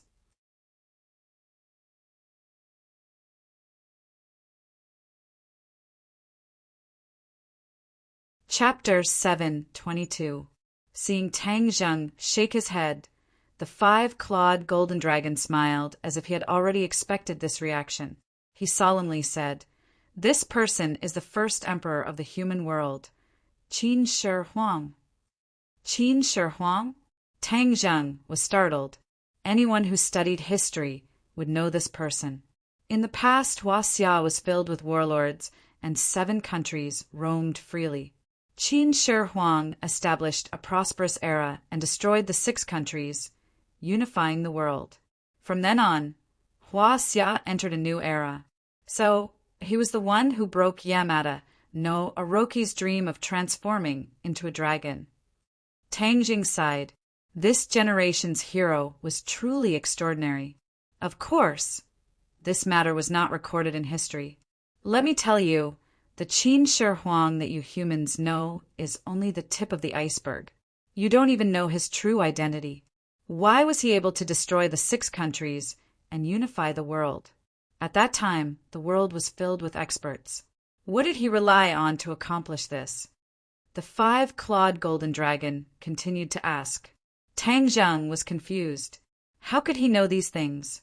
At that time, Huaxia was filled with cultivators. Each country had a large number of experts. You can imagine how terrifying that battle was and how powerful each country was. But Qin Shi Huang was able to accomplish this in a short 10 years. What he relied on was his identity. What identity? Tang Zheng's eyes shined as he asked. A celestial. What? A celestial? Tang Zheng was shocked. He almost jumped up. How could there be another celestial? Qi Yu was a celestial. How could Qin Shi Huang also be a celestial? Haha, you're also a celestial. How could you be scared? The five-clawed golden dragon laughed. Tang Zheng helplessly smiled. It was precisely because he was a celestial that he was scared. The identity of a celestial was filled with too many unknowns. Is being a celestial not good? How many people dream of being a celestial? The five-clawed golden dragon disapprovingly said, You said that Qin Shi Huang's identity as a celestial had something to do with unifying the world. What is the connection? Tang Zheng changed the topic. The five-clawed golden dragon unhappily glared at him and said, Of course it has something to do with it. Skywalker's cultivation speed is extremely fast. They are blessed by the heavens. They will always do something that will shake the heavens and shake the earth. This is destined to be an extraordinary life. What is so strange about unifying the world? Then why didn't he live a long life? The five-clawed golden dragon sighed and said, A celestial's cultivation is profound, and their lifespan is naturally not short. However, Qin Shi Huang unified the world and killed who knows how many people. The sin of killing was too heavy, and it harmed the harmony of the heavens. The heavens punished him, and even though he was a celestial, he couldn't live to 100 years old.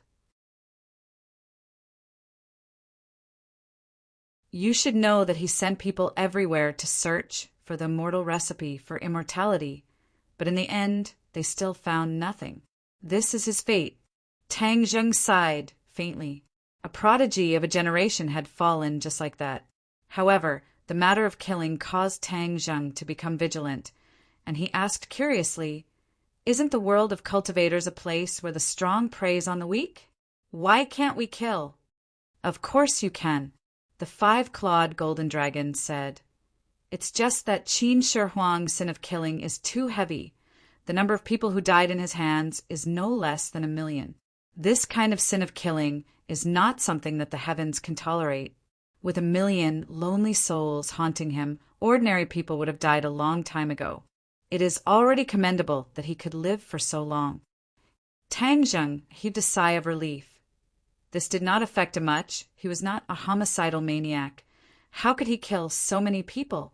Moreover, he was not in a hurry to save people, especially to the general public. He was still benevolent. Since Qin Shi Huang was so powerful, why didn't he directly kill Yamada no Orochi and let it escape? The five-clawed golden dragon snorted and said, You think too simply. Do you know how powerful Yamada no Orochi was when it transformed into a dragon? In this world, except for Qin Shi Huang, there is no second person who can do this. Moreover, Qin Shi Huang was haunted by 1 million lonely souls, and his strength was greatly reduced. So dealing with Yamada no Orochi was already very difficult. Letting Yamada no Orochi escape was also something that he had no choice but to do. Tang Zheng sighed regretfully and said, What a pity. If we had killed Yamada no Orochi back then there wouldn't have been so many things after that. Perhaps there wouldn't have been so many deaths in that war a few decades ago. Everything in the world, every bite and every drink has its own destiny. How can there be so many perfect things? The five-clawed golden dragon said. In the next few days, Tang Zheng attended classes during the day and cultivated in the imperial city at night. His cultivation improved more and more, but he was still a step away from the Oris core stage. However, his cultivation had already been completely consolidated, and he had also digested the gains he had gained during this period of time. Especially the changes in the War Soul Sword, he was pleasantly surprised. The black spots on it were getting fewer and fewer, and the dazzling sword body was slowly being exposed, as if it was undergoing a transformation. During this time, Yan Luyan invited him to a meal and even went to Ji Wuxiang's clubhouse. However, this time, he did not see this mysterious Ji Wuxiang. Tang Zheng's relationship with the Yan family was getting deeper and deeper. Tang Zheng also found out another thing, and that was that the Ye family seemed to be walking together with the Song family again. Back then, because of the marriage between Song Yu and Yi Dingdang, the two families were at odds with each other. Who would have thought that they would be close again today? Yan Luyan directly evaluated that there were no eternal enemies between the great families, only eternal interests. The two families had come together again because they had a common interest. In this way, among the four great families in Beijing, the Yan family was isolated. The Yi and Chu families and the Song family had joined forces, and the Song family's strength had taken a qualitative leap. They were already able to contend with and even suppress the Yan family. Looking at Yan Liuyun's indignant expression, Tang Zheng thoughtfully said, "Young Master Yan, please pass on a message to Elder Yan. If there is anything I can help with, I will do my best." Yan Luyan was overjoyed. He had been waiting for these words. The Yan family had placed all their chips on Tang Zheng. Of course, they hoped that he could return the favor and repay them. Currently, these words were full of rewards. Tang Zheng obviously knew the Yan family's thoughts, but he did not reject them. People always needed allies, and this ally of the Yan family was very important to him. After coming back, he had been contacting Tian Chanzi. This old man seemed to have disappeared from the world. There was no news, and he was helpless. Of course, he also contacted Fang Shishir. She was doing well abroad, and the Rockefeller family did not do anything to her. Everything was very peaceful. Mu Hongyan personally came to the school to report the company's operation situation to him. Everything was going well. With the cooperation of the Yan family, everything was going smoothly. Moreover, Linger was also doing well in the entertainment circle. Since the incident with Ji Wuxiang's club last time, Linger's path to stardom had been smooth. Releasing albums, shooting movies, everything was proceeding in an orderly manner. Her popularity had soared, and she was already recognized as a rising star in the entertainment circle. However, there were also things that occasionally caused ripples in Tang Zheng's heart, and that was when he bumped into Yi Dingdang a few times on campus.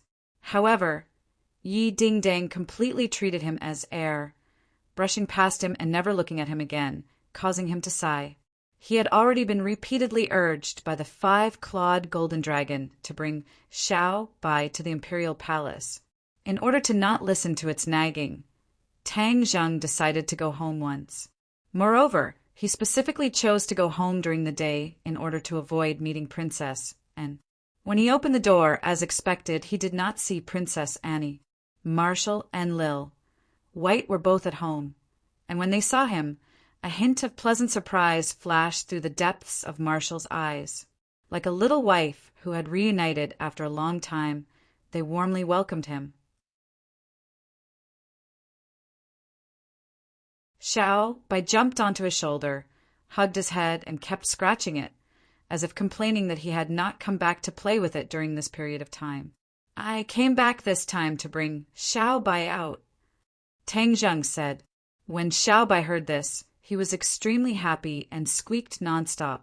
A hint of disappointment flashed across Wu's eyes, so he didn't come to see him. Tang Zheng immediately saw through her thoughts and hurriedly held her hand and said, "I missed you too. I came back to see you."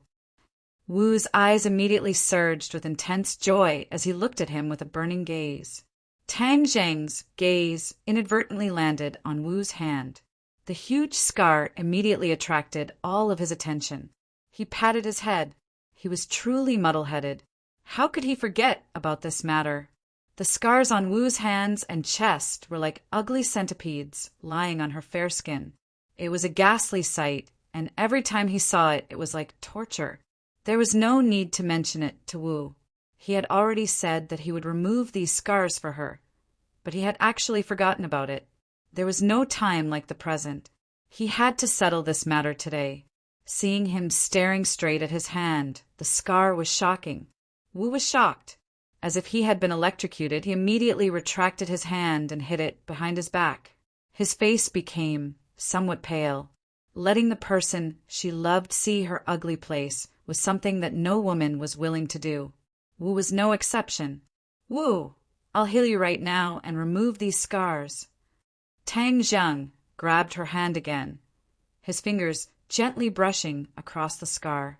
Wu's entire body trembled unnaturally, but when he felt Tang Zheng's tenderness, he could not bear to break free. When the two of them returned to the bedroom, Tang Zheng immediately activated his true qi to wrap around the scar, slowly melting the blood clots in the scar. The scar disappeared at a speed visible to the naked eye, but after that, no matter how much true qi he activated, he was unable to completely remove the scar. Tang Zheng was not depressed, because Tian Chanzi had once said that the scar would need to be healed many times before it could be completely removed, so there was no need to rush it. Seeing that the scar on his hand had been healed, Tang Zheng's gaze subconsciously fell on Wu's chest. Wu's beautiful face could not help but turn red. In order to heal the wound on his chest, he had to take off his clothes. Although the two of them had skin-to-skin contact, it was still embarrassing. "Let me help you," Tang Zheng said gently, but from the corner of his eyes, he caught a glimpse of Xiao by staring at him with wide eyes. He immediately kicked it into the bedroom and could not help but laugh as he scolded. "You little pervert, you still want to peek? Where is your place?" Bang! The door closed, leaving only the two of them in the room. Wu could not help but laugh and said, "How would Xiaobai know about those things?" Don't think so badly of it. Don't be fooled by its pure appearance. It knows no less than you. Come, move your hand, I'll take off your clothes. Tang Zheng said carelessly and did not avoid it. His hands naturally landed on the buttons.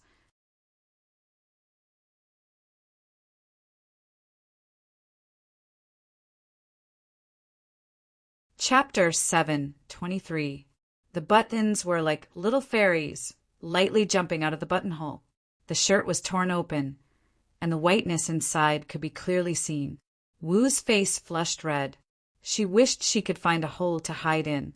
Killing enemies on the battlefield was not as uncomfortable, but in order to get rid of that ugly scar, she could only endure it. She secretly sized up Tang Zheng and found that his eyes were as clear as water, without the slightest bit of desire, just like a doctor treating a patient. She could not help but heave a sigh of relief, but also feel a little disappointed. Not long later, Marshall's chest was completely exposed in front of Tang Zheng's eyes. Although he had seen it a few times, it was still so beautiful that it could captivate one's soul. Tang Zheng took a deep breath and gently covered his chest with his palm. The warm and delicate feeling caused his heart to ripple. True qi gushed out and wrapped around the wound. The warm feeling made Marshall feel comfortable and even more alluring. Tang Zheng calmed himself down with great difficulty and managed to suppress the impulsive demon in his heart. Only then did he complete the healing process. The scar had already faded. After a few more treatments, it would definitely recover to its original state, perfect and flawless. Marshall could not help but look down at her chest, her beautiful eyes shining. The effect was immediate, and she could not help but exclaim, "How magical!" Tang Zheng smiled and said, "Of course it's magical. After a few more treatments, it will be completely healed."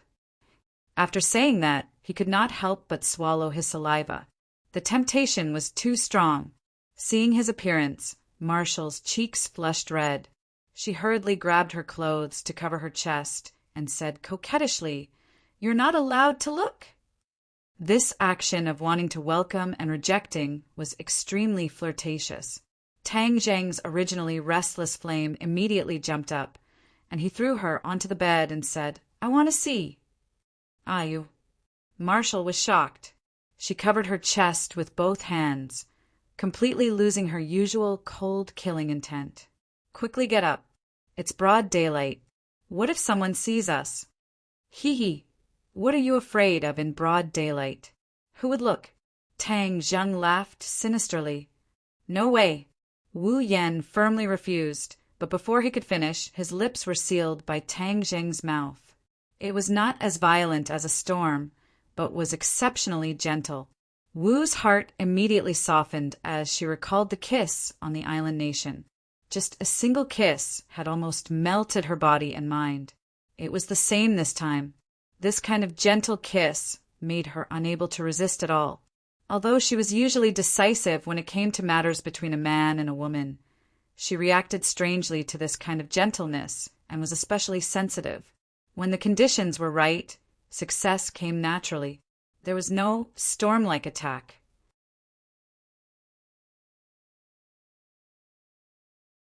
The two of them were like a river flowing into the ocean, merging into each other's bodies and even their souls.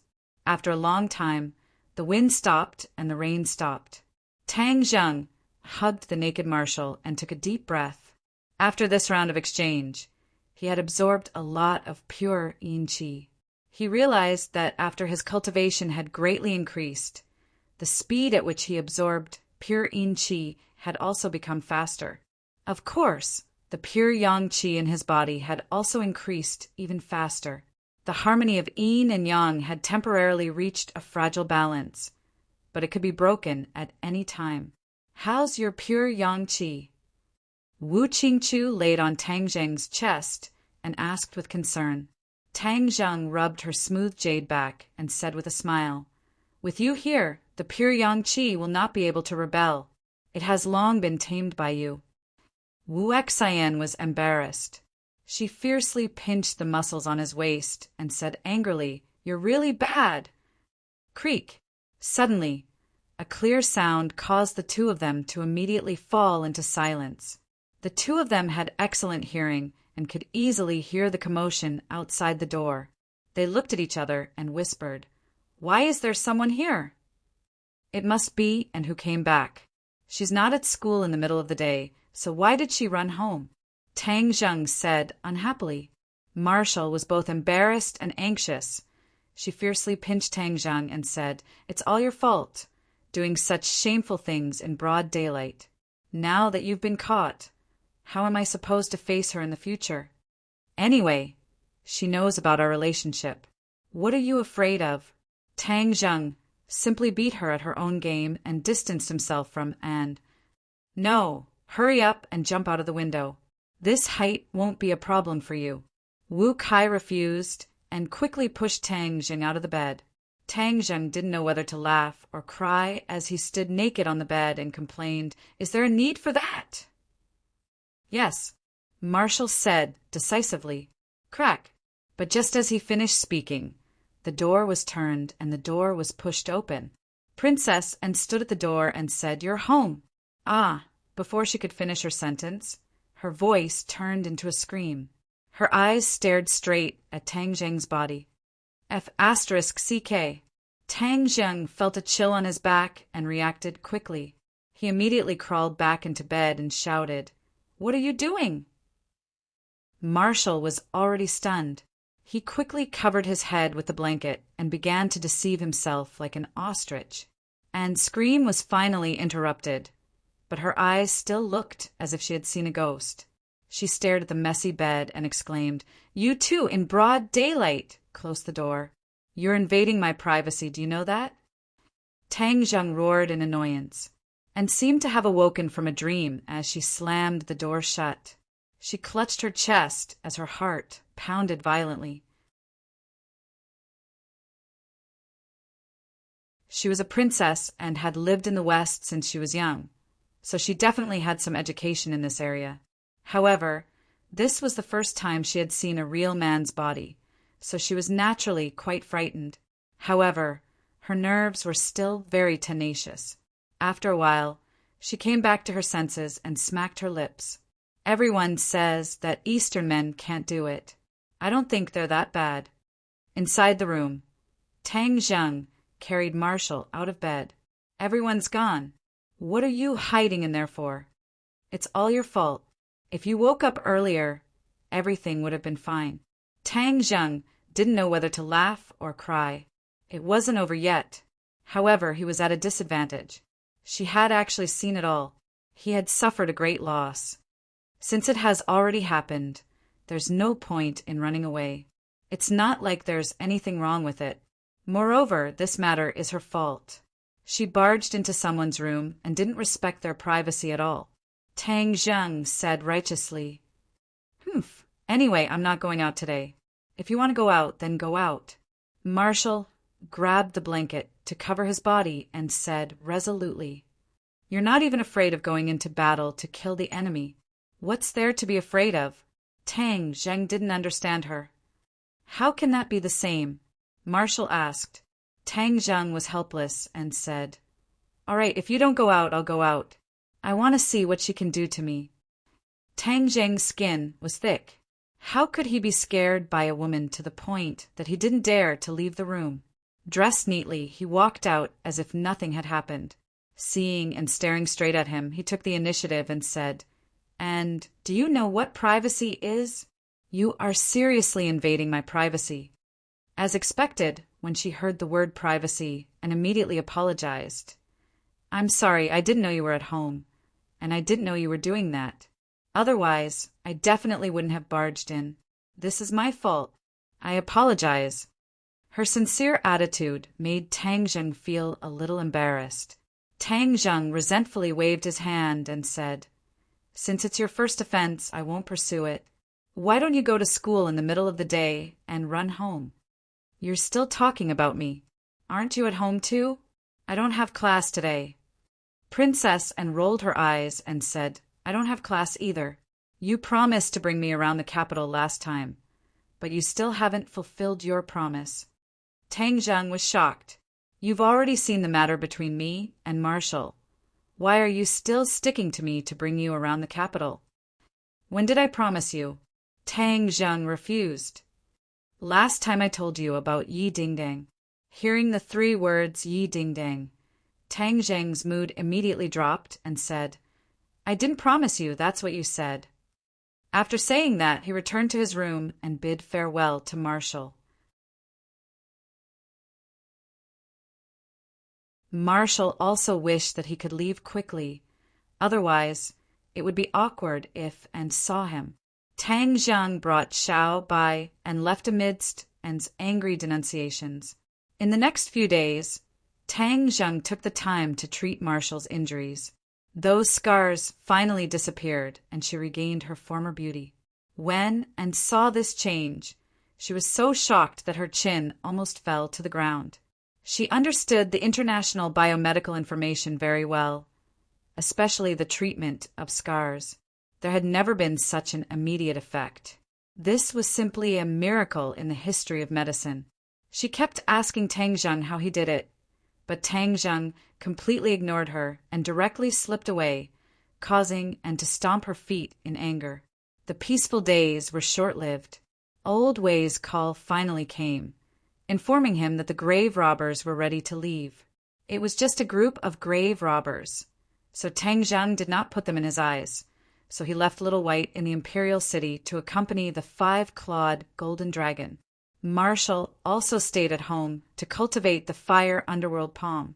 Ever since he had seen the actual power of the fire underworld palm, he had been training even harder. Driving to the school to pick up Professor Qi, he found that he had prepared a lot of things.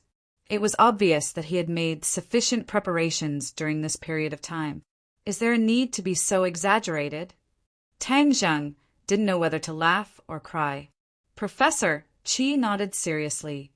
"Of course there is. This time we are going to the wild and we are exploring an ancient tomb. There are only the 2 of us, and we don't know what kind of unexpected situation we will encounter, so we have to be fully prepared." "All right, but there's no need to carry so many bags. I'll keep them for you first." Tang Zheng waved his arm and all the luggage disappeared into thin air. Professor Qi was flabbergasted. Although he already knew Tang Zheng's identity and knew that he had a lot of divine arts, He still couldn't help but be shocked when he saw this move. The two of them arrived at the place where they had agreed to meet up with Old Wei. Old Wei had been waiting for a long time and quickly came forward to welcome them. Seeing the two of them empty hands, he frowned and said, "Are you going to go empty-handed like this?" "The luggage is with him." Professor Qi pointed at Tang Zheng. Old Wei looked at Tang Zheng with a strange expression. Tang Zheng didn't want to explain and asked first, "Where are the grave robbers?" You're tuning in to the Thunder Spear YouTube channel. Don't forget to subscribe and join us on this journey to catch the most captivating stories.